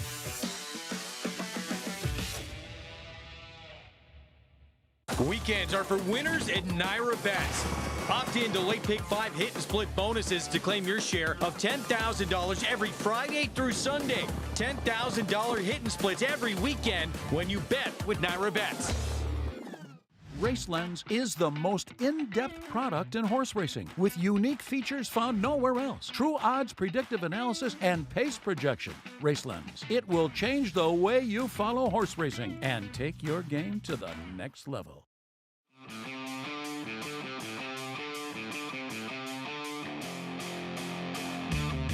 Well, Junior, you only need 6 more. Catch this guy. I know. You know, it was funny because I had to ask the other day, Javier, will you give me the blessing so I can win the Travers? You're not on it, so please. Javier, having won 7 Travers, I would imagine that you were in the room rooting pretty hard for your buddy Junior. Absolutely, I'm being blessed to win 7 Travers, and Junior's a great rider. I think he get along so well with the horse. He knows where the wire is, and I'm happy for him to be able to enjoy to the club, to the Travers. As a nervous fan, for a second and a half, when you had asked him, he looked like he was just kind of slowly getting going, and then 2 jumps later, it felt like he was 8 in front. Yeah, that's who he is. That's how we kind of been teaching him. You know, we make sure we kind of get him into a rhythm. We start asking him, turn for home, switch lead, and then there he goes. Turn of foot is beautiful. Javier, of your 7 Travers, what's the one that kind of sticks out in your mind the most that when you think about him? I think every single one is really special, don't get me wrong. And to win the Travers, my first Travers was 2006 with Bernardini. To be the American Faro with King Ice, it was a great emotion, great moment. Only Javier Castellano to pull that one out. Nobody else would have pulled that one. I just got lucky. Hey, I don't think so, not 7 times. Both of you guys recently won your first Derby. I would imagine that it does feel nice to check a race like the Kentucky Derby off of your list. It's a great feeling. It's the best moment in your life. That's a dream come true. Thank God, we blessed. Yes, we are. How long have you guys known each other? Well, I think we met each other here. I met Javier here and when I came from Venezuela, 2007, 2008. But, you know, my dad rode with his dad. I know my dad telling me, introduce you, tell him I rode with his dad. He probably will know who you are, blah, blah. But, you know, you see this celebrity coming, you know, like, it's like I don't know if he's going to even say hi to me. You know, We're very competitive. He got to do his job. I got to do my job. We compete in races. We try to beat each other. But at the same time, when they finish the race, we spend a lot of time in family together. And I think that's the beauty for this game. Have you guys ever claimed foul on each other? Oh yeah, we did. He got to compete. I got to compete. We got to do the best we can because we have to do a job to do it. Well, Javi, I know you've won a lot of Travers with big upsets, but I don't know if you would have been able to do it yesterday. I don't think so. I tried to find a 5 horse, I couldn't find it. Listen, I'm glad he wasn't on the race anyway because that's what I thought when he was riding King Ice and American Faro. Like, there is no way there is no Javier did it. Card Talk brought to you by Gainesway Power, Passion, Performance. You want to win a Travers? It's nice to see Javier Castellano sitting on the sidelines, no question. Both those guys, JK, Derby, Belmont, Travers, Javi, 2023, and then, of course, Junior this year. Yeah, I mean, look, those are huge races, right? I mean, obviously, they're some of the most important races that we have. And, you know, the reason I thought it would be fun to have those two is because they are so close. I mean, I see them at dinner together with their families all the time, and I would imagine that the Venezuelan connection has a lot to do with that. But these guys root for each other. I know they're competitive, and I'm saying all these guys root for each other. You know, if they can't win, I do see joy when their friends and their colleagues do win. And I thought this was a great example of that with Junior getting his first Travers on a big horse just like this while one of his best friends has won 7 of them. Yeah, I love how they talked about how competitive they are. I mean, they both have the eye of the tiger. And as a rider, as a trainer, once you lose that, where it doesn't matter, you know, the wins and the losses, it's time to go do something else. You've got to be that guy in the room or that guy in the backside. Incredible what they've done. Of course, Sovereignty will train up to the Breeders' Cup Classic now for that man right there. What a summer it's been for the Hall of Famer. First ever Travers victory with a man you just heard from aboard in Card Talk. We'll be back. Stay with us. You bet. with Naira Bets. Bet any track, anywhere, anytime. Download the Naira Bets app to play today and get a $200 deposit bonus. Watch live horse racing, get expert picks, boost your bankroll with weekly promotions, and hone your handicapping skills with exclusive tips and tutorials. Download the Naira Bets app now. Sign up now to claim your $200 deposit match bonus. You bet with Naira Bets.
Good to have you with us on our Saturday coverage from the premier meet in the country. Brought to you in part by Mohegan Sun, all in for Mohegan. As we move on to race 9, 5.5 furlongs sprinting on the grass. First level allowance race. Let's go to Maggie. And we'll take a look here at the bookends of the field. The inside runner, she's not number 1, but she's number 2. That is Girls Rock, who is my daughter Grace's favorite named horse of this Saratoga meet. I like that. I like that she likes Girls Rock. As she'll get back to the turf after breaking her maiden in an off-the-turf event over a muddy sealed racetrack. Now, arguably, she ran her fastest race while doing that, but Whit Beckman gets right back to the turf. And in those turf races, at Churchill, I thought she's faced some pretty tough customers. Maytown has gone on a tear for Brian Lynch. She's won a stakes now, turf sprinting with 87 and 86 Beyer speed figures respectively in those efforts. And of course, she sandwiched herself between those two, and I'm Mojo, who would come back and win that next maiden special weight. Now, in that last maiden special weight on the turf at Churchill, she was out sprinted early. She saved ground, and she tried to run on the top of the stretch, but she got squeezed a little bit by the winner. You could tell she just looked a bit intimidated overall.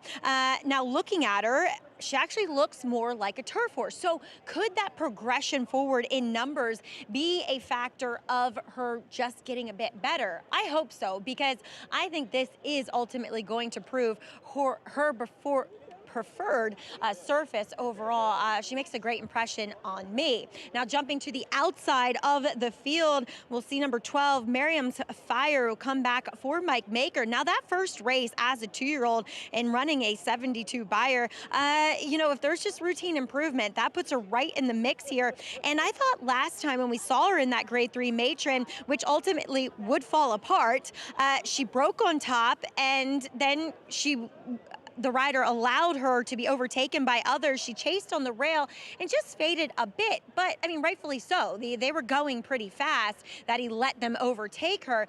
So she's been on a bit of a layoff, to say the least, and she'll come back here. She's done well from 2 to 3. She's a big, strong filly now. She looks fairly fit, well developed in her hind end, which I think is just so important, especially with these turf sprinters, to make sure they get out of the gate and power forward, because they are some of the fastest run races, especially early on. So I know that talking with her owner, Deuce Greathouse, that he's optimistic that she will come back well here, and has said that she's always been a nice filly. So Acacia, I know you have your eyes though on the current favorite. That's number 4 in here, Shoot It True.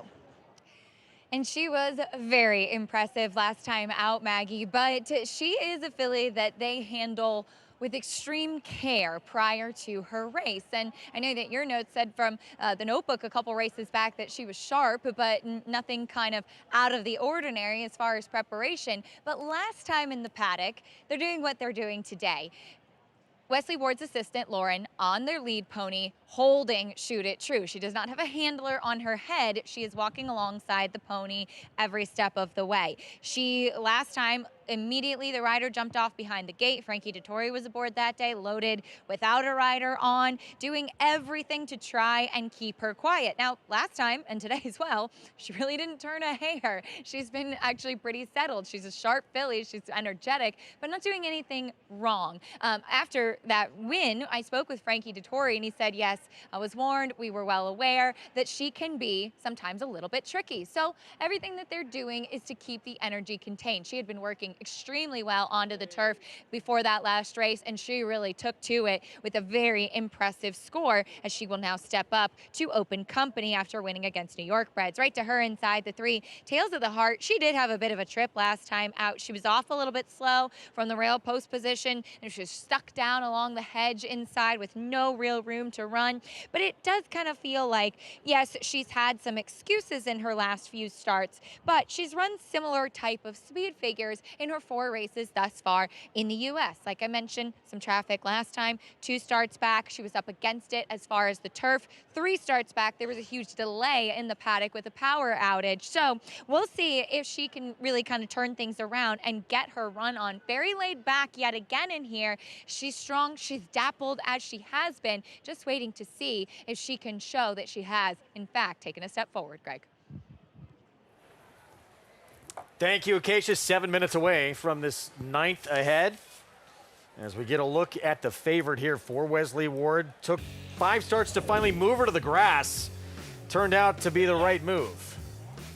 Yeah, I mean, wins very, very easily in this spot. And we use a term in horse racing called wrapped up, meaning the horse is not being asked at all to finish up. And when Shoot It True gets clear, that's exactly what happens here. This horse is wrapped up. You can see the rider using his hands to ride Jonathan. He looks back, nobody's coming. All right, let's just pull her up here. Not even running to the wire. Yeah, I mean, this horse was sensational. You know, the figure didn't come back like blazing fast, but it looked like, and I don't typically like to say might have been a little bit more under the hood. There was a little bit more under the hood there, I think. I mean, it wasn't a great field, but it wasn't a bad field. And she, you know, you win turf sprints like that. It's just, sometimes you feel like the effort is better than the numbers. And, you know, I'm a numbers guy, but she won easy. You win, but yeah, 3-length win, geared down, as you said, going only 5.5 furlongs. That is a big margin. 2-1 favorite right now. Anyone like the 12 in here? I like the 12, Miriam's Fire. I'm looking for new faces. And she ran well enough as a 2-year-old with routine improvement. Couldn't she be competitive here at a big price? She's a Tattersall's graduate. That's why I like her, Greg. Running this weekend. you caught One of 3 in this race. Well, we're on the grass, and that's where you go to get grass horses overseas. Now wins the debut and then put into grade 3 company in start number 2. And this will be the 3-year-old debut coming up. Yeah, led start to finish in here. But, I mean, she had to be ridden down the lane to get it done. Andy, what do you like about it? Well, I like the fact, to be honest with you, I prefer her second race more.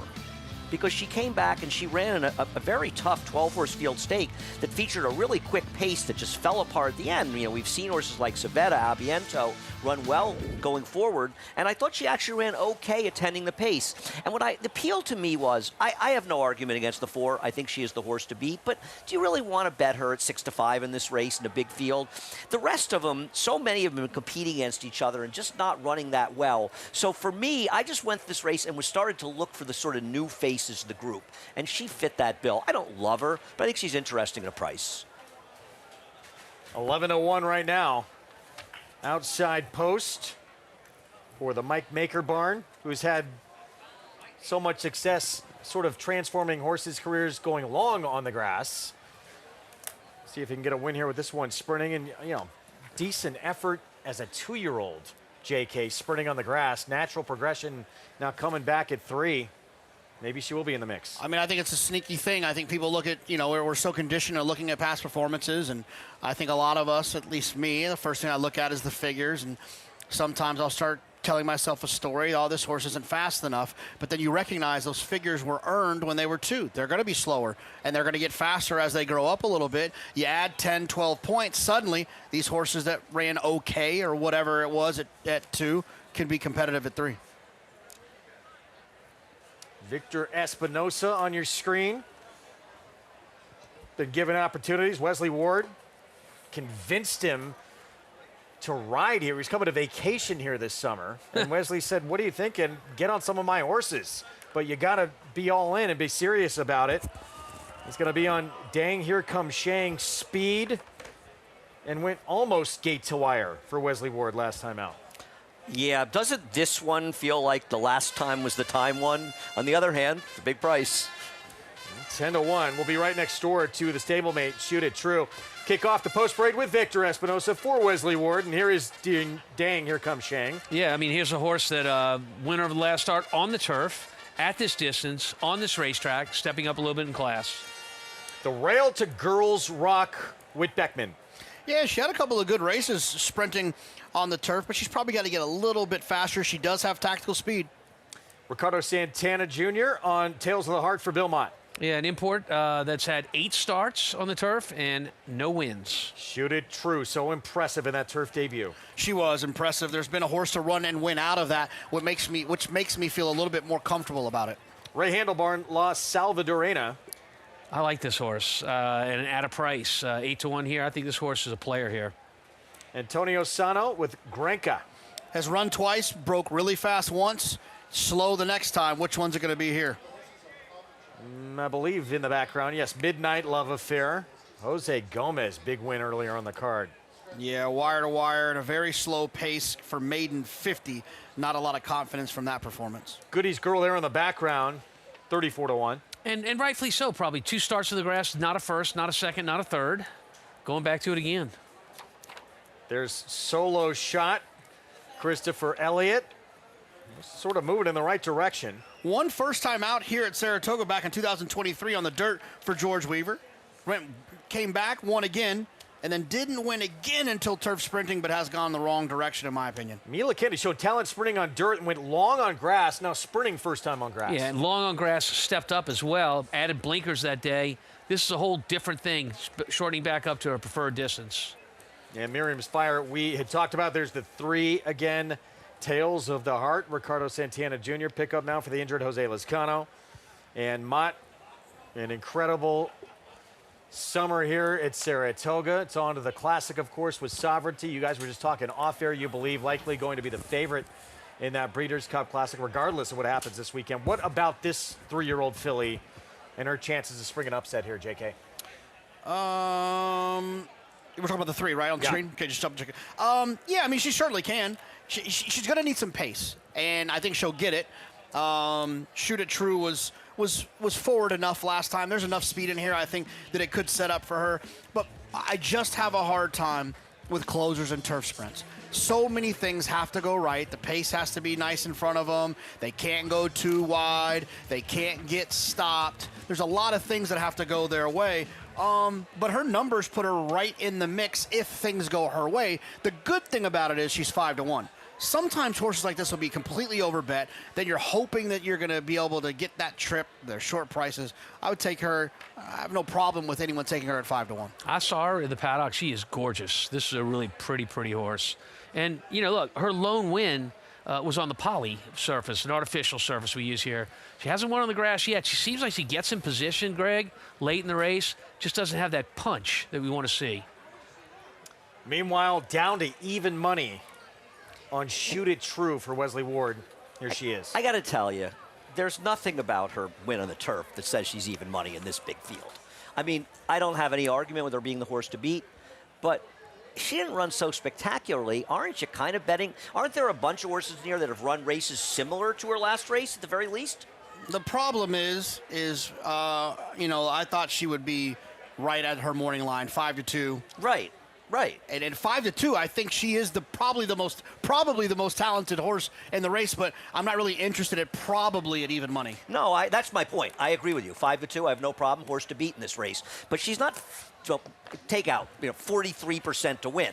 She's more like 25% to win. Is that fair? Let's go to Maggie. Yeah, I want to talk about number 11, Mila Candy in here, who before trying the turf at a mile and a 16th last time, had a pretty decent resume sprinting on the dirt. And there is pedigree for this filly to be a turf horse. She looks like a turf horse, but she also looks like a sprinter. She is just massive. You know, there's a lot of her. I like my fillies and mares like this, especially my sprinting ones. And she is half to a horse by the name Determined Kingdom, who's a multiple stakes winning turf sprinter. I like Mila Candy at 27-1. This could be a bit of an upsetter's chance here. Acacia, who did you have your eyes on? Oh, I wanted to talk about the 5, La Salvadorena, Maggie, as this is a filly that sometimes can run her race before it even begins. Now, seeing her now in her fourth start, I should say, as a 4-year-old, she has settled a lot. When she first came back, she was incredibly washy and revved up. She has really done very well this year as she has come back, and see if she can get any sort of trip. I think she's a bit better when she is a touch closer, but I also liked the 2 Girls Rock. She's where I'm going to land in here in this really fun turf sprint, Greg. As we went to Maggie and Acacia, price got even shorter now on Shoot It True. Odds on at 4-5. I think she's the most likely winner, but I do not like her at 4-5. Yeah, this is really overkill. Tales of the Heart stepping in. Shoot It True. 5th career start, finally got on the lawn. It was July 18th here at Saratoga. Dominant 3-length scorer, as we showed you, geared down late. There was a next out winner behind her. See if she can go back-to-back. Let's go upstairs. Frank Miramati with the call.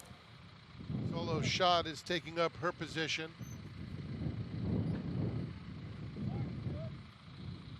Last 2, Mila Candy and Miriam's Fire to the outside. They're in the gate. And they're off. What a picture-perfect beginning. Dang, here comes Shang, is going straight to the front. Immediately tackled by Miriam's Fire, who's up to take the lead. Granca comes away in 3rd as they head past the half-mile pole. Then comes Tales of the Heart. Midnight Love Affair in the purple colors has about 4 lengths to make up into the far turn. La Salvadorena is in that mix too. On the extreme outside comes Mila Candy in the white and red silks. That group is followed by Girls Rock. Shoot It True has a lot of work to do. Solo Shot, Goodies Girl is at the back, 21-2. It's Miriam's Fire hugging the rail and going on with it.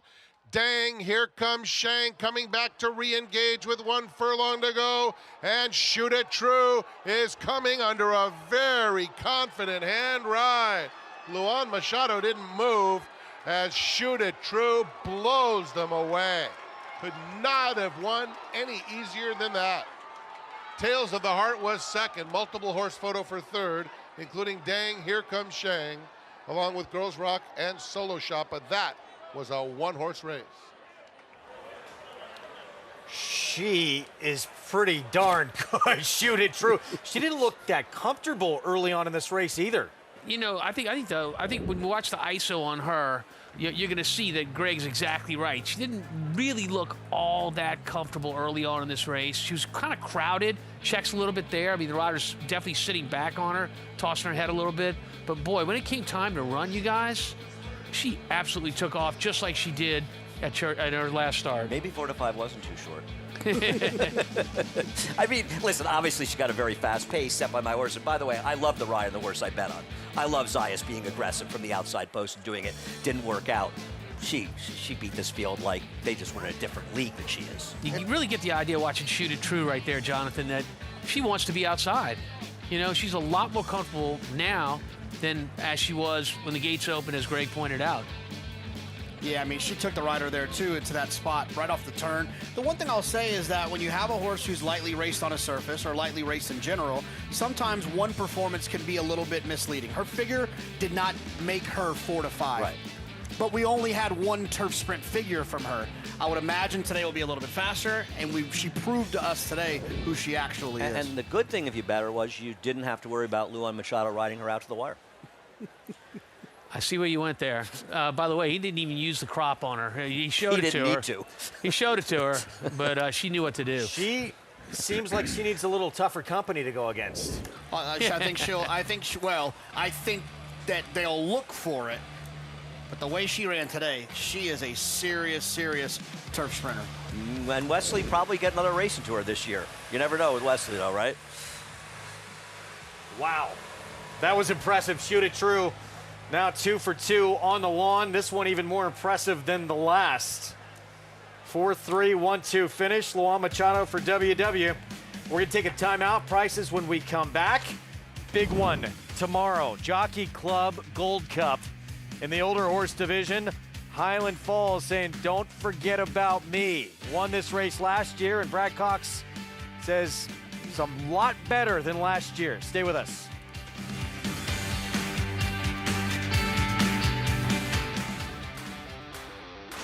Dynamic pricing wins the Just a Game. King of Gosford. South Cordovan will win the Sword Dancer. Program trading and naval power. What a thriller. Photo. In Italian to win it. Starlust. Domestic spending. Ocean Road. Big M. Victoria Road. It will be McCulloch. Labor Day weekend is a labor of love for racing fans, featuring 5 graded stakes at the Spa. Plus, enjoy the season's final premium giveaway this Sunday. A Saratoga quarter zip sweatshirt free with paid admission while supplies last. Visit NYRA.com for tickets. Weekends are for winners at NYRA Bets. Opt in to Late Pick 5 hit and split bonuses to claim your share of $10,000 every Friday through Sunday. $10,000 hit and splits every weekend when you bet with NYRA Bets. You're never more here than when you're here. Here is more than just a horse race. Here is where you want to be. And here's the horse that's going to make it happen. They're off in the Breeders' Cup. Here she is, coming around the final turn. And they're into the stretch. Making sure that this year, you won't be anywhere else, but here. Racetrack Television Network brings you every race, from every track, on every screen, every day. With monthly packages starting as low as $5, RTN gives you great value and access to more live HD streaming and race replays than anyone. Visit RTN.tv today to sign up and watch on almost any device, including Roku and Amazon Fire. RTN has packages that start at $5 per month.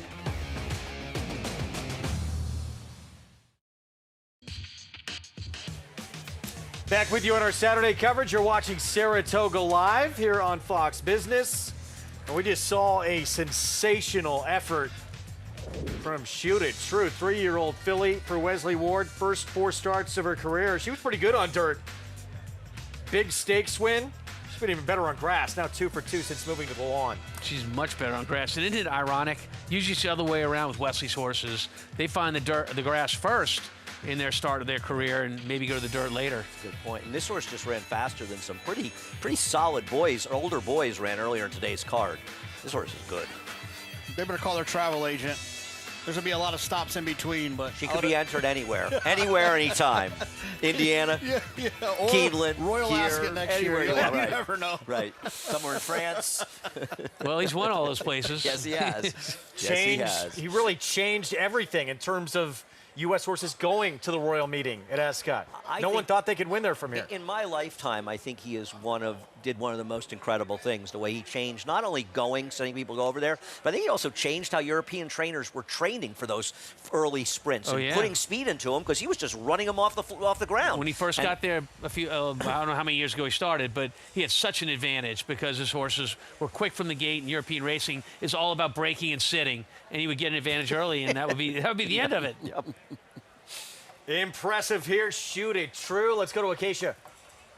Happy to be joined by winning jockey Juan Machado, as this filly, I know she can be a little bit of a handful sometimes before the race, and was a little bit of a handful during the race too, but you just seem to have so much underneath you.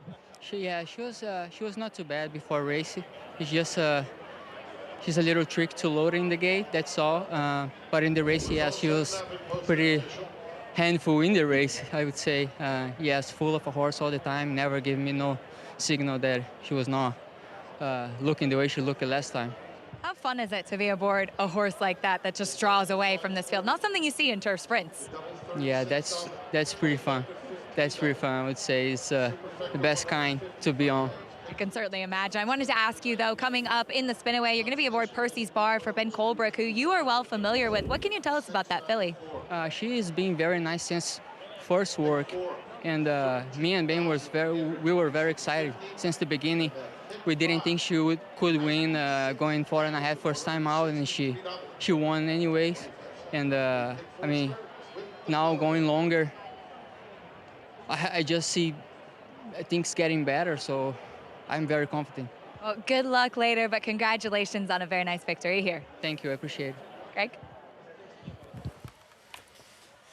Juan Machado, big opportunity here. It was Frankie Dettori on board for that last start. Now Machado takes over and shoot it true. Wesley Ward, we'll see what comes next with this filly. Yeah, that was a swish. I mean, I would imagine he's either looking at a stake in New York or maybe a 5.5 at Keeneland for this horse, because he's got to go to a stake at this point, doesn't he? That was well done, Tom. So she's a New York bred, so she got her you dinner last night. I would imagine, but I would imagine, though, it feels like a Keeneland move if she runs impressively again, run against the boys in the Breeders' Cup Turf Sprint. Grade. He's not beyond that. 2 Flower Bowl, 1 3/8 inner turf. Fillies, mares, 4 and up, and 8-5 right now on a 6-year-old mare who all of a sudden became just freaky good in that last start. Was it the yielding turf that moved her up, or is she just different now? We'll talk more about it when we come back. Whitney winner, yes, back for more at the meet. Chad Brown says he likes the spacing from the Jockey Club Gold Cup to the Breeders' Cup Classic for the reigning Classic winner. Stay with us. You bet with Naira Bets. Bet any track, anywhere, anytime. Download the Naira Bets app to play today and get a $200 deposit bonus. Watch live horse racing. Get expert picks. Boost your bankroll with weekly promotions and hone your handicapping skills with exclusive tips and tutorials. Download the Naira Bets app now. Sign up now to claim your $200 deposit match bonus. You bet with Naira Bets.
Back with you on Saratoga Live. It's brought to you by Gainesway.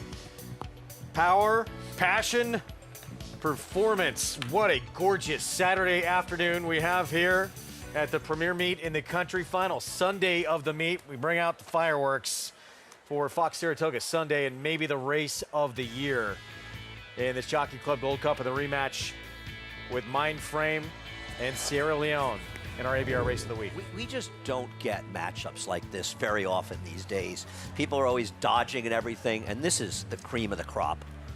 Sierra Leone, last year's Breeders' Cup Classic winner, winless this year until earlier at this meet when he rolled by everybody in the Whitney. Yeah, this is the kind of race I expect from him tomorrow. I mean, he's just the kind of horse that he's pace dependent. He needs pace in front of him. He's going to get that in this race coming up, and look for him to move to the outside and take over at about the 16th pole. You know what I haven't said in a very, very long time, Andy? Let me know the last time you said it. This Jockey Club Gold Cup is better than the Whitney. Yeah, that's actually I haven't said that true. in a very, very long time. No, I mean, it's because, it's unfair to say. It's only better because Fierceness tanked. Because coming in, Fierceness was, the goods. And Mindframe now, right now, Mindframe's the leading older horse in the country. Don't we think that's the case? Obviously it can change tomorrow. Yeah, let's not forget we had the 1-2 finishers from the Classic in that Whitney. Yeah, I'm saying, so I think in retrospect, but I think considering Fierceness didn't run well, because it's pretty much the same cast of characters, right? Yeah, with a few extra. With Antiquarian, we like, right? Yeah. Is he at his best, Sierra Leone? Does that give him an edge going 1.25 miles here? I think he's better at 1.25 miles, certainly. I think that his style plays more to having a little bit more time to turn that engine on, because when it comes on, it stays on. And I think that having that 1.25 miles definitely helps him a little bit. Pretty good list who have won the Whitney Jockey Club Gold Cup back-to-back. And most of them did it when the Jockey Club Gold Cup was 2 miles. Yeah. And they had weirder races in between. No one will ever imagine what Forgo did when he won the Woodward at 12 furlongs, cut back and won the Vosburg at 7 furlongs, and then stretched out to 16 furlongs the Jockey Club Gold Cup. And didn't he do it with remarkable weight? Didn't he carry a ton of weight in the saddle? Yeah. A lot of, obviously, the big matchup, Mindframe, Sierra Leone, the rematch, everyone's talking about that. But a lot of people also are looking at what Island Falls did in the Whitney. And Brad Cox has said he has just come back a lot better horse now, Andy, as a 5-year-old. I agree. I thought his Whitney was sensational. I think you could make an argument that the Rabbit hurt him more than, not that, in a way, because he was really close to the pace. And I'm not sure how much, and I love Sierra Leone, as you know, I'm not sure how much better than this horse he ran. No, he's good. He won this race last year. He's obviously a talented runner. I will say this, and why I said that earlier about how this might be a better race is that I felt like the Whitney had to be won by Fierceness or Sierra Leone. And while I do feel very confident that Mindframe or Sierra Leone are likely to win this race, I wouldn't be shocked. I would not be shocked if White Abarrio, Antiquarian, Highland Falls, even Disarm, who ran much better last time. That's why I'm saying I think it's just a more complete group. It is, but part of the reason for that is because of how well those horses ran the Whitney. Of course. So I think they work hand in hand. But I'm not massively disagreeing with you. But doesn't the race on pace really set up and play directly into Sierra Leone's hands? Sure it does. The thing about Sierra Leone that's amazing is, while he is a horse that would appreciate more pace, despite being pace dependent, he's never failed at the board, and he's running stakes in every race, and big races except for his maiden win. So he's kind of remarkable in that sense. So with more pace, obviously he's horse to beat. But, man, I don't want to discount Mindframe. He's good. The thing about Mindframe and Sierra Leone, which is a little bit different than previous battles, is these two horses always show up. Yep. Indeed they do. Always. We know one person who'd love to see Highland Falls repeat. Less work. Wouldn't have to paint it again. We'll be back.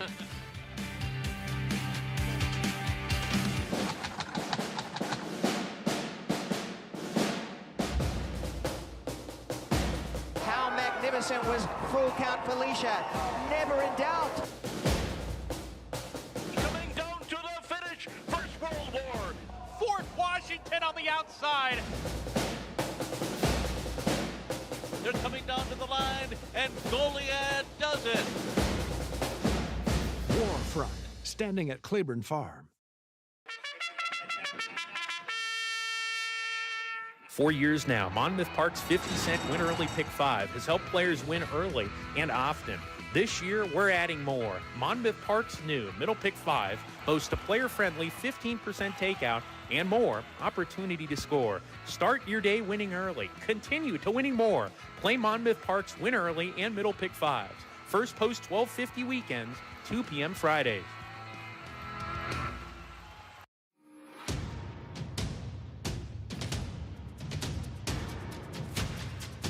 Drain the Clock will win and win by as much as he wants. Drain the Clock will bound home the winner. Drain the Clock, Jackie's Warrior, drain the clock by a head. And 70, I'd had to get down $270,000. In this country, we believe in what we're made of. Grit. Drive. The will it takes to be different. We've been called to serve this great land. Because we were made for this.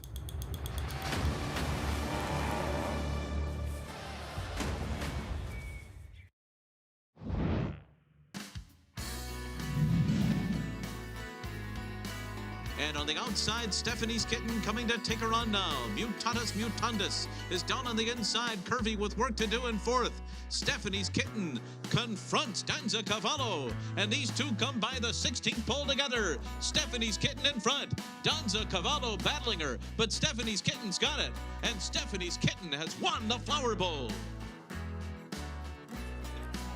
This was before Arad Ortiz Jr. and Chad Brown were Arad Ortiz Jr. and Chad Brown.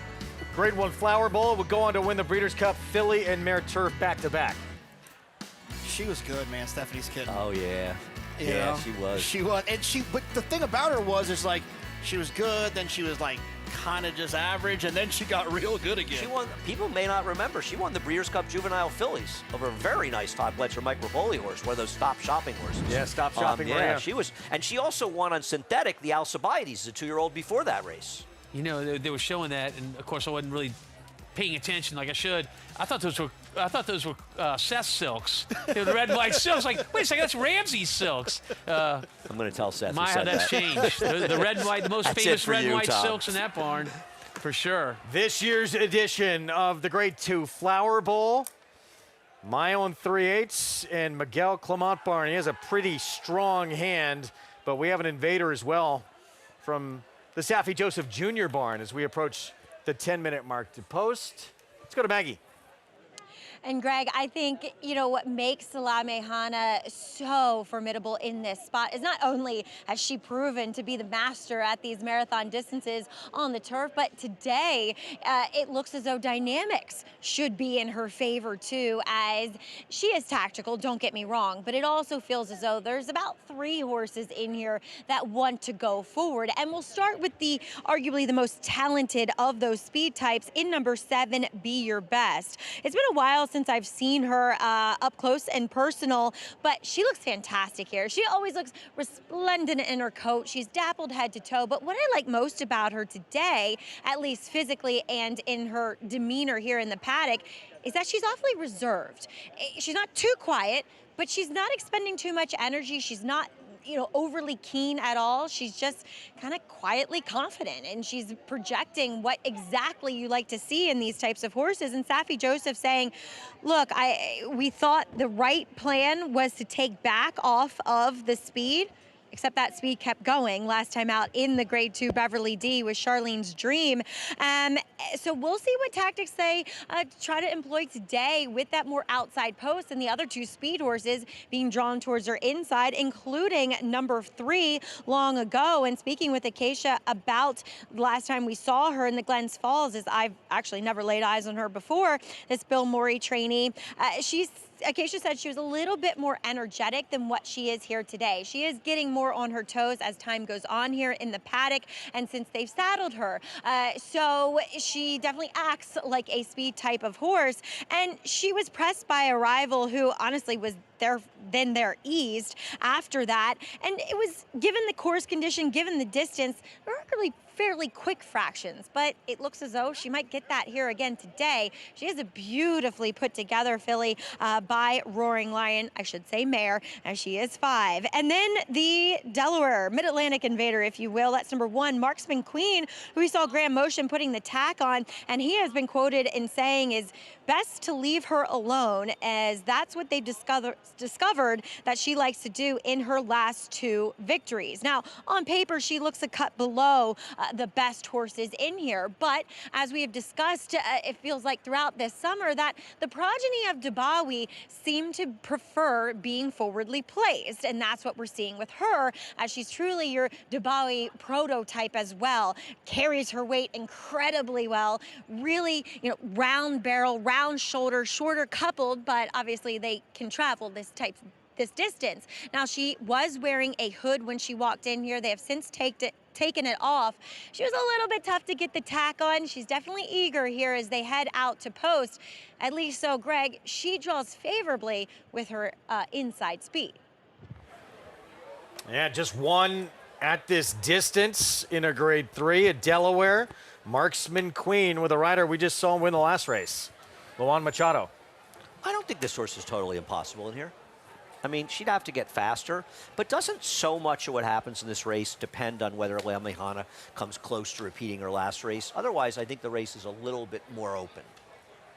I mean, I think the story of this race, and I'd love to hear everyone's perspective on how they handle this, it's about the ground. I think obviously La Mejana ran extremely well last time on soft ground. Some horses like it soft, Tom. Some like it a little bit more firm. And I think identifying who is who in this spot will help you find the winner.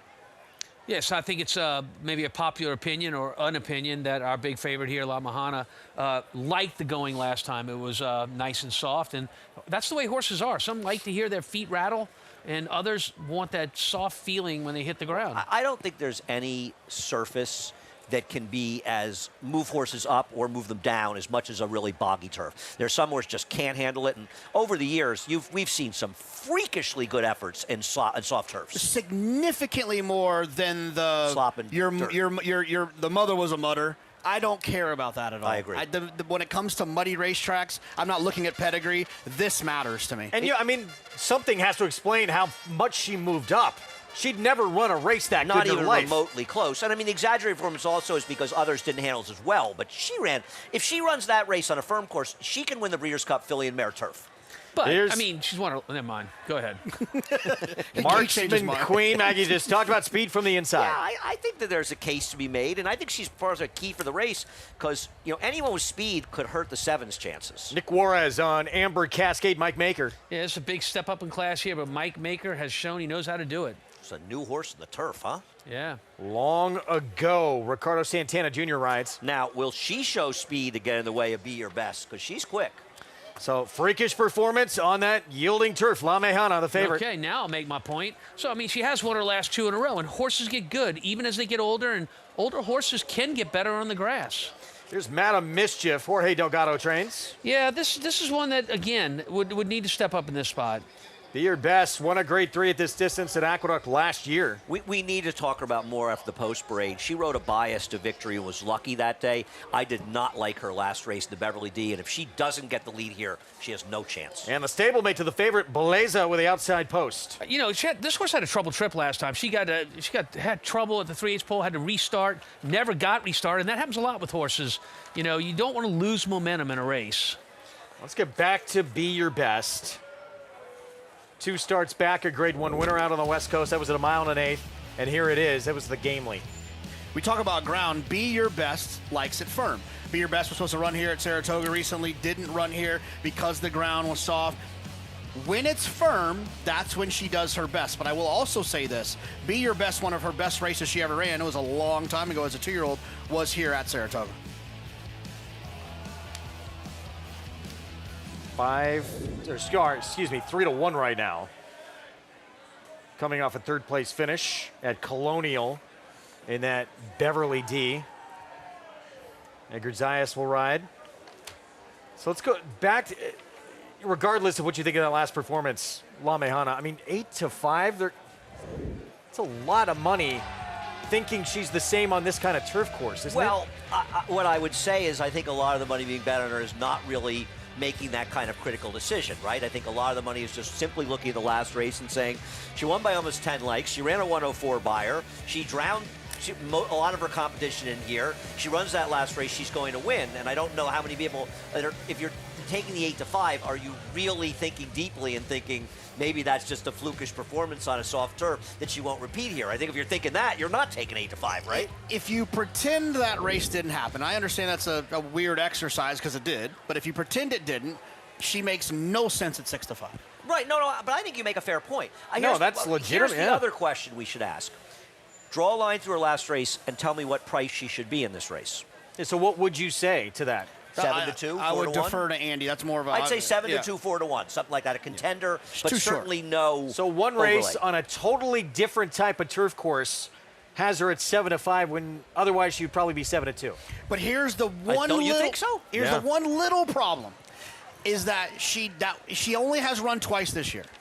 So just maybe, that was her, the 2 races back was her first race off a long break. So just maybe she's gotten really good, and it just so happened to take place on that day. I'm just playing devil's advocate. I would also argue...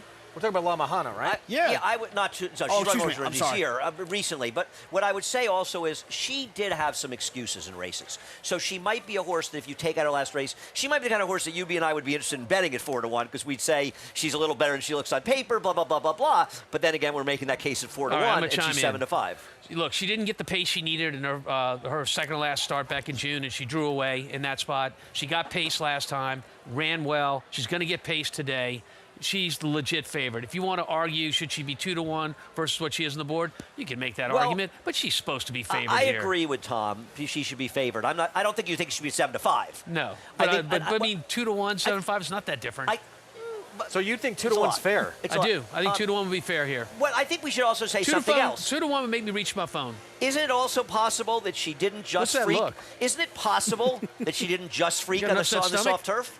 Yeah, no, I agree with these guys. I think it's hard to make her that short a price on a totally different type of turf course. I'd have trouble betting her at under 5-2 in here. Let's go to Acacia. And I completely agree with what you guys are saying as far as the one number that does stand out in that type of performance. And obviously, I'm biased. She is trained by my husband, La Mahana. But one thing I wanted to point out about her, she is the type of mare that does so much better in the cooler temperatures. Throughout her career, even though she hasn't actually raced up here at Saratoga as much, she's always trained better when up here. She is full of energy out there on the track today. Kendrick Carmouche has ridden her in the past, and Miguel has said, for whatever reason, now at the age of 6, she's getting better, and they've kind of figured out with her training. When she trains at the end of the morning. She circles around the entire barn, around Bill Mott's barn as well, extra time walking, and all of that seems to have really made a difference in her mentally coming around and handling the conditions that are thrown at her. Can she repeat last time's performance? I do not know. As we'll take a look at the 7 Be Your Best, she is 3-1 right now, as I think that her ability to rate does make her dangerous because, yes, I think she's better using her speed. She was very keen in her solo warm-up out there on the track, and in the past, she's had different types of equipment. She wears a cage bit now. She used to wear an extension blinker for a short time when moving to Safi. She can get a little bit headstrong, but she did show, while she didn't kick on last time, at least she was able to settle. Maggie? Well, Acacia, I'm over here with the hardware that goes to the winner for this Flower Bowl, which of course is a win in your Breeders' Cup Challenge race. And I was talking with Erin McLaughlin of the Breeders' Cup, and I asked her about this cool trophy where it is the new Challenge Series trophies, and the winner actually gets their silks hand-painted on the trophy. So I thought that was really cool. And of course, the Flower Bowl trophy in itself is beautiful. But speaking of beautiful, I think that's what number 8, Bellezza, is. Every time I feel like La Mahana and her show up together, I prefer her, but La Mahana typically gets the better. But as you guys were talking about, it feels like the course condition could be a bit more fair and just give others a better chance that didn't necessarily handle it last time out. And while there's pedigree for her to definitely handle a boggier turf course. She is a bigger mare, or filly, excuse me. And so sometimes those have a little bit of trouble just kind of extricating their feet, if you will, over the surface. So she's made a favorable impression. Again, I'm going to land on Bellezza. Guys? 7-5 betting public believes what they saw last time is going to happen again here with La Mejana. Yeah, I think you see some pace up front. I mean, I know horses that want to be close. The 1, the 3, possibly on the outside, the 7. 7, obviously. I think we get a good setup here for La Mejana to sit off the other that. thing is, do you think our 8 is a great price at 5-2? I don't. No. I don't. Winning you're in for the Breeders' Cup, filly and mare turf. It's the Flower Bowl. La Mejana, can she do it again on firm going? Let's go to Frank Miramati. They're in the gate.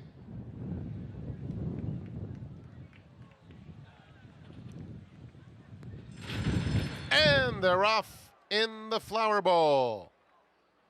And Amber Cascade is off last. It's a quick start for Long Ago. Be your best. Be your best, intent on getting to the front where she likes it. And Edgard Zayas lets her rip in the first few jumps to take command. Long Ago is in second. Madame Mischief came away in third. And then it's Marksman Queen in fourth. La Mejana is racing in mid-pack. She's about 7 or 8 lengths off the speed. Madame Mischief is a length and a half or 2 in front of her. At the back of the field, Amber Cascade and Bellezza will do her best running later on. Be Your Best has a 3-length lead with a lap to go. Long Ago is in second as Be Your Best, taking a strong hold of at this stage. Madame Mischief is by herself in third. Then it's Marksman's Queen in fourth. Amber Cascade inches up on the inside of La Mejana and Bellezza. 49 seconds flat for Be Your Best, who tries to sprint away now and has opened up a 4.5 length lead. Long Ago, second most of the journey. Another 2 back to Madame Mischief in third as they get on to the back stretch. 3 more lengths back to Marksman Queen, Amber Cascade, and then the Clement pair of La Mejana and Bellezza. 1:13 and 2 for Be Your Best. Bounding along. Be Your Best. 7 lengths clear with less than a half mile to go. Long Ago is in second.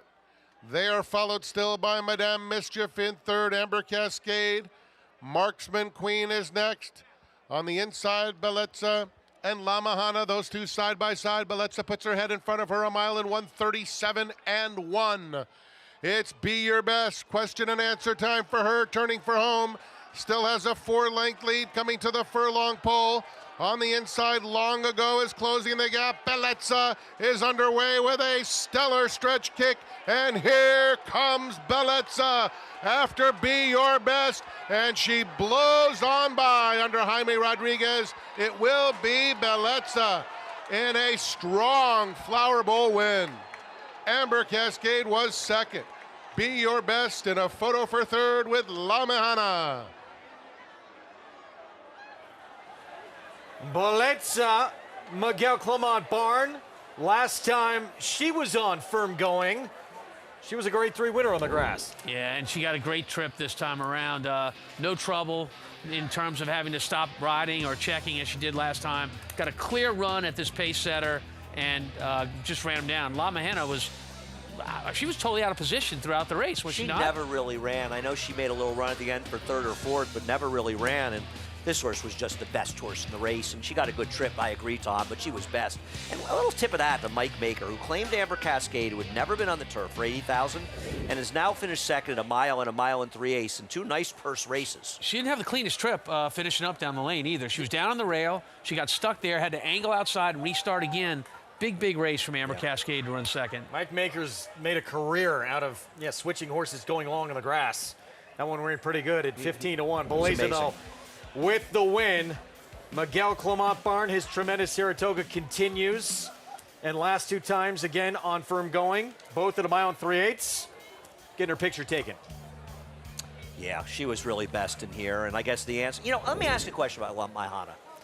She ran so badly in a way in here, relatively speaking. I think it was more than just, you know what I mean? She regressed, obviously, on firmer turf, but she's run better than she ran today in the past, right? Well, I mean, yeah, yes. A little bit better. I think it was the ground, though, because Yes, she ended I up agree. running fourth. No, I agree. Right? So she showed up and ran. It's just she didn't run very good because compared to last time, because she ran so well on soft ground. But can this horse possibly compete with what Europe sends over from the Breeders' Cup, Filly and Mare Turf? I don't think so.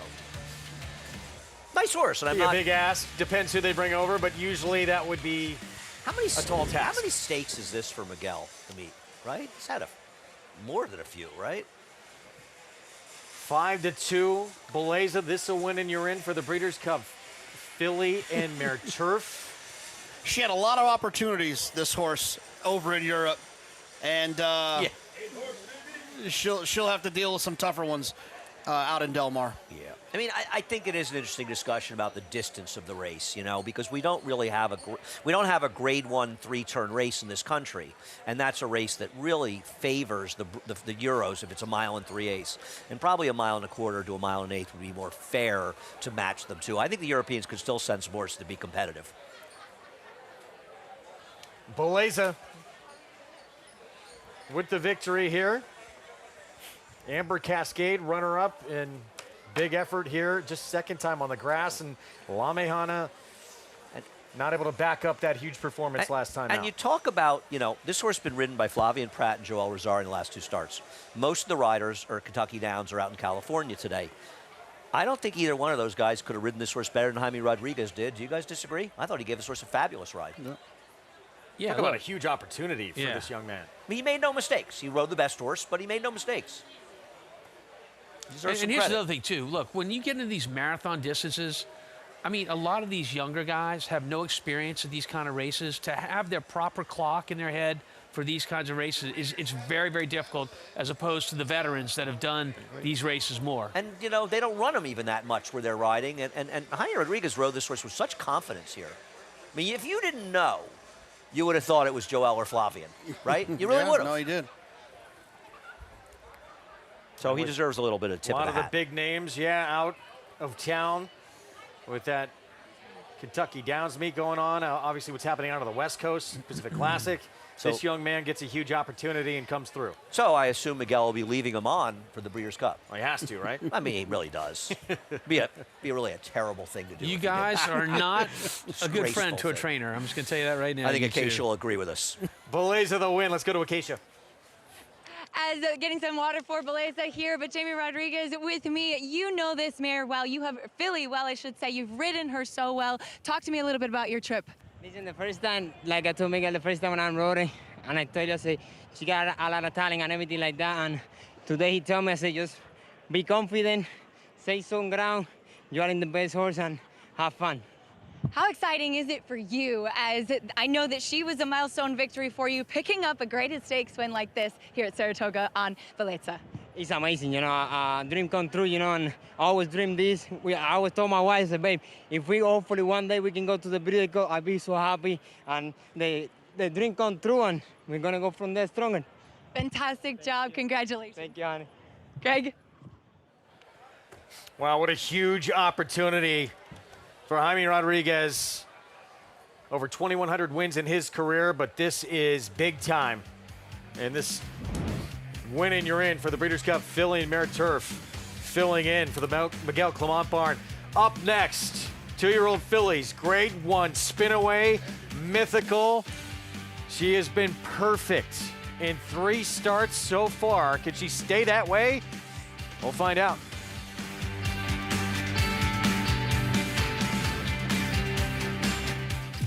A dynasty in motion, reshaping the sport's greatest tradition, channeling the legends of his line and surpassing them.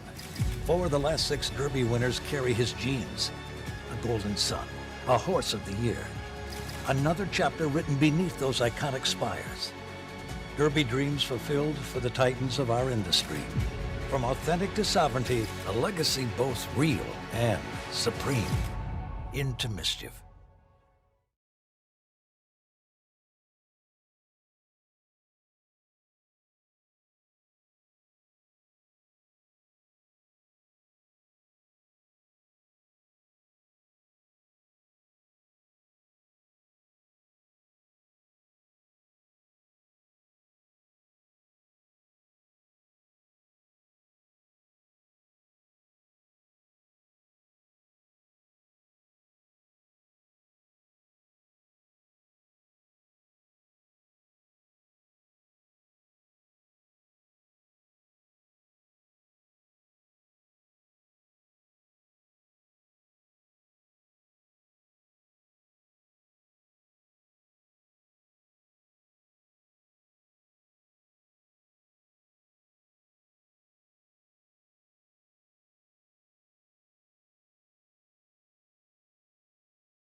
Back with you on the final Saturday at Saratoga on a beautiful afternoon with the Grade 1 Spinaway to come.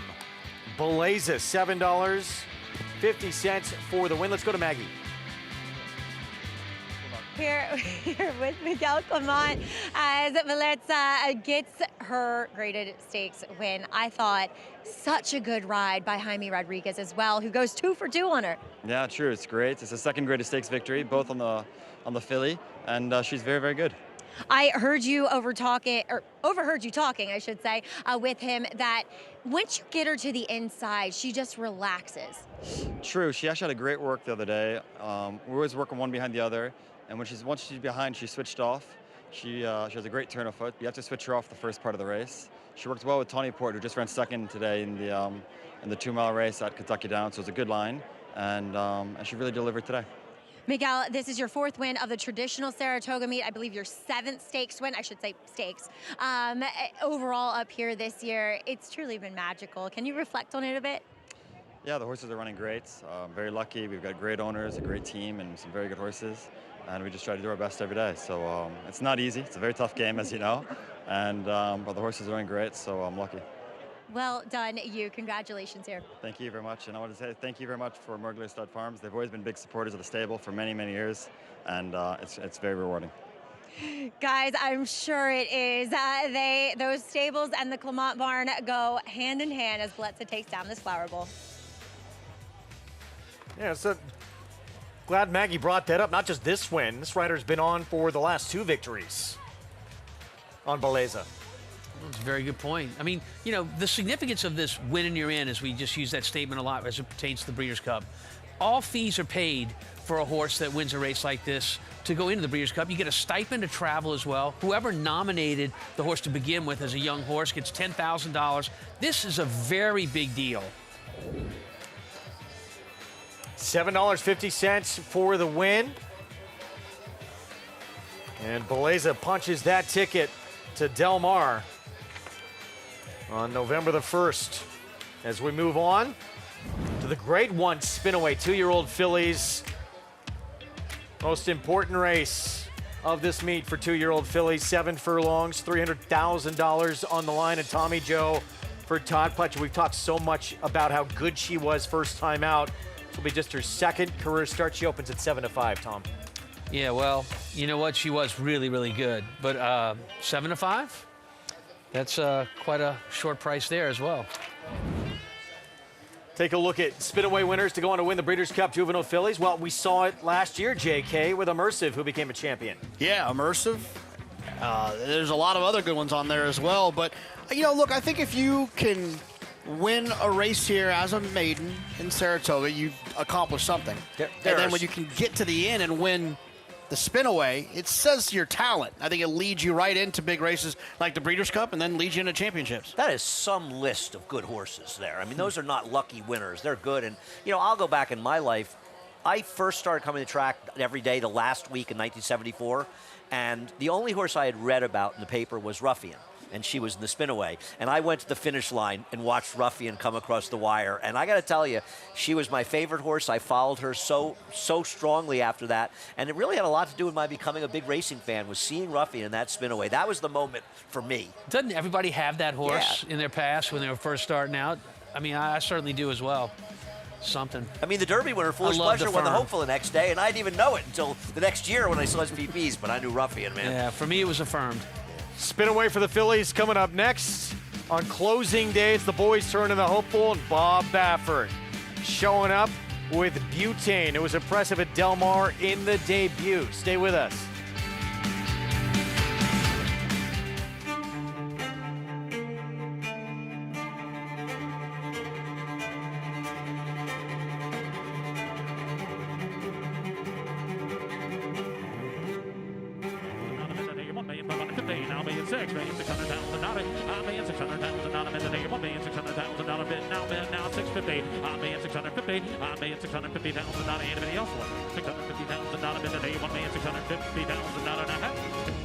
$1,600,000, thank you.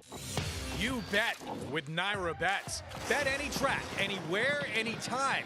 Download the NyraBets app to play today and get a $200 deposit bonus. Watch live horse racing, get expert picks, boost your bankroll with weekly promotions, and hone your handicapping skills with exclusive tips and tutorials. Download the NyraBets app now. Sign up now to claim your $200 deposit match bonus. You bet with NyraBets. I have 52,000 starts in my life. I've never seen one that could take as much as he did early and continue to improve. And it is Gunite. He's strong, he's attractive. And he's going to win the hopeful. He's extremely smooth and fluid. Gunite is a tough customer here as they come on for the finish. How sound he is. Gunite got the jump. Consistent mentally, physically. He will defeat Elite Power in the Forgo. Complete package.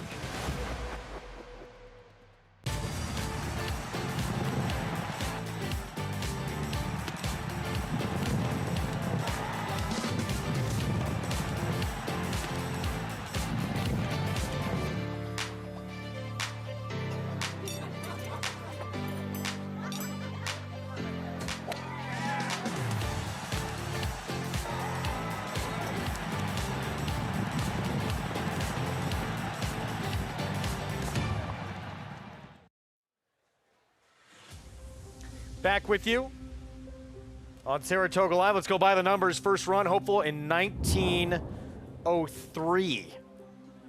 Fastest ever, Jackie's Warrior. Most by an owner, George Widener. Last coming in 1966. D. Wayne Lucas, 8-time winner of the Hopeful. Last coming in 2017. Jerry Bailey teamed up with D. Wayne for a couple of those victories. Hopeful winners to go on with a Breeders' Cup Juvenile, Shanghai Bobby with Rosie Napravnik in the irons. 7 winners, crowned 2-year-old champion, including Forte back in 2022. 2 times winners named Horse of the Year. That's not easy to do as a 2-year-old, 25 years apart, those two. 13 immortalized across the street in the Hall of Fame, including the great Affirmed. What a great history in one of the best named races we have in our sport, as you hope what could become these superstars and maybe Triple Crown dreams for next year. We talked about Bob Baffert going to break. He will be showing up here in this Spendthrift Farm hopeful with Butane. It was very good at first asking out on the West Coast. Yeah, he was. You know, it didn't break all that great, which often happens with first-timers. Had to use a little horse to get in position. But this is a pretty impressive stretch run, Jonathan. Yeah, and I'll say this, too, about Bob Baffert. And I remember him saying this when it came to American Pharoah, when he had American Pharoah and Dortmund. I think that at that time, before American Pharoah turned into American Pharoah, he shipped the one that he thought could handle it. So I think Butane is one that I believe that Bob feels can handle the ship across the country. He's shown a bunch of talent, but, you know, Bob's got a lot of good 2-year-olds. I think that this one might not be the best, but he's one that can handle the cross-country ship. Yeah, I mean, there's no horse coming into this hopeful that's like a Tommy Joe.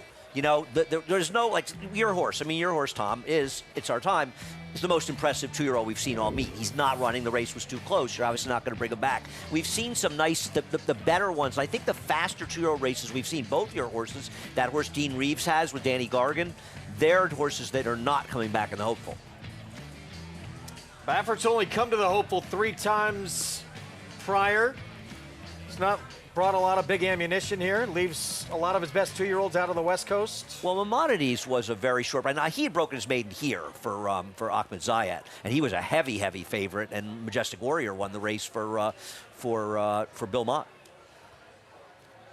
Kinsman stable, George Steinbrenner. Yeah, but to your point, no real standout in that race. No coming 90 up tomorrow. buyer. Todd Pletcher will have Ted Noffey, who won first time out, but he's going to have a much bigger favorite in this race ahead in Tommy Joe. And our Spendthrift Farm 2-year-old race of the day, Grade 1, 7 furlongs. That is what will be draped over the winner after this Spinaway. It was Immersive, who won it last year. Tommy Joe right now for Todd Pletcher, 3-2, and with John Velasquez not riding here, it is Kendrick Carmouche who gets the fill-in assignment. No, that's not a bad fill-in. Kendrick, I don't think there's any rider that has made more of his opportunities this meet than Kendrick Carmouche. pretty cool. It's exciting for Kendrick, right? To have an opportunity to ride. He doesn't ride all the time for Todd. To have an opportunity to ride for Todd. He already won a stake already for Todd this weekend while everyone's out of town. And I just think Kendrick's riding much confident. Listen, we know Kendrick. He's a confident guy, but he's really riding with a swagger at this meet, and he's just making the right move over and over again. He's been one of the stories of this summer with what he has done here and this debut from Tommy Joe. What'd you like most about it, Tom? Well, I like the fact that she did it very professionally. And I think that's what makes today's post position, Tommy Joe, towards the outside of the 8 post. I think it's advantageous for Tommy Joe. Wants to come around, did it last time, and did it very easily. And when you see those dominant wins, particularly from off the pace, kind of like those. Yeah, no, I agree. We've talked about this before. This is not some sort of runoff speed type horse. This is a professional horse already. Spinaway win for Todd Pletcher. He's had quite a bit of success in this race. Sweet Loretta, the last to win it for him. And Shadow's really the only one in that group that stands out as having a huge career. It's tough to get him to win the 2-year-old races and go on and become top horses. She looks good there. I mean, she is the number 8, but with the scratches, she's going to break from the 5 post. Only has 2 horses outside of her. Let's go to Maggie.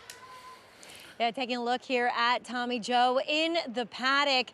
She's such a prohibitive favorite in my eyes because the only other horse I thought that could challenge her today, based upon paddock observations and what I've seen from them in their brief careers so far, was the scratch horse in Ornelia. So she's not going to play today, which I think makes Tommy Joe that much more imposing, as she is a total athlete. The way that she's put together, she's just, everything about her is aerodynamic and suggests that she is the real deal. And what's fascinating about her is what we saw from her in that debut is that she's a dirt horse with gears, and I always find that to be incredibly dangerous. We often talk about a turn of foot. Well, turn of foot is more exaggerated on the turf. Horses just find it easier to kind of quicken. I think she can do that on the main track. She's fairly quiet here, though.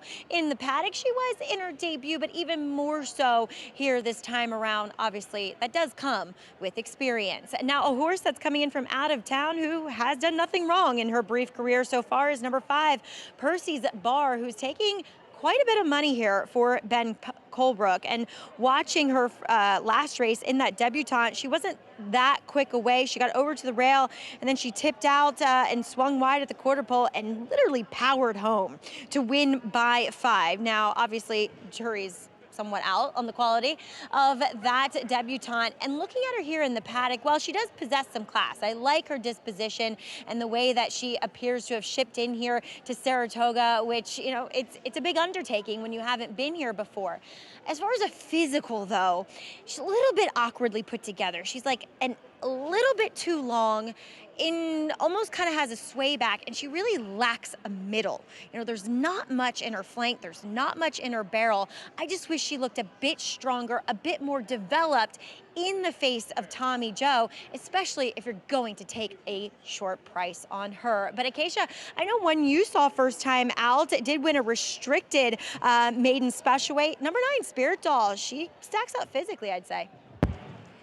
I agree, Maggie. She is a huge price there on the board. I did not look at the tote board before deciding to talk about her. And as far as Spirit Doll is concerned, she is a homebred for Peachtree Stable, but she was actually brought to the OBS April 2-year-old sale, and she did not meet her reserve for $45,000. So they ended up keeping her and racing her. And because she had RNA'd, she was eligible for that restricted race. And she was impressive there. She actually stumbled pretty significantly at the start of that race, and then kicking on, having to fight. She was the favorite that day, but down from the morning line that afternoon.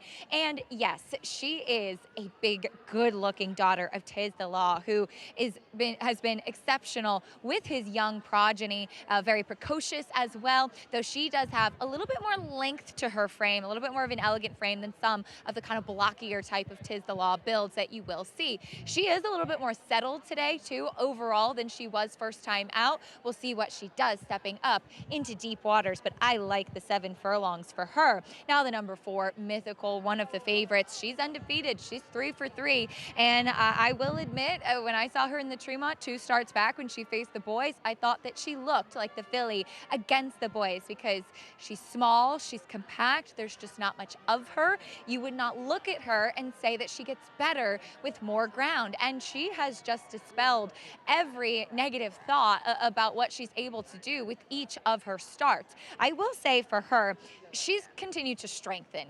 Still, looking at her, you would not look at her and say that 7 furlongs would be the ideal. However, seeing quotes from her trainer, Jorge Delgado, he said he has no worries about the distance. Look at the size disparity between the likes of her and Tommy Joe. It is something to see, but you must respect Mythical with her early speed because she is able to sustain it, Greg. She's undefeated. She's 3 for 3. And you heard Acacia mention, yes, she beat the boys. She did that in the Tremont. She beat a boy who's going to vie for favoritism in the Hopeful tomorrow in Romeo. Yeah, and not is she undefeated. Isn't she kind of untested? I mean, yeah, nobody gets close to this horse. That's fair. Well, she's supposed to get tested today, but I agree. She's the kind of horse, and I picked her second, that I think a lot of times the wise guy approaches, she's beating up on lessers, blah, blah, blah, winning those races early, and now she's facing Tommy Joe and all these things, and that may be a little bit true, but not always. Sometimes these horses know how to win. They keep winning. She is fast. No one's been able to touch her, as Tom mentioned. There she is, perfect 3 for 3. She's done it at 2 different racetracks, including a win over the boys. But now she's got time to try and go a little bit further than she's ever gone before. Yeah, and that can come into play, correct? But at the same time, is there anything that says she can't continue to do what she's doing? Because she motors that last part. I'm with Tom. I mean, I'm not going to be surprised if Mystical waters the field here. Well, she has gotten, depending on what figures you look at, she's gotten a little bit slower as the distances have gotten longer. I think one of the keys also with her is how much pressure, if any, does the 6 put on her, the number 6 Cena, because she's quick. And I think she could potentially put some pressure on her in this race. Yeah, that is, JK, certainly potentially a problem. I mean, Cena's very fast. We'll see if that speed holds up here. But I think that even if you want to question that with Mythical, well, maybe that's not true. I think what we would all agree with is that looking at Tommy Joe's pedigree, who she's trained by, she's supposed to probably get better going a little bit longer. And there's her pilot, Kendrick Carmouche, again filling in those Spendthrift Farm Silks, homebred for Spendthrift. This would be 2 Grade 1 wins at the meet and 3 in Saratoga if you include Belmont Stakes for weekend. Kendrick. For a rider who had won 1 Grade 1 prior in his career. Yeah. This Kendrick is having he and his agent Jimmy Riccio have been a great team together. Jimmy's an excellent agent, a good guy as well, and they're just doing great together. And I think you see how much confidence he's getting. And when this happens, he's going to get more opportunities in big races, too, because the trainers are going to say, Kendrick Carmouche isn't a journeyman. He's not a guy that, blah, blah, blah, used to ride at parks. They're going to realize he belongs with the best riders, and you've said this, too, so I know you agree, but not just those big wins, but he's made the difference in some of those wins. I think if you were to look at all the top riders of this meet, and you were to look at how many riders could you say they made the difference between winning and losing, I think Kendrick has made the difference in more wins than any other rider. Most of the time, you're riding the best horse, you get the job done if you ride them right. Kendrick's made the difference. Absolutely. Post parade for the Grade 1 Spinaway for these 2-year-old fillies. We start with Riley Tolley, Saffie Joseph Jr., Raylu Gutierrez. Saffie's got 3 horses in this race. This one was the unlikeliest of them. Mythical, we talked a lot about her, undefeated, perfect 3 for 3, and she is fast. There's a million ways to get beat in these races. She's dodged every one of those ways 3 times in a row. Percy's Bar, new face here at Saratoga. She's undefeated. She's got to get a lot better for a horse that's 2-1, but I think a lot of people are looking at her and saying she's the closer if this race falls apart. Big pedigree for Cena. Brett Brinkman trains. Yeah, I mean, she's a gun runner. She's going to have to get faster, though.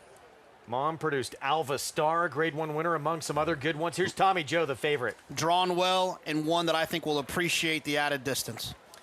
Saffie Joseph Jr.'s Spirit Doll stumbled out of the gate and got up to beat Tom's filly, Revoltoast, in the debut. Yeah, I don't love the field. She's coming out of a restricted race, but she ran a figure that's not that bad. And yet another Saffie Joseph Jr. filly who debuted on grass and won. Sometimes in races like this, you'll see horses don't seem to fit. But keep in mind, if a horse like this runs third, and a grade 1 like this, they're worth a lot of money. And this is a private purchase. This horse was owned by the late Larry Johnson's estate. So the private purchase here. And I agree. This horse could be a little interesting. Would have to get better, but the pedigree suggests this horse could be a better dirt horse than turf. So as we look at the board and this Spinaway, when you're in for the Breeders' Cup Juvenile Fillies, two things stand out. Obviously, even money Tommy Joe, but the other one I would say probably Percy's Bar taking all this money. This new face for Ben Colebrook. Would you agree? We were just talking about it, yeah. And I mean, I think, didn't you think the conventional wisdom, if people were betting this horse at that price, which I wouldn't, is if the race falls apart, she's the right horse. But why do we think this race is going to fall apart? And isn't it going to be Tommy Joe that benefits as well, and she's just better? Well, I mean, Tommy Joe's the now horse, right? Yep. Percy's Bar, we haven't seen that horse since the end of June. But, I mean, did win the debutante at Churchill. I'm telling you guys, the horses at Churchill, 2-year-olds specifically, were just so good this year. Andy can't even argue. You won so many 2-year-old races here. Andy can't even argue with you anymore. Well, no. Part of the reason Tom keeps saying this is that unlike the Saratoga meet where you're about 8 for 30, you were 4 for 41 at Churchill. So well, it clearly was you a very wouldn't even tough have meet. that information if I didn't give it to you. So, next time, remind me not to share that with you. Oh, no, I looked up your record. You were talking After about I it so told you much. that. No, you were talking about so much. I said, something tells me Tom had a lousy beat. Yeah, and I did. Let's clarify that. Let's go back, though. So you've said that, and it seems like it has stood up. But particularly you felt with 2-year-olds, Oh, it was the I thought we strongest? saw a great group of 2-year-olds Really? at Churchill this year. I did. Well, I what did. stakes are they winning now? Well, look, I mean, going from that first win, the only choice you have is to go into a stakes race. So the win percentage from breaking your maiden as a 2-year-old midsummer and winning your next race, I don't care what trainer you put on there, it's not going to be very good. Okay, I'm going to ask you another question. Where do you think they ran better 2-year-old maiden races, Churchill or Saratoga? I'll go one better than that because it's later in the year, Saratoga. Churchill's before. So I'll go Ellis versus Saratoga. I'm going to I think the Ellis race get were ready harder. for those Ellis horses in the Breeders' Cup. Look, I think they were harder, but time will tell, right? Well, I'm hoping that a Saratoga maiden breaker wins a Breeders' Cup race, Tom, just for you. Well, thank you. Meanwhile, this price, well, just for momentarily dipped to odds on Tommy Joe. Does she off one start? Was she that good to be that short? I feel like when they cross the wire, you're going to feel like whether you like Mythical or you like Tommy Joe, you're going to feel like you just stole money. We saw this coming. We talked about this earlier in the show. She was not going to be 2-1 and 5-2. She was going to be even money. Now, I thought the 4 would be a bigger price. I didn't realize how much money the 5 would take, but I don't think it's any surprise she's this short. Listen, it's Todd Pletcher. She was a very, very impressive, flashy winner.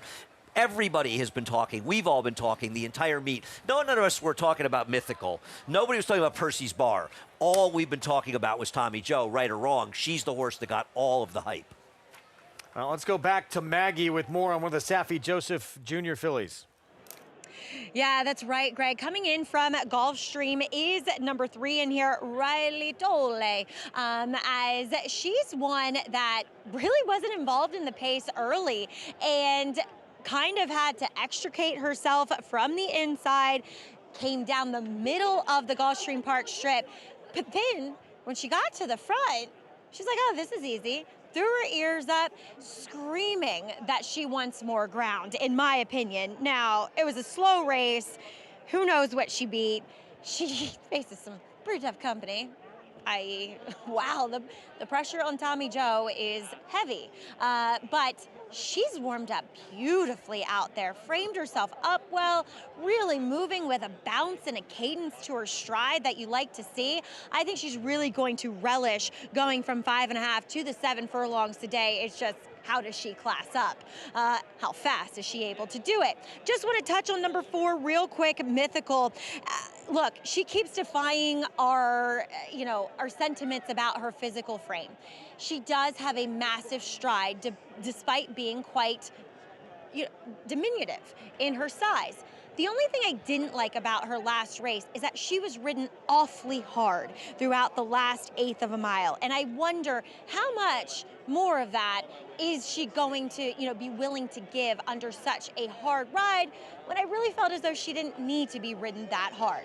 Acacia?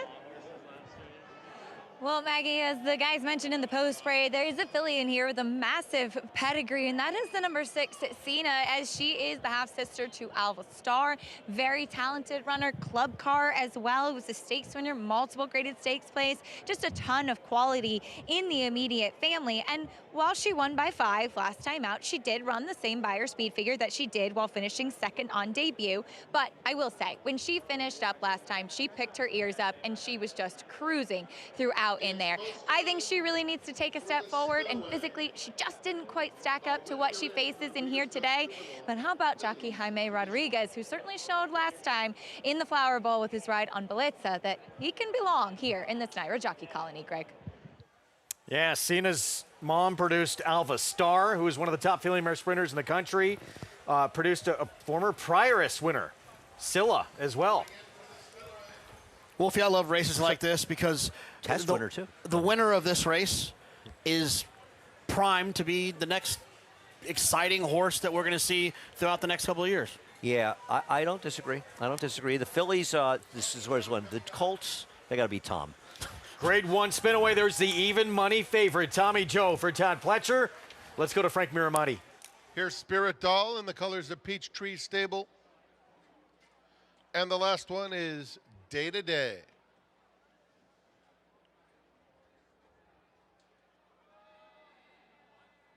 Day to Day walks in. They're in the gate.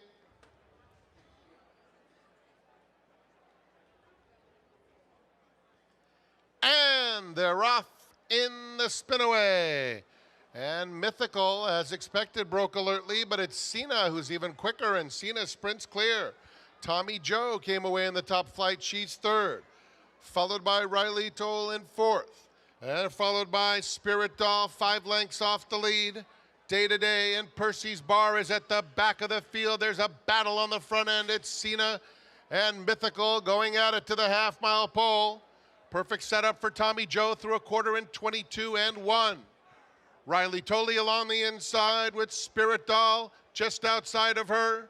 Another 2 back to Percy's Bar, and Day to Day. Mythical and Cena continue to do battle with Tommy Joe looming large on the outside, just getting a little nudge from Kendrick Carmouche, and there she goes. Tommy Joe sweeps on by, and Percy's Bar is starting to roll home on the outside, the half in 44 and 2.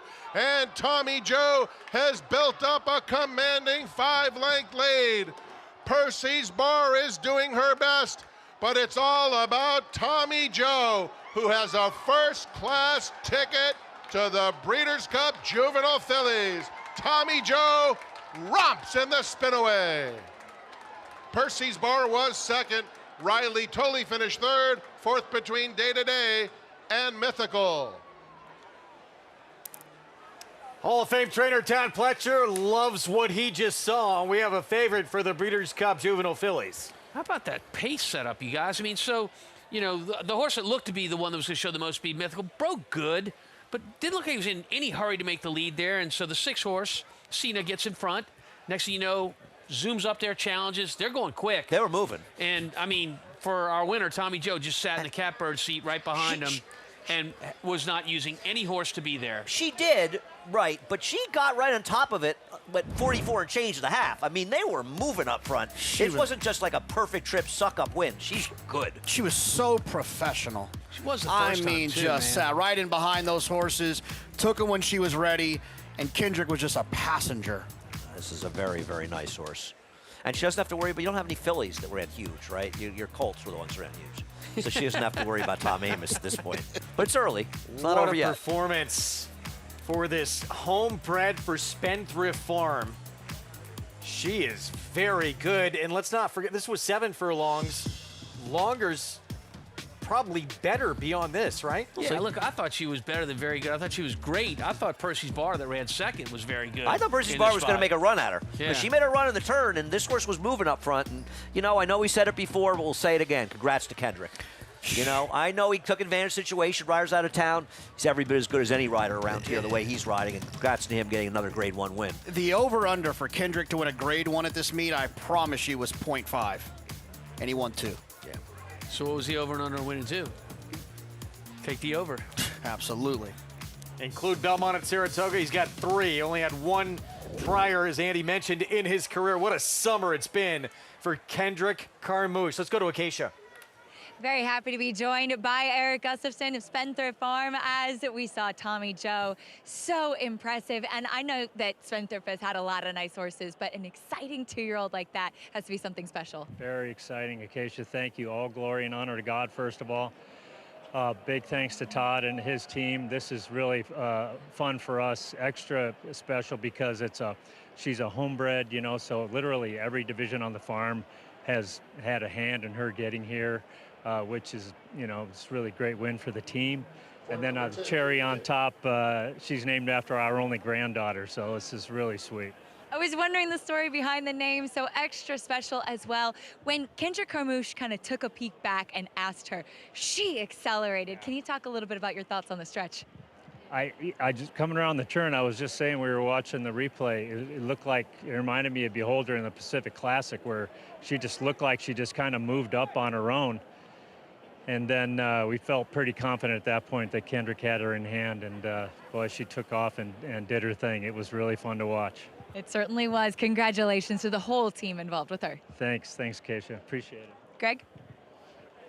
Tommy Joe, she is talented. That was fun to watch. And you would think one more start and then on to the Breeders' Cup Juvenile Fillies. And I also think she continues a summer where the big races have delivered. You know, good horses have been winning the big races, and I like that. One of the great stories of this summer, that man right there. Louisiana in the house. Kendrick Carmouche. Let's go to Maggie. Kendrick, another Grade 1 up here at the spot. How's it feel, bud? Just very emotional. I just don't, I can't say how much this means. It's just unbelievable. It's incredible. Like, a little boy from Louisiana, you know? That's some real stuff, man. Thank you, TP, and all the owners, you know. We wouldn't be in this circle if it wouldn't be for this amazing horse. Thank y'all very much. And thank all the fans for coming out. That was great. Tommy Joe, she is special, guys. Yes, she is. And Kendrick Carmouche, who paid those dues, coming up at Parks, all those riding titles. What a summer he has had. Could be career-changing going forward. Our Winter Circle lead-in brought to you by the Fasig-Tipton November sale. World's premier breeding stock event. Nominate your star today. We just saw a star, Andy. I agree. No question about it. And the credit goes to the horse. We're talking a lot about Kendrick, and Kendrick deserves a lot of credits in general. But this is a very good horse, and Todd and his team deserve a lot of credit, too. Todd has had a sensational summer. Yeah, I mean, this one's so good that wherever this one goes next as the prep for the Breeders' Cup, people are going to look to go west or south, anywhere where this horse isn't. She's very Could be a very compact field, yeah, in her next start. I think what Kendrick has shown this summer is something we all knew. He can ride with the very best of them. Tommy Joe, so professional. Now 2 for 2, Grade 1 Spinaway winner for Todd Pletcher.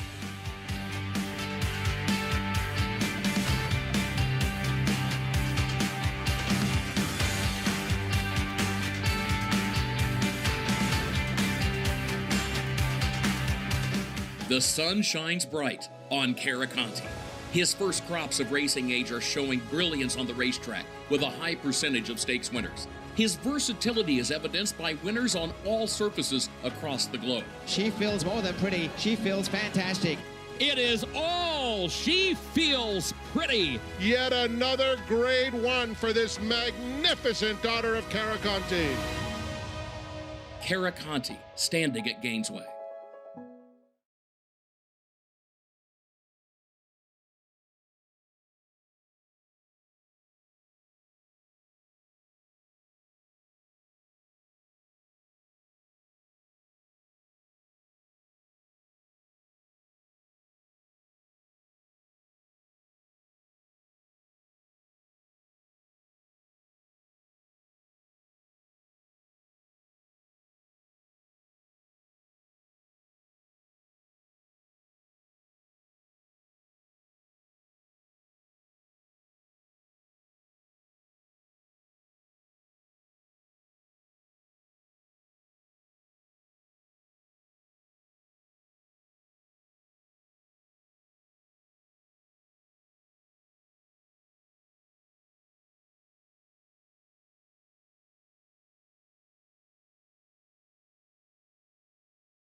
Welcome back to Saratoga Live, Grade 1 Spinaway. It was pretty much a one-horse race as Tommy Joe dominates here for Spendthrift Farm.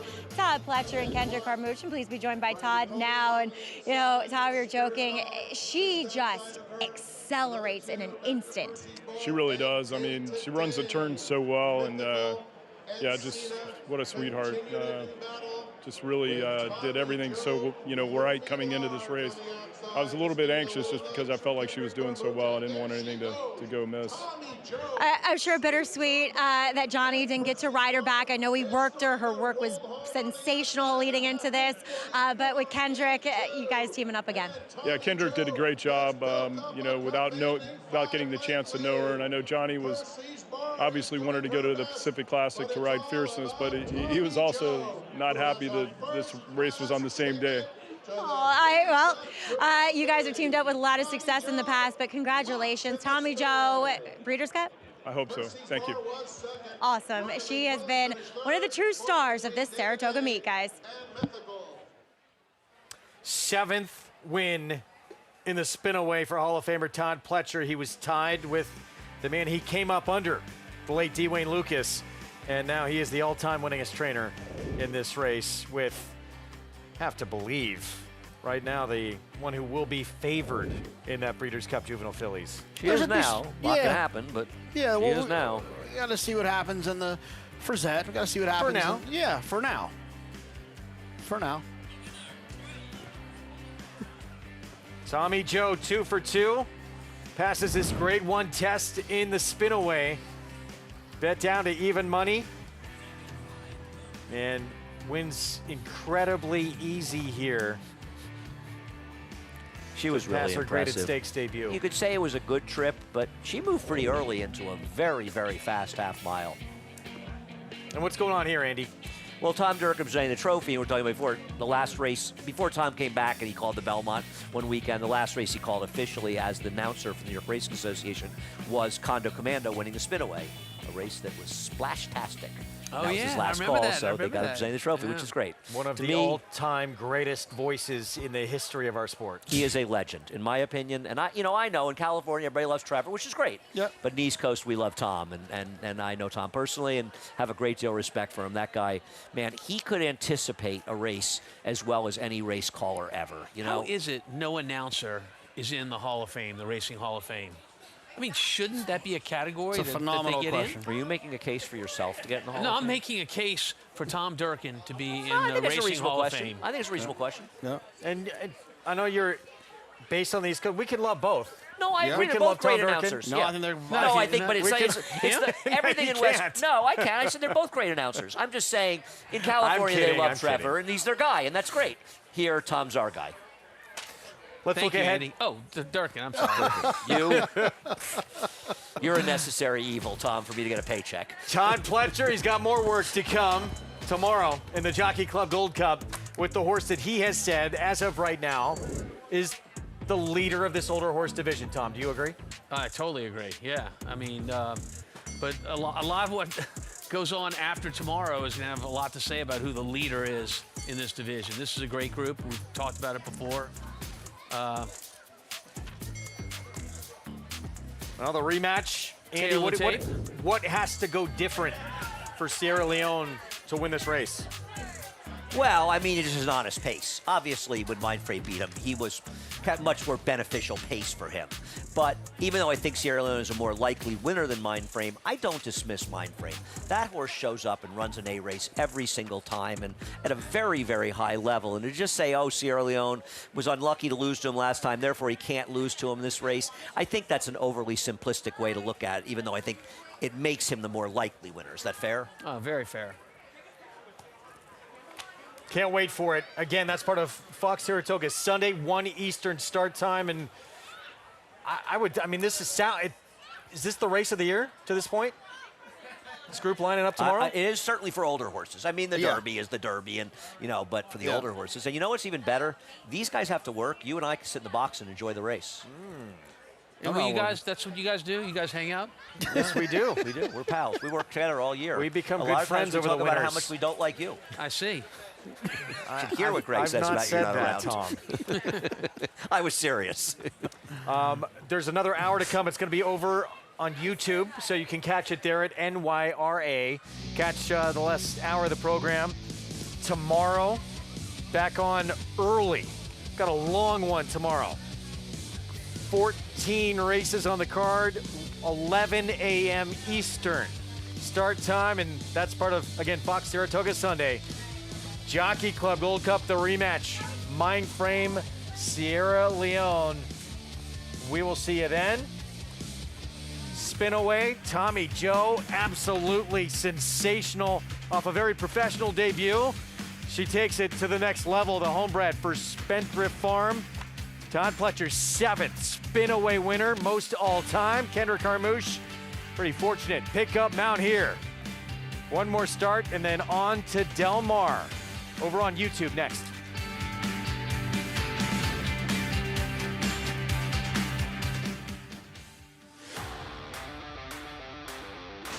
Dynamic pricing wins the Just a Game. King of Gosford. Sal Cordovez will win the Sword Dancer. Program trading and naval power. What a thriller. Mona in Italian to win it. Starlust. Domestic spending. Ocean Road. Big M's. Victoria Road. It will be McCulloch. Weekends are for winners at Naira Bets. Opt in to Late Pick 5 hit and split bonuses to claim your share of $10,000 every Friday through Sunday. $10,000 hit and splits every weekend when you bet with Naira Bets. RaceLens is the most in-depth product in horse racing with unique features found nowhere else. True odds, predictive analysis, and pace projection. RaceLens. It will change the way you follow horse racing and take your game to the next level. As a lifestyle guard, I help people live their best day in the sun. That means keeping the games going. Coming to the rescue when the floaty is too floppy. And delivering high noon when the cooler's empty. Oh, do you have any peach? High noon, sun's up. Racetrack Television Network brings you every race, from every track, on every screen, every day. With monthly packages starting as low as $5, RTN gives you great value and access to more live HD streaming and race replays than anyone. Visit RTN.tv today to sign up and watch on almost any device, including Roku and Amazon Fire. RTN has packages that start at $5 per month.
Saratoga.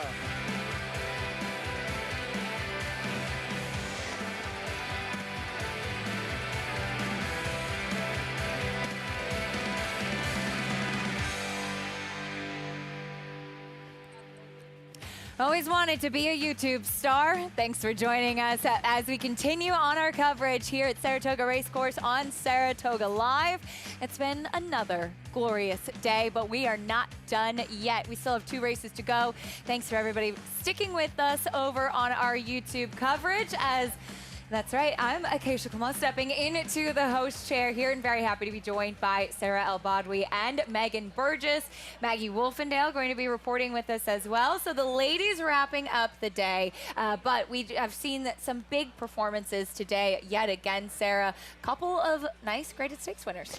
Absolutely. Every day here at Saratoga, you are just treated to something spectacular, and that is what we just saw just now with Tommy Joe in that Spinaway, winning for Kendrick Carmouche, getting that pickup mount, and another grade 1 for Kendrick, who's had a sensational Saratoga meet. But we have 2 more races to go and some live prices, I think. Yeah, I agree. These next 2 races are very competitive, but gives me chills when you see a horse do it in the way that we just saw Tommy Joe just cruise by those horses like they were tied to a fence post. Kind of like a horse by the name of Journalism that we see, or excuse me, Sovereignty that we've seen do the same. So it'll really be exciting to see her march towards the Breeders' Cup, and she has proven to be a formidable force in this 2-year-old fillies division. We'll see what Journalism can do, of course, out in the Pacific Classic later today on the West Coast. But as far as race 12 is concerned, we're sprinting on the main track, going 6 furlongs, an allowance optional claiming race, and taking a look at the field. Rookie Card, who had a nice win last time out, currently the 2-to-1 favorite by 5.5 lengths that day for Danny Gargan, who unveiled an impressive 2-year-old earlier today as well. Pretty intriguing group though. Surveillance at 4-to-1. He's got some back class for sure. You can bet any track, anywhere, anytime with Naira Bets. Sign up today and get up to a $200 deposit match bonus using promo code SPA200. Enjoy betting on over 300 tracks around the world and start winning today. Join now at NairaBets.com. Horses in the paddock for race 12. Maggie Wolfendale is with us. Maggie, I feel like I just saw you. You're so far away from me now. I know what happened. You left me, but well done you for making it all the way over there so quickly from the winner's circle, as we will start with Rookie Card. And I'm glad you brought up that 2-year-old debut winner for Danny Gargan that we saw earlier on the card in race number 6. That was Talkin'. Well, Talkin' was Rookie Card's last workmate. Now, obviously, a bigger, stronger horse, that is Rookie Card, being a 3-year-old, of course, worked very well alongside Talkin'. But I think it's indicative of how well we see Rookie Card doing heading into this effort here. He is calm, he is focused, he is now 3rd off of that bit of a layoff for Danny Gargan, and I think he looks sensational here yet again. He's so chiseled. I mean, every muscle is highlighted on this horse. So he has a little bit of a tougher job, being that he's now drawn towards the inside, where last time he was on the far outside. He broke, he was unencumbered, he got comfortable. He's obviously naturally quick, but now he's a little bit more under the gun, having to do so from the inside. Moving on to number 7, What You Talking About? He was disappointing in his last effort in the John Morrissey, but that was over a muddy racetrack. Now, I know that he won on a sloppy one up at Finger Lakes, but as we often talk about, no two tracks while wet are the same, and I do feel like this can be a bit of a tackier surface than what you would encounter up at Finger Lakes. And what you're talking about is that big, heavy horse, where that kind of surface is not going to necessarily be to his liking. And he was just on the chase. He got tired that day. He is a bit of a heavier type of individual, but I gotta say, relatively speaking, when it comes to What You're Talking About, this is one of the more fit times I've seen him appear. And I like the fact that though he was disappointing last time out, he comes back relatively quickly, at least when you're talking about Wesley Ward. Now, a horse that is or should be a big price in here is number 6, Speak Easy. He's 2nd off the trainer change / layoff here for Gustavo Delgado, and he got really washy before that last race in which we saw Hold My Bourbon go gate to wire. Today, so much more relaxed. You know, often a horse washing out, I think, is an indicator that they need a start. Well, he is strong, he is fit, he has been marching around this paddock. We'll see. Obviously, a horse that showed a lot of promise when he first began his career, and he's kind of steadily gone downhill. And I will say, it isn't always the easiest task taking horses from Todd Pletcher. Acacia? He's 13-1 right now. Maggie, thank you. Speak Easy, who at one point in his career was the morning line favorite going into the Fountain of Youth, only to be scratched on the track. That race won by Dornick, who of course would go on to win the Belmont Stakes. So he's obviously kept some good company along the way, Sarah. The big question is, can he find it again? And I understand wanting to take a shot with him. In fact, I empathize with it so much that it's exactly what I did in his last start, where he did not do much running whatsoever. And I get it. He's a price yet again. He's currently the second longest shot in this field. But this is an excellent group of horses that you have some stakes quality company in here. And I think it's just even a little bit tougher than his last race, which was still a decent field as well. 13-1 right now as they make their way out onto the track. We'll get a chance to meet the field, starting things off with the 1 Warstride for George Weaver. It's a question of whether or not you think his last race was a fluke or if you think his race 2 and 3 back was. Rookie card, kind of the now horse with that big last out victory. Big last out figure. This horse was actually in front of a horse by the name of Sovereignty here last summer in a maiden race. Back to the main track for Lock and Key. He can handle it all. He has been so consistent, truly kind of that war horse that you look for out on the racetrack. Surveillance showed some life again last time out. He did it. I was excited for him to do so. I'm hoping for a positive effort off of a pretty good runner-up performance last time out. Here's Acoustic Ave, second last time. He's been rounding back into some decent form, maybe just a touch below the top contenders. There's Speak Easy, who we were talking about. We mentioned his back class. This horse ran in the H. Allen Jerkins last summer, and he's certainly finding his way back to that form now. What you talking about? What happened last time is the question with this one to answer. As Maggie said, horse on a wet track. More on him in a moment. There is Victory Way to round out the field. Really like this horse as far as being forwardly placed and was behind General Partner last out. I don't think there are horses quite that strong as far as his company. He's been really keeping some strong company. Crazy Mason also in those running lines as well. That's the field for race 12. There's a look at the 7, what you talking about. And I think to Maggie's point about the wet track last time out, it could be a bit of the keys. We're going to look at his John A. Nehru 2 starts back. And the race was dominated on the front end, Sarah. But this is a horse that, if I didn't know him, I would always look at him and say he's not fit. He just carries a lot of weight. And I do wonder if that wet track kind of took it out of him. It's a fair question to ask. And look, no 2 wet tracks play exactly the same. And while he does have a victory, or rather running well over that sloppy sealed surface way back in the time machine at Finger Lakes, it's not as though that surface is identical to the one that he was running in last time. So that's a fair question to ask, as well as the 7 furlong distance, trying to go a little bit further, not being as forwardly placed. But it was so many questions to answer. It's just if you want to take him at 3-1 or not. He is kind of, Megan, that Wesley Ward horse that has some brilliant races. Coming back off a disappointing one. He's easy to kind of get suckered in. And you wonder, I think, against this group of older horses and open company, how does his class stack up? That's the big question. I mean, in the number 7, you see a 106 3 back. That certainly draws the eye to a person that's just glancing over the form. And you see Wesley Ward also had a really impressive winner here with Shoot It True on this card. And listen, I agree with you, Acacia, as far as I'm not as familiar with this horse as I'm not as, previously on the New York circuit earlier in the year. And I would think that he didn't look all that fit. But as you said, seems to be ready to go. I think that he could be a little bit of a phony, but at the same time, if he returns to any of that back form earlier this year, he's going to be so dangerous in this group. He has those races. Here's another one with back class Surveillance. He can be a little quirky, as we've talked about. In his years on the racetrack, an 8-year-old making start number 49 of his career, as he ran behind Little Knee last time out. Was a gray Exacta, Sarah, and this was one of the better races that we've seen recently from Surveillance. He's also kind of like that Lock and Key type, but he's a little bit more proven, right? He's faced the graded stakes types again and again, and he's banked over $1.1 million. He just keeps showing up in all of his races. It's just been a while since we've seen him really compete at the top where you can rely on him to win a spot like this, but I think 4-1 is a very fair price.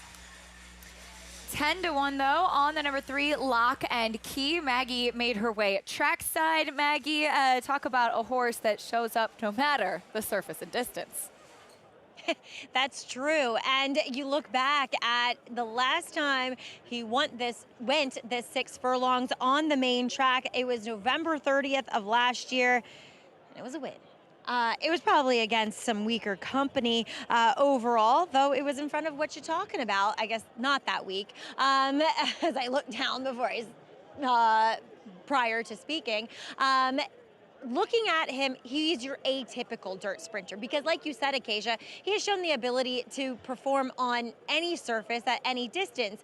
And he's a little bit of an awkwardly put together sort. He's very long backed, he's kind of narrow in his chest, but he is a cool dude. At the end of the day, he generally shows up, and Jimmy Ryerson has done a fantastic job of campaigning this guy. And as he comes off a bit of a freshening after that Ashley T. Cole, where he was wired by Senbei, he looks incredibly fit. Now, do I wish he looked a little bit stronger since I do know him quite intimately?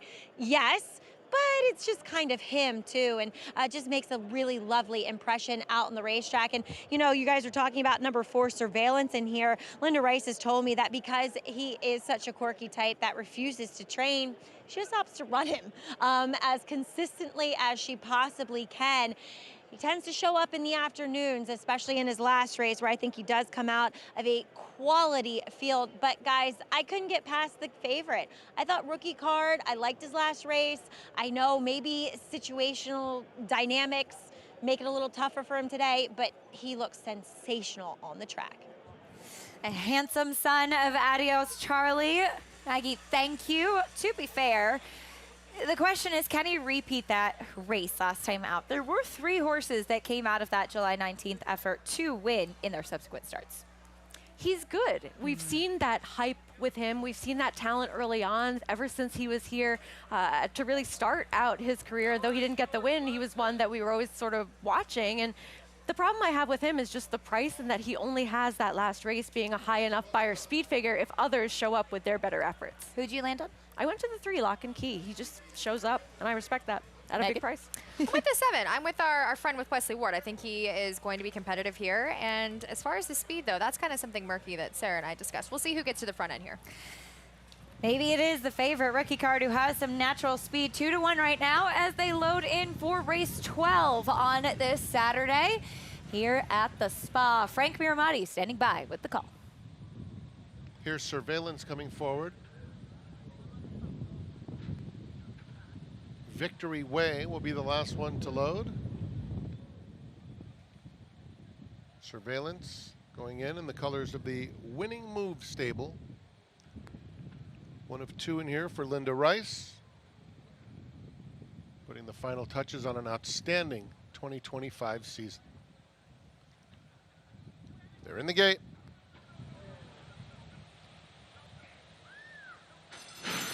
And they're off. And a very even start. What you talking about? Here's Rookie Card coming through along the inside to battle, and Victory Way. 3 of them vie for command. The gray is Surveillance in a good spot along the inside. 4th, Acoustic Ave is next, followed by Speakeasy. The 2 trailers, War Stride and Lock and Key at the back of the field as they come to the half-mile pole. And it's the speedy Rookie Card who zipped an opening quarter in 22-1, pressed by What You Talking About in second. Victory Way, Surveillance, in between those 2. Acoustic Ave is a close-up 5th. 3 lengths covers that quintet as they round the far turn. Speakeasy is next, Lock and Key, and War Stride trails. A quarter of a mile to go. There's room on the inside for Surveillance coming after these leaders. Rookie Card just shifted in, and he and What You Talking About are battling. Surveillance 2 lengths back in third. Acoustic Ave running a good race too. 1 furlong left. And it is What You Talking About with a 2-length lead. Acoustic Ave is trying to get him on the money. Here's Acoustic Ave coming at What You Talking About. Here's the line. Acoustic Ave got up. What You Talking About second, Victory Way third, and then Surveillance. Acoustic Ave, the 5-year-old New York bred, he was full of horse, sandwiched tight, coming into the stretch and able to run down the leaders there. Sarah, game effort by this New York bred. What a gutsy, scrappy kind of victory for him. He really had to fight for it the whole way through, of just getting kind of bumped around and being in between horses, having to make his own pathway and take some dirt, and just very determined to get up over What You Talking About, who did run well in defeat. Absolutely, dueled on the front end there with Rookie Card amidst those early fractions. But I will say, this is so typical of trainer Linda Rice. claimed for $45,000 from Wayne Potts earlier this spring at Aqueduct and just rolled off 2 wins. Another here today, and just really in form, gutsy and brave, as you can see right there in between horses, and gets the job done here. So we saw with the gray in the orange cap and Surveillance, Kendrick Carmouche tried to come up the rail with him. Rookie card, the 2 was kind of fading at that point, so there was no space on the rail. Instead, he tips out, and Surveillance just didn't have enough kicks there, but it actually made things tougher for your eventual winner, Acoustic Ave. Even more impressive to see the adversity he overcame. Absolutely, and the uncoupled stablemate, of course, being a part of that, but you can just see him lowering his head. He has this determined run to him, a horse that I know that you were once familiar with as well, so you've spent some time with him at the barn. But this is the kind of horse that Linda Rice just excels with, like Megan mentioned, where you take them and you put them spotted appropriately to maximize their potential for success, and he's been in great form as of late. Oh, he's a horse that had a lot of heart. At one point in time was champion New York bred 2-year-old on the dirt, and a few races well on the turf as well. Just a tough, good description of what's good about the New York bred program. 5-7, 8-4 in race 12. Dylan Davis and Acoustic Ave get the victory here in the 12th, muscling their way out after we saw some of the pace setters get a little bit comfortable on the front, and Acoustic Ave rallying to victory. Prices, reactions, and more when we come back on Saratoga Live.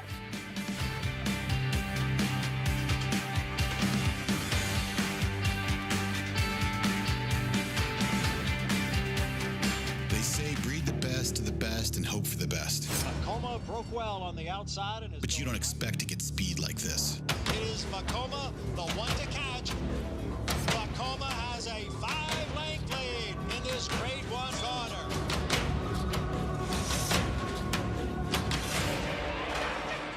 Inside, Vekoma continues to battle on down at the rail. It is Vekoma who's going to win the Met Mile.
Welcome back to Saratoga Live as Acoustic Ave scrapped his way to the wire to get in front to win this one for Linda Rice. And Linda, you have done such a tremendous job with this 5-year-old, as he just seems to be in the best form of his life, going 3 for 4 with you. Yeah, he's really been a delight. You know, we claimed him in the winter at Aqueduct, and he's really just thrived, you know, and I'm so proud of him. He's a little bitty guy, but he's got a lot of fight in him. He does. Talk a little bit about like what we saw. I mean, he had to go through a hole, put his nose in there, and just kind of bull his way against some big horses. What you're talking about, you finished second, is a big tank. Yeah, he's like a little sports car. He's small, but he's handy, and he's really given us, you know, a great couple of months with him, and he just seems to be getting a little better all the time, you know. Linda, you're not done yet. You have one in the last. Waitlist, who seems to have gotten better for you on the dirt, but you're going to switch him back to the turf today. You know, we didn't have a good option here, and my clients just wanted to run here at Saratoga. And I've kind of wanted to try him on the turf again. I mean, he's not this time. They're so good on the turf. He's been he's been a good claim on the dirt. He's done very well. But we thought, we've got the opportunity. Let's give it a try. One more try on the turf just to make sure we're not, missing something. Exactly. I understand. Well, congratulations here with Acoustic Ave for sure. Thank you, Maggie. All right, Linda Rice getting it done. Her claims always so deadly here, especially at the spa. Acacia? It's been another tremendous summer for the Linda Rice Barn as there is Acoustic Ave getting up over a game. What you talking about? Who was part of that pace? Duggan late, but eventually run down by Acoustic Ave. A generous price at 6-1. 1560, 578. A little bit of a late rally from Victory Way as well. I feel like he kind of got lost in the shuffle there. He just seemed to stay in place, right? It's not like you saw this big move from him, but he also didn't go anywhere. Certainly a plus as we have one more race to go on the marathon Saturday, but there's still plenty of races to come throughout the next couple of days between Sunday and Monday as well. But here's the nightcap today on Saturday. A mile and a 16th on the turf. First level allowance for 3 and up. Number 5 right now, Debt Limit for Chad Brown, the favorite. Getting blinkers on as getting out of the gate has been his Achilles heel. It's been problematic for this horse, but I do have a Chad Brown stat that I'll enlighten everyone on later that is actually very negative for first-time blinkers in these types of situations. Yeah. As far as his antics, though, Megan, he comes with some good runs. He doesn't race. Hasn't raced that much. Just started as a 4-year-old here in 2025. If he can break cleanly, I would imagine that would be the thought with the equipment change. Draws me in so much about this horse is when Chad figures horses out, he figures them out and they win. And while this horse's upside is really what intrigued me, I also don't particularly love, I think, his problems at the start have kind of been his Achilles heel as far as getting into the rhythm of his races. So I'm really hoping that he can find some momentum, get into the rhythm and being able to execute. He's beautifully bred here for Seth Klarman's Klarvich Stables, who's certainly looking to build on that ownership, win on that ownership title as he looks to achieve yet another incredible summer here in Saratoga. Son of Wootton Bassett, Debt Limit, the favorite in the nightcap. More on the final race of the day when we come back. We'll also recap what took place in the Flower Bowl today. Belitza punching her ticket to the Breeders' Cup.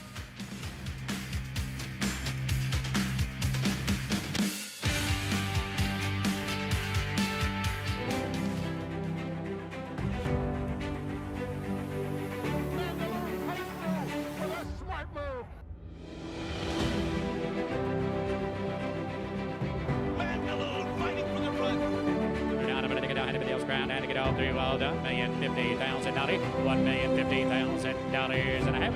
$1 million, Blake. Thank you. For Rangeroo, it's Mandaloon. A Mandaloon wins. You bet with Naira Bets. Bet any track, anywhere, anytime. Download the Naira Bets app to play today and get a $200 deposit bonus. Watch live horse racing. Get expert picks. Boost your bankroll with weekly promotions and hone your handicapping skills with exclusive tips and tutorials. Download the Naira Bets app now. Sign up now to claim your $200 deposit match bonus. You bet with Naira Bets. New York breds. Race them. Respect them. Bet them. Respect them. Breed them. Respect them. Buy them. Respect them. Train them for a second career. Respect them. Join us in respecting thoroughbreds at every stage of life. Learn more at nybreds.com.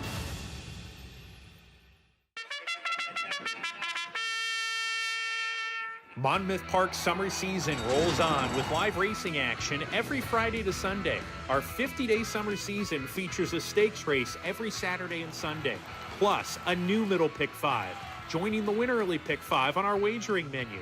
With growing pools and field sizes, Monmouth Park is summer's best bet. Joining us on site, lock in your odds with fixed odds wagering at Monmouth Park Racetrack.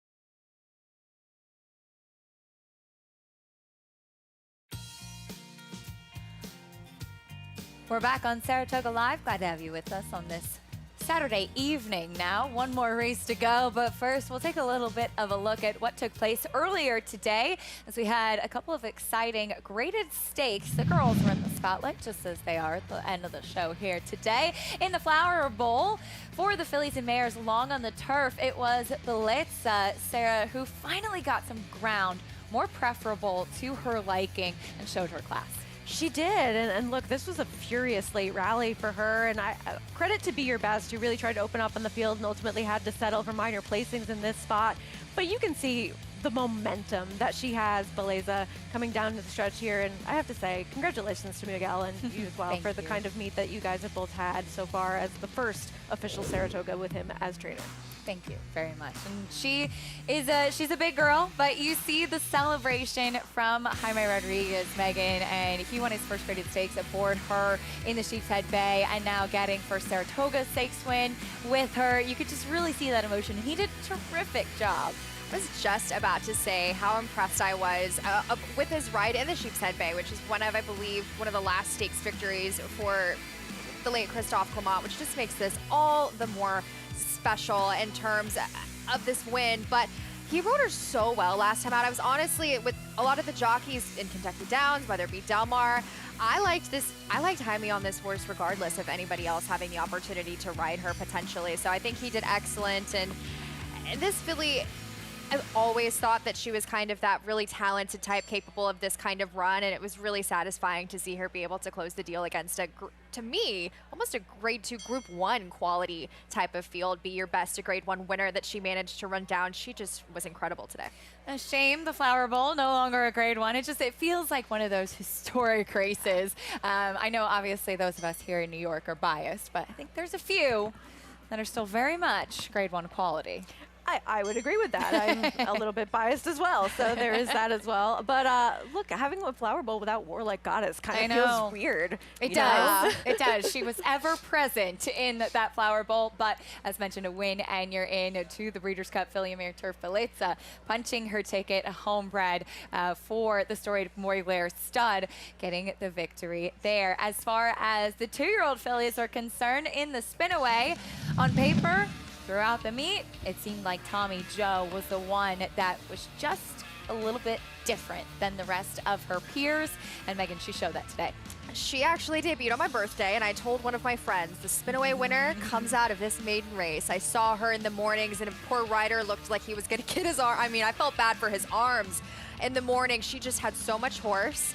And again, coming out of that very dominant victory, you want to see how those juveniles continue to progress. And she did just that when she was kind of working her way into this start. She didn't need a whole lot of fitness, and she still, her works. She looked other horses in the eye, and she did not want them to go around her. She was just so formidable. She continues that dominance, and it's just going to be so exciting to see. Maybe if they go Frizette to the Breeders' Cup, kind of the tour she will take, but she is certainly at the top of her division now. That, I said earlier in the show, standing in the paddock, watching that kind of performance gave me all the goosebumps. Homebred for Spendthrift Farm by Spendthrifts into Mischief. They have their hands all over this pedigree, and she won, Sarah, what a lot of us have felt was the most competitive 2-year-old filly race that we've seen this summer. She kind of backed that up. Now, it seemed like it was her and everybody else. The water's going to get deeper, but what were your thoughts on the performance today and how it might shake her out for a Breeders' Cup run? I mean, I am probably the least qualified person here to be saying anything about the way that she moves, given the company that I'm currently keeping, but she just seems to have a very efficient action where she's not using too much of herself or overemphasizing parts of her body to be able to have that propulsion forward that we've seen from her, where she really just swept by the rest of this group and was able to go on to an impressive victory, and nobody else making a dent whatsoever, Megan. Hey, you could kind of see when Kendrick Carmouche kind of shook the reins at her, and she didn't really respond. Gave her a little tap on the shoulder, no response. And then when he really asked her, you could see she just took off and accelerated. And that's when he peeked back, and you said, okay, he's got a lot of horse underneath him from there. Exciting renditions of the Spinaway and the Flower Bowl today as far as our graded stakes action is concerned. But tomorrow, all eyes will be on that Jockey Club Gold Cup field. See if Mindframe can come out best of the showdown in the best older horses in training.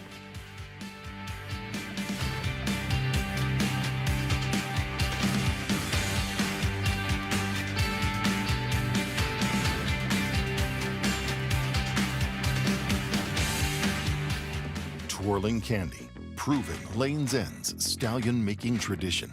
Twirling Candy has seen success on the track and in the sales ring, siring multiple Grade 1 winners and millionaires, including Kilwin, Ice Cream U-Screen, AG Bullet, and Fian, and reaching 7-figure yearling and 2-year-old sales. Twirling Candy, a leader of his generation.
Welcome back to Saratoga Live. We are proudly brought to you by Claiborne Farm. 100 years of doing the usual unusually well. As we'll check in with one of 2 Chad Brown horses in here. That's number 5, Debt Limit, who was beaten by the very talented Then, who would come back in his next start and post a 94 Beyer speed figure.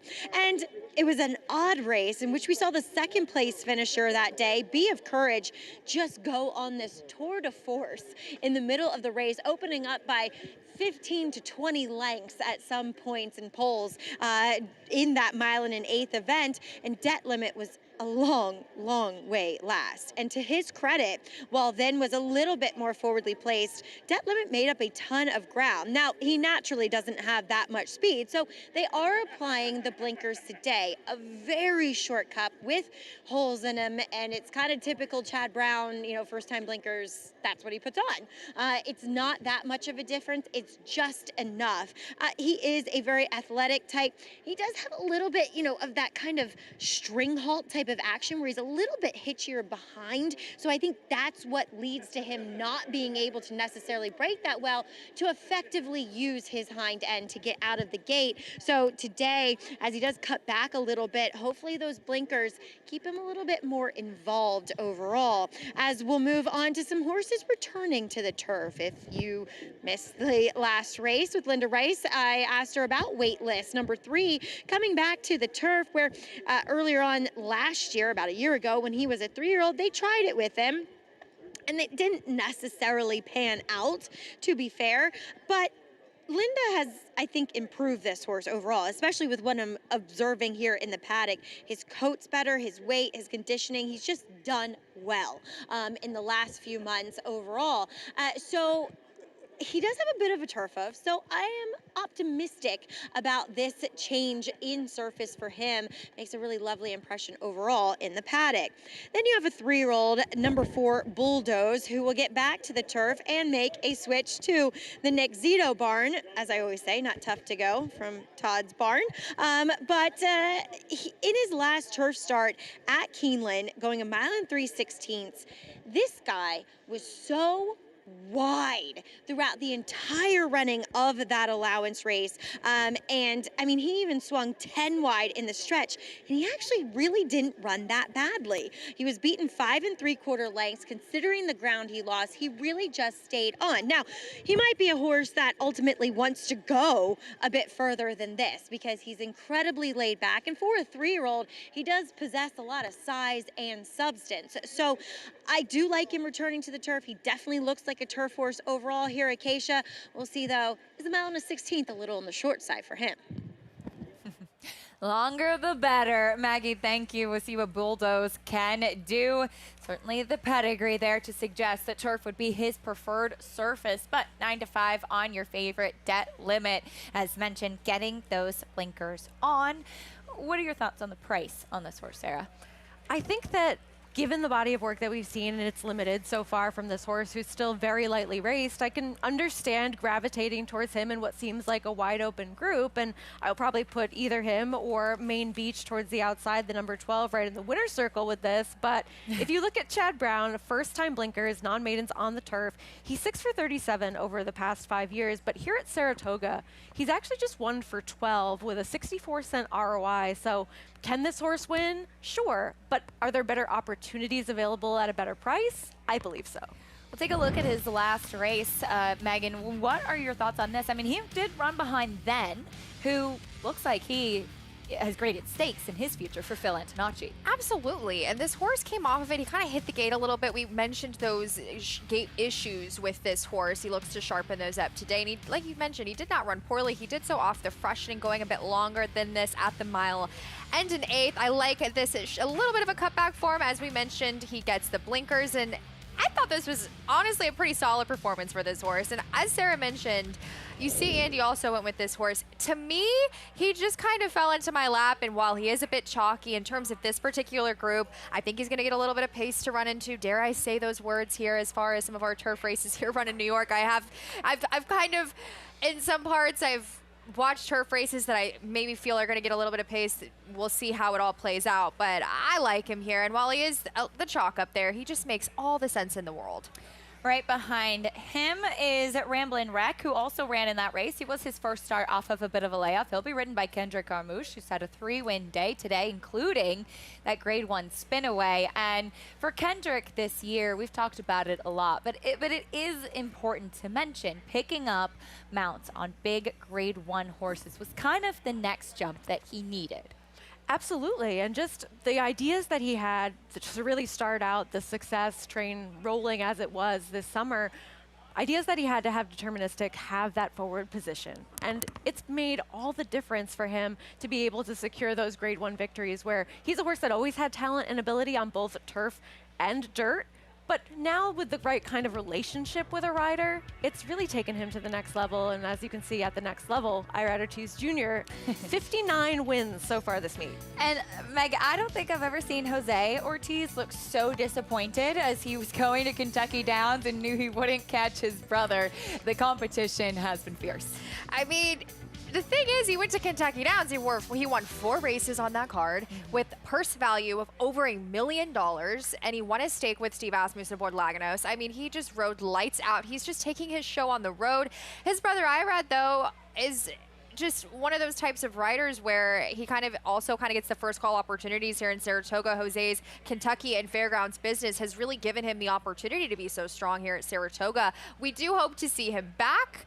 I wish he was here this weekend to kind of give us a little bit more of a fight there as far as those separation and standings, but also want to give a little shout out to Ricardo Santana, who's having an absolutely incredible meet as well. Yeah, has been riding in excellent form throughout, as Jose Ortiz will be back on Monday for the hopeful. We'll get a chance to see him back here, and looking forward to seeing what Curtain Call, his mount in there, can do after that dominant score last time out. But horses on the track for the nightcap. Let's meet the field, kicking things off with the one Papa Miento for Wick Beckman. The blinkers do come off. They've experimented with this move before, but I have to imagine he's still likely to be forwardly placed from the inside. Candy Town, second off a layoff. Edgar Zayas rode so well here today in this horse. Like you mentioned, second off the layoff and has been working pretty well. First time on the turf in a long time for Waitlist. But I agree with what Maggie said about this horse having improved over overall and maybe can sort of translate some of that form back to the grass as a better horse. Big turf pedigree for Bulldoze, who gets back on the turf. Huge pedigree there, and it's not exactly easy to go from Todd Pletcher to Nick Zito, but this horse has some, just definitely needs to kind of climb his way back to be competitive with the likes of these. Debt Limit, your favorite, blinkers on. Clearly has ability. We'll see if he can get himself out of the gate, get out of his own way. Ramblin' Wreck, Kendrick Carmouche looking for 4. Looking for 4, Danny Gargan had a nice winner on the card, looking to team up together here. Second off a big layoff for Irish Gent. A sprinter stretching out, so likely to be a part of whatever pace may materialize. Here's the 10 without caution, gets back on the grass for Cherie DeVoe. He's a big X factor. I know some handicappers I respect really like this horse. Doing well for Cherie, who's dangerous, but to me doesn't have a race that's put it all together just yet for me. Laurel Valley, one way to go, and that's to the front. Yeah, he likes to be forward. He's consistent. This is his second start of the year. He's just the complete known commodity in a field of many unknowns. And the other Chad Brown, Maine Beach, Eric Cancel climbs aboard for Jose Lezcano. Our thoughts are with, of course, Jose Lezcano with that nasty injury yesterday. But this horse, the other Chad Browns are always quite dangerous here at Saratoga, right? And also gets the blinkers on. That's the field for the Nightcap. We talked about a couple of the graded stakes today. There was another one we haven't touched on yet, and that is the Prius. Was race 7 a little bit earlier today. Fillies sprinting on the main track, and it was a huge upset. First Saratoga Stakes win for trainer Robbie Medina, but Praying did not run like she was the price that she was. This doesn't look like a performance from the longest shot in the field, right? And look, your favorite still ran credibly to finish second, Delightful Claire, who ends up getting just that perfectly timed bob to get up for second. But Praying is pulling away from this group, and she just was so professional in this effort. Incredibly professional, and also kudos to Newtown Anner Stud. This was a pretty pricey OBS purchase as a 2-year-old last year, and she was another that was kind of making her way into form. She finished second in Stakes Company 2 back, comes off the freshening and just ran so well here. And Eric Cancel, kudos to him as well, being able to get the win. But Delightful Claire kind of reminds me of a horse by the name of Too Sharp there for Rickety Racing and Phil Bauer, who also finished second, I believe, who was highly touted and ran well in the Prius, I believe, last year. But all the credit to Praying here for this team. And these are some fillies that we will definitely be seeing probably meet each other again in the future. Hope that we do, as Delightful Claire was your favorite. She was pretty wound up prior to the race, ended up stumbling at the start, but running on for second.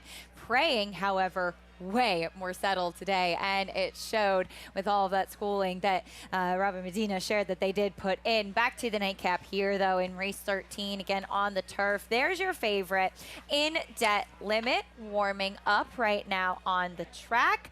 But for a horse stretching out in Irish Gent, Maggie, what is he showing you? Well, he's second off of the layoff here, and I think he proved in that start coming back, which it was almost 2 years since we had seen Irish Gent, that he's a horse that I think prefers to be on the front end. If you watch the head-on of that allowance race back here on August 10th, he just almost looked to be green. He was kind of throwing his head, and he didn't know which lead to be on, and he just seemed confused. And I feel like, a horse like that, maybe you take away that, hesitation by just obviously putting them on the front end. And he's incredibly sharp out there. I thought he honestly looked rather fit considering the time away from the races. So I'm not so, moved by the fact that, he has a race under his belt, he'll move up. It's just the fact that it looks as though he should get the lead here, especially given how sharp he is with Luan Machado. I just think physically he's built so much more like a sprinter, but there's enough pedigree to say he could go long. As number 10, Without Caution, Megan saying some people liking this horse, and I kind of get it. He is a turf horse. And I think he ran well, obviously against some horses that a little more meant possibly for the dirt. But he's getting back on his preferred surface. You can see it. He definitely has more of a turf hoof. And he's pairing races back to back here. So one that is incredibly fit, dappled head to toe. Looks great, honestly, in his preliminaries leading up to this race. I'm going to go with the other quote-unquote Chad Brown in here, and that's number 12, Maine Beach. It's a horrific post. I hate taking horses that are this outside, especially going a mile and a 16th on the turf. But his last race features 3 next time out winners, and watching that race, he kind of hesitated at the start. He was breaking from the rail in a 13-horse field. He had to stand in there a bit longer, probably than desired. And Flavien then gave him a perfect ride by cutting the corner at the quarter pole and just chased the winner home, who was best that day in Spirit Prince. So I think this horse has the credentials to be very good in this spot. He'll add blinkers, another one just adding the shortcut cheaters here for Chad. He is sharp. So, Eric Cancel has to really figure out a game plan from the start of where he's going to place this horse to try to save as much ground as humanly possible. Acacia, we'll see if he can execute. Maggie, thank you. We'll see what kind of trip he can work out from that far outside post with Main Beach, coming out of a very live race at Monmouth, which has produced 3 next out winners. Loading in for the final race of this Saturday, Frank Miramati has the call one more time today. They're in the gate.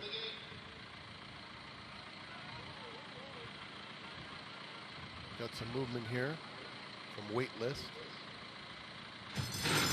And they're off. Candytown comes out running for the early lead. Irish Gent is prominent in the early stages. Bulldoze is up close, and Laurel Valley joins the party on the outside, moving up to take second as they move into the first turn. Papiamento is next, followed by Main Beach, who's about 7 lengths off the speed. Down at the rail, Waitlist is now next.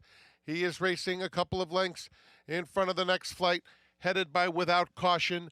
Debt Limit reserved in the opening furlongs, and Stretch Running, Ramblin' Wreck. They string out through a quarter in 24 seconds flat. Irish Gent, Laurel Valley are 1-2 running down the back stretch, with Candytown getting a sweet trip just behind them in third. It's a gap of 5 to Bulldoze fourth. Papiamento is next, racing a length in front of Main Beach. Main Beach is 2 lengths clear of Waitlist as they head toward the far turn. Then comes Without Caution, Debt Limit second to last, and 3 in front of Ramblin' Wreck, 47 and 4. Irish Gent, Laurel Valley called on now in second as Candytown inches a little bit closer. Bulldoze is starting to pick up some ground in fourth. It's another 2 lengths behind him to Main Beach in fifth. He'll have to go wide around the far turn. And now there goes Debt Limit. And Debt Limit and Ramblin' Wreck are both making their moves from the back of the field. They're at the top of the stretch. And Candytown is up to take the lead in the center of the course with 1 furlong to go. Opens up 3 lengths now. A host of pursuers are in behind Irish Gent, who's still in second. It's all Candytown. Edgard Zayas with a stellar afternoon. Irish Gent finished second. Multiple horses battling it out for third, including Without Caution, Main Beach, and Debt Limit. Candytown with the win, much the best here in the Nightcap. I think the group of guys next to our set must have bet him, because that was some serious cheering, and congrats if they had him.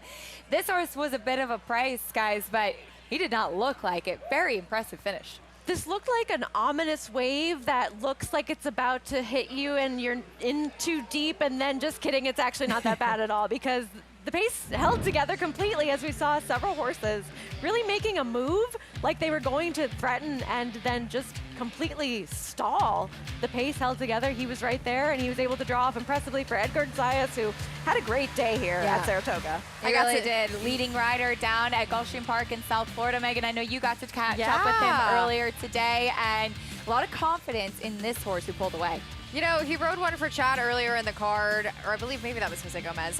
He came in specifically for Be Your Best and for Safi, and he told me, he was like, you know, coming in can kind of be a little intimidating, but New York racing is one of those things where you just have to be confident and take each race as they go. And he read this race really well. I think that, as Sarah mentioned, the pace held together beautifully, and going to the lead, especially in these turf routes, is something that it doesn't hurt, and is obviously the right tactic here today. And Sarah's right, they just stopped, really. I mean, everything held together for him extremely well, and kudos to Edgard for really taking advantage of some of those jockeys being away and winning for some high-profile connections here.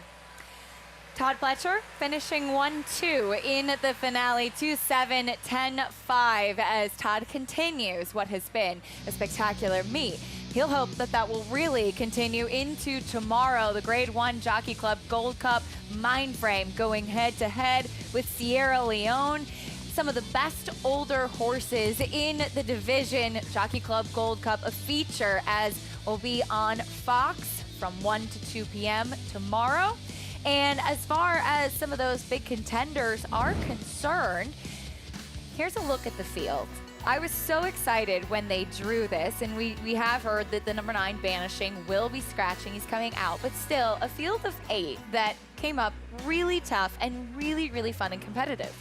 We were looking forward to the older horse division last year, and we're seeing the fruits of that labor where we've thought about it for this period of time and just waiting for it to come to fruition. Mindframe and Sierra Leone facing off here in the Stephen Foster. I mean, for him to go from a 7-furlong Grade 1 win to get this at the mile and an eighth, I know you like him a little bit more than I do tomorrow, but he's been ultra impressive, Megan. I've been on this horse, Stephen Foster Day. I was really excited about him being able to hopefully prove himself against a group that included Sierra Leone, and he did just that. And while critics can say, yes, he had a very beautiful trip on the tactical type, but those are the kind of trips that win 2-turn classic races here in the United States on dirt, and he's that type of horse that fits the bill. The versatility when he goes to stud for breeders is just going to be such a treat to get a Grade 1 winner at 7 furlongs, a Grade 1 winner at the, Stephen Foster, Grade 1 winner there at the 9 furlongs. He's just going to be a horse that to me is just so rare and you just don't see very often. He's been very, very good. Sarah, I know you have some interest in Disarm. He'll break from the rail. He was off of a layup, and he took a huge step forward last time out in the Whitney. And we're going all the way back to 2023 when he has a pretty picture-perfect trip towards the inside to finish second to Arcangelo. So you have to hop in the time machine a little bit for a race that looks anything like the one he ran last time, finishing third in that Whitney. But he has the propensity to be that type. Here at Saratoga, especially going these longer distances, he goes right over to the rail with Joel Rosario, and Joel Rosario just understands this horse so well. He has a relationship like that with Farbridge. He understands Disarm, and this is his first time getting back on Disarm since last year's Jockey Club Gold Cup, and I think he'll outrun his odds, though not necessarily thinking of him as the likeliest win candidate.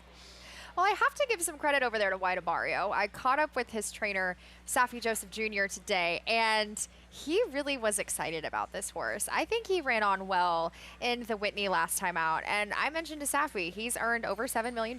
He's a multiple Grade 1 Breeders' Cup Classic winner. He doesn't owe anyone anything, and for him to still be in training and not just in training, but really his numbers and his form right now are not that far off of exactly where he was when he was winning the Breeders' Cup Classic and some of those bigger races. So I do think that he could really kind of show us the real White Abarrio. He could stand up tomorrow. It's in there somewhere, and hopefully we will get a chance to see it. Ricardo Santana will have the mount on White Abarrio, who he was aboard for his last workout as far as race 13 is concerned. Candytown getting the win with Edgar Zayas, one of the nicest people you will meet at the racetrack as well. He's in the winner's circle standing by with Maggie. Keisha, you know him a little bit better. Your time's down in South Florida, but I definitely hear what you're saying. I mean, the smile is infectious, Edgar, as you've had a great day, 3 wins. This guy, 2 wins out of 3 starts. You seem to know him well, and he responded beautifully today. Oh, no, today he was definitely a different horse. You know, I broke his maiden, but today even Todd said, you know, today he was training to his race very, very nice. And when he got the split in between, you know, he was gone. You know, he was cruising really nice. We see you, predominantly down at Gulfstream, but you were just joking with me, and I asked you where you're riding tomorrow. You said Kentucky Downs, and you said, I'm just avoiding the big guys. Yeah, absolutely. No, you know, had a good opportunity of coming up here, and, you know, we took it, and it was a great day. We paid off really nice. But you're proving that you fit. I think it's amazing, and well done. I mean, were you expecting to get the 3 wins, or is this a pleasant surprise? It was a surprise. I came in with, you know, high hopes. You know, I had a couple of live mounts, so I told my wife, I'm like, if I get 1, I'm happy, but 3's even better. Awesome. Well, it's been a joy to have you here, and congratulations. Thank you. Appreciate it. All right, Garzia's 3 winners, and of course, riding for Todd Pletcher, as he sometimes does in South Florida, but here today at the spa. Acacia? Yeah, well done, Edgar. Such an exciting afternoon. And as Maggie mentioned, as a relationship with Todd, he actually rode this horse, Candytown, to a win down at Gulfstream 2 back. And he's now 2 for 2 on Candytown. Good to see some new faces in the winner's circle today as well. Made it fun, made it exciting with some of the other jockeys out of town, and reminds them they better hurry back over here. Better seize those opportunities while you can, right? You never know. You should have seen Jose Gomez today. He had the Klarovich Stables silks on. I think that's the first time he ever won for Seth. And he was like, I feel like a big man on campus today. When he was pretty excited and a treat. So it's really fun to see them get those opportunities here. It's official in the Nightcap, Candytown. The winner, you can head over to Naira Bets for full prices and results. Thank you so much for joining us and staying with us all afternoon today. It was a little bit of a marathon. It'll be a marathon tomorrow. Again, that's right. We're on from 11 a.m. to 7 p.m. We have you completely covered, kicking off at 11 on FS2, then from 1 to 2 on Big Fox for the showdown in the Jockey Club Gold Cup. Fierceness v. Sierra Leone. Join us. Oh.